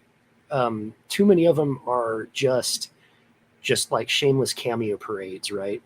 Or they focus backwards. Exactly. Goes back into time into its old stories to solve its problems. Exactly. And which is the opposite of what this is doing, which was what makes it the actual such a great finale. Why I think it is the best Star Trek film, personally, but thematically as well. And because it's wrapping everything up, it's not just some victory lap that's just like greatest hits tour. It's not milking nostalgia. It's not some kind of Easter egg hunt that's just a creatively bankrupt rehash of a bunch of classic moments or anything like that. It's actually a farewell story that has new things to show us. Yeah, totally new things. An original like discussions. Totally new things we haven't seen Star Trek do before, right? And so yes, obviously it goes back to draw from the same wells that Star Trek's been drawing. It's a continuation of a story, so the past is there, but it's still an original story. Yeah, it's a continuation of the approach of the past, but it's it's honoring those themes because it's actually pushing the characters into places they haven't ever gone to before. And it's continuing to ask questions, which is what good science fiction does, and then exploring the answers and the consequences of those questions. So it honors what came before while embodying all the qualities of the Star Trek that came before, while still having new things to show us. That's Star Trek at its best, man. It is. That's It is. And by the way, the characters were all spot on. I think Heath mentioned it many times. How happy the actors must have been to have received the script, thumbed through, and read their parts and be like, oh, good, I'm involved. I'm doing things. And here, and I think I said this in previous streams where, Spock is really mechanical in Star Trek 1, right? Very almost overly logical, almost unlikable. Almost like a computer. Yeah, right. He's almost too stiff. Star Trek 2, loved him, but he dies. Star Trek 3, he's MIA. Star Trek 4, he's back, but he's off. Star Trek 5, he's a comedian, and he's a little off. Star Trek 6, we get Spock again. Like, Spock, the real he's Spock. back. This movie is one of the reasons why I love Spock. I mean, Yes. completely, or it may be the reason, but because he Yeah. is. But we The get moment he a good takes Kirk. command, Yeah. The moment he takes command. Yes. Like, note the time on the clock. I'm assuming command, and he starts like laying out how we're going to solve this. It's like the best. It's like one of the best Spocks. And we get good Kirk. Kirk goes through a massive character change. To your point, Sable, Uhura, Scotty, Chekhov, Sulu. I mean, these are some of the best roles for all these characters, and that's what else. And we get a good villain. I thought Christopher Plummer as Che he was did amazing. Mm-hmm. David Warner as Gorkon, amazing. The whole thing was just a home run to me, and 100%. I never get that. I'm always disappointed in the end. I always feel like they blow it, or it's not really working, or something's off, or the characters feel off. I didn't get any of that in Star Trek 6. I got everything I could have ever wanted. Star Trek actually managed to give us 2 home runs for finales. This and then All Good Things for TNG, which was fantastic. All Good Things was fantastic. My favorite episode of Star Trek of all time was By the Pale Moonlight. That's a DS9 episode. So Gotta good. watch DS9. It's so good. Which I one am was Pale? completely Pale sold on Moonlight? By the DS9. Pale Oh, Moonlight. that's is the one where with the conspiracy theory with the chips, the fake chips. Yeah, Garrick plants chips on a Romulan. Yeah. That all was the- great. yeah. Yep. I can live with it. Yes. I can. I can live with it. Computer, Computer, delete that entire that last entire entry. last entry. Yeah. Oh, it's so good. It's so good. Anyway, That's yes. great. when I'm watching these movies over and over again, like I have, there are a lot of, or several different major franchises that, of course, I love and would have been fantastic to be a part of. They're making. And like to me, I guess the big 3 would be Star Trek. Specifically, we're talking about this series of movies. Mhm. The 1 to 6 movies. 1 to 6. Star Wars, the original Star Wars trilogy, Yeah. and the Lord of the Rings with Peter Jackson. Oh, yeah. That would have been incredible to have been a part of. I would have loved to have been a part of all of those for different reasons. But really, if I had to pick one, it might be Star Trek 1 to 6 to have been a part of. I love Lord of the Rings for different reasons because I'm a huge Tolkien fan and all of that. Mhm. But when I'm listening to the commentary about these films and how much it was their thing they were creating over many years, taking something that had been, reviving it with so much love, caring for it, and wanting to pass it forward. Adding to it, Passing it forward. I think that's what really strikes me. And I would love to be able to produce something like that. That was, this was our thing, and we did it well. And it was, there were ups, there were downs, but we did it well, and it was meaningful to so many people. And it concluded well. In the end, we nailed it. That's what I get out of that, and why I like listening to the commentary. And I think, man, I wish I could do that too. Yeah, and you know what? You can't have bad writers on Star Trek. You have to have great writers because they have to be able to convey the intellectual and the philosophical discussions that kind of underpin all these Star Trek movies and the episodes. You can't wing Star Trek. You have to have the intellectual firepower to come into the script. And for the most part, they did that.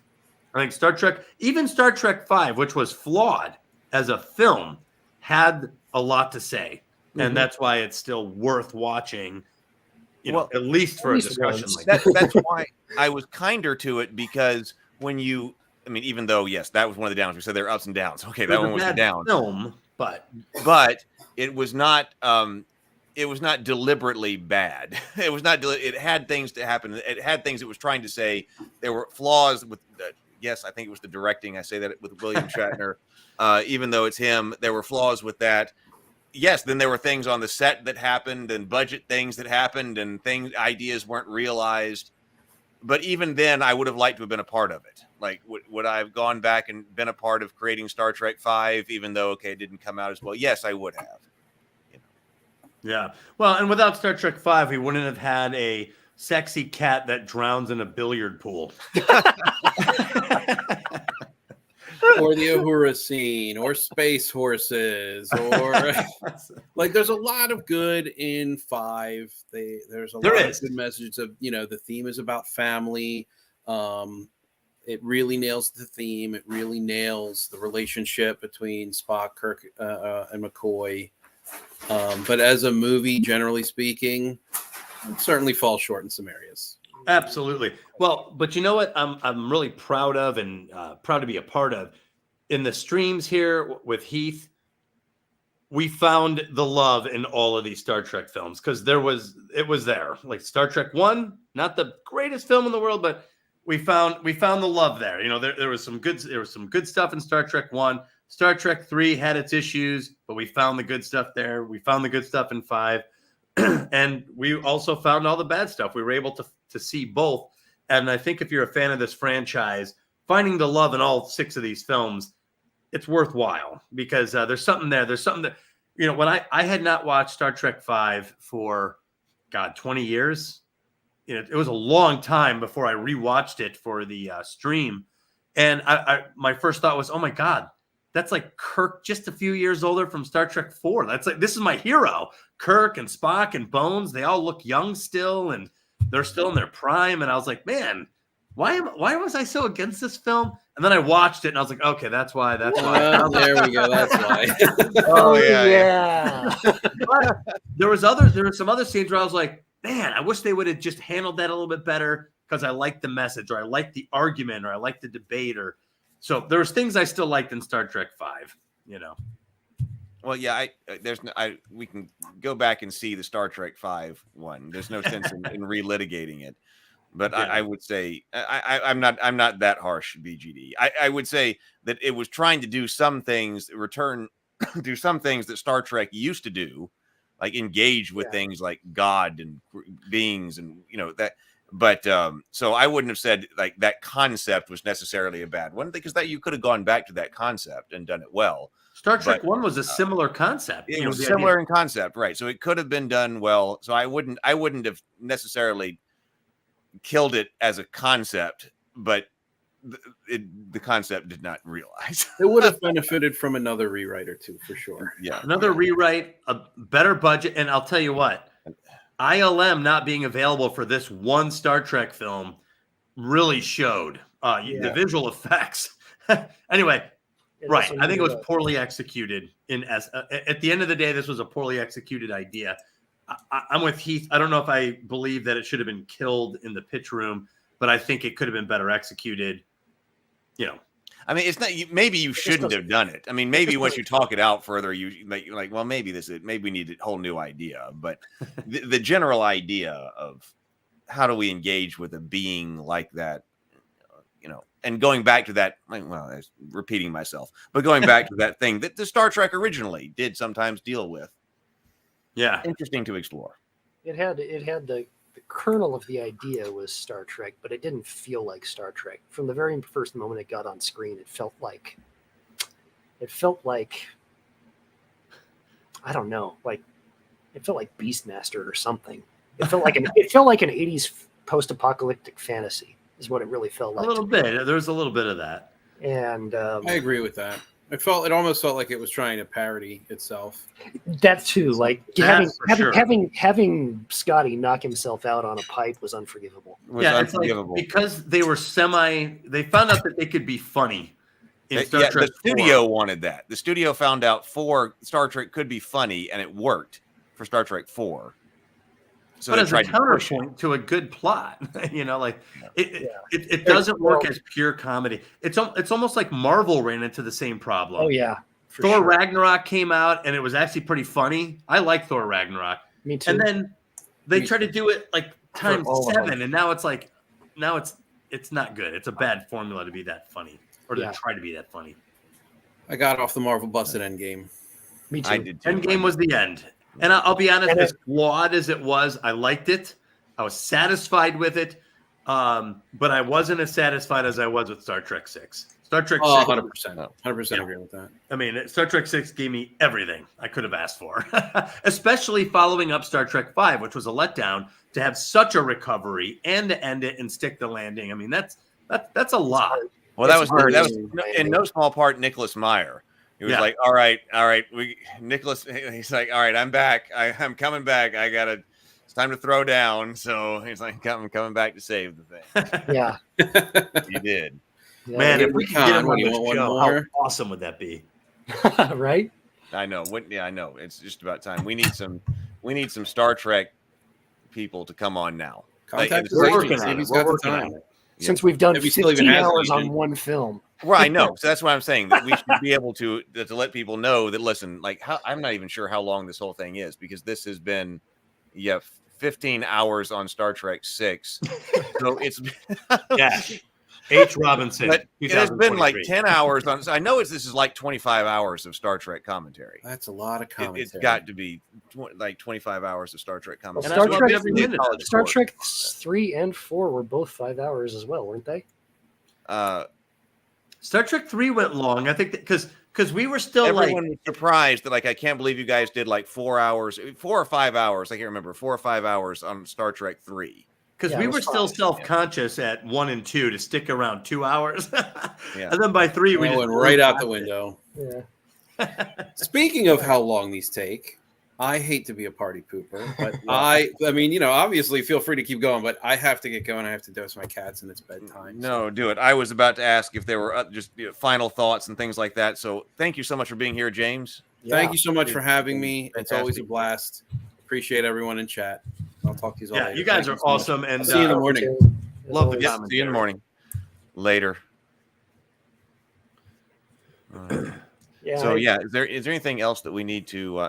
Well, we're going to do that one too. So we're going to have to do Tolkien, because Brianna's never read them. Oh, really? Brianna's going to read them. So I think it would be a good time to do that was when Brianna decides to actually read the books, so we can do books and movies and things like that and go through it with Brianna. So yeah. And I'll reread the books. I've been wanting to do it. So whenever we line that up, I'll reread the books. I'll be deep. I'll be ready. I still remember the first time that I was exposed to the Lord of the Rings trilogy was I don't remember how old I was, but my dad used to read to me and my brother every morning. We'd all get up early and spend some time reading something. And one day he was like, all right, I've got something special for you guys. And he started reading and we were like, oh, is this another Hobbit? Because we all love The Hobbit. He read that to us earlier. And we were like 9 or 10 or something like that. Man, we couldn't get enough of it. And so he read it to us morning and evening. Oh, wow. Until we got all the way through it. And then as soon as we finished, I grabbed the books myself and read them again all the way through. And I've read them 2 or 3 times, 3 or 4. Anyway, several times since then. Yeah, when I was a kid, my mom read The Hobbit to me and my sister. We would literally sit there, and I had a really good version of it. It's this version right here. It's got some good illustrations in it. And my mom would read The Hobbit. I remember even as a kid being like, someone just imagined all this and wrote it into a story? Yeah. How did they think of all this? Like, I was just blown away as a kid that this could be just made up with such detail and vividness, and that I could see it all in my head. As fantastical as it was. So I fell in love with Tolkien right away. And then I reread The Hobbit several times, and I had not read Lord of the Rings until I was in my 20s. And when I was finally ready to do it, because it's an undertaking.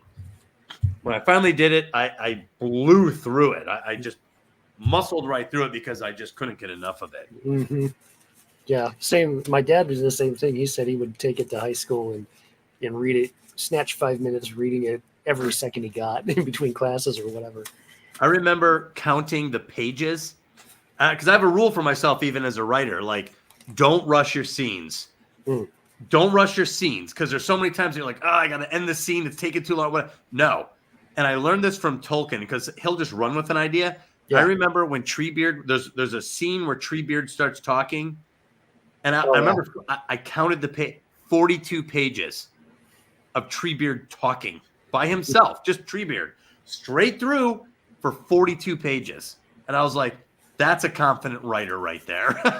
Well, he was writing in the epic style. In the, like the totally ancient epics, right? Influenced by things like Beowulf and what have you. And that's that style. That's where all those poems and songs and everything in there come from. Yeah. All right. Well, is there anything else we need to say about Star Trek 6? I think we should probably wrap it up then. I've got to be up in the morning working. I was just sending a text about that. Wow. So this is fantastic, guys. I really appreciate your being here, and I appreciate everybody in the chat too. Because thank you as always for bringing me on. The chat has been amazing once again. Chat's a big part of this. Like the stream, everybody. Please do like the stream. Yep. Like the stream and subscribe if you're not subscribed to the Table Talk channel. It was fantastic. I enjoyed it with everybody. We're going to have a conversation with RPG by DBJ on Thursday. And then unfortunately, I'm going to be flying to Texas, so I'm going to have to catch that on replay. Catch that on replay, but we'll be talking. And then the next week, I'm not sure what our Tuesday stream is. I'll have to look, but then we might even have a special guest next Thursday. So we will see. We're trying. All right. We're working on it. Good night, everybody. Good night. All right. Good night, everybody.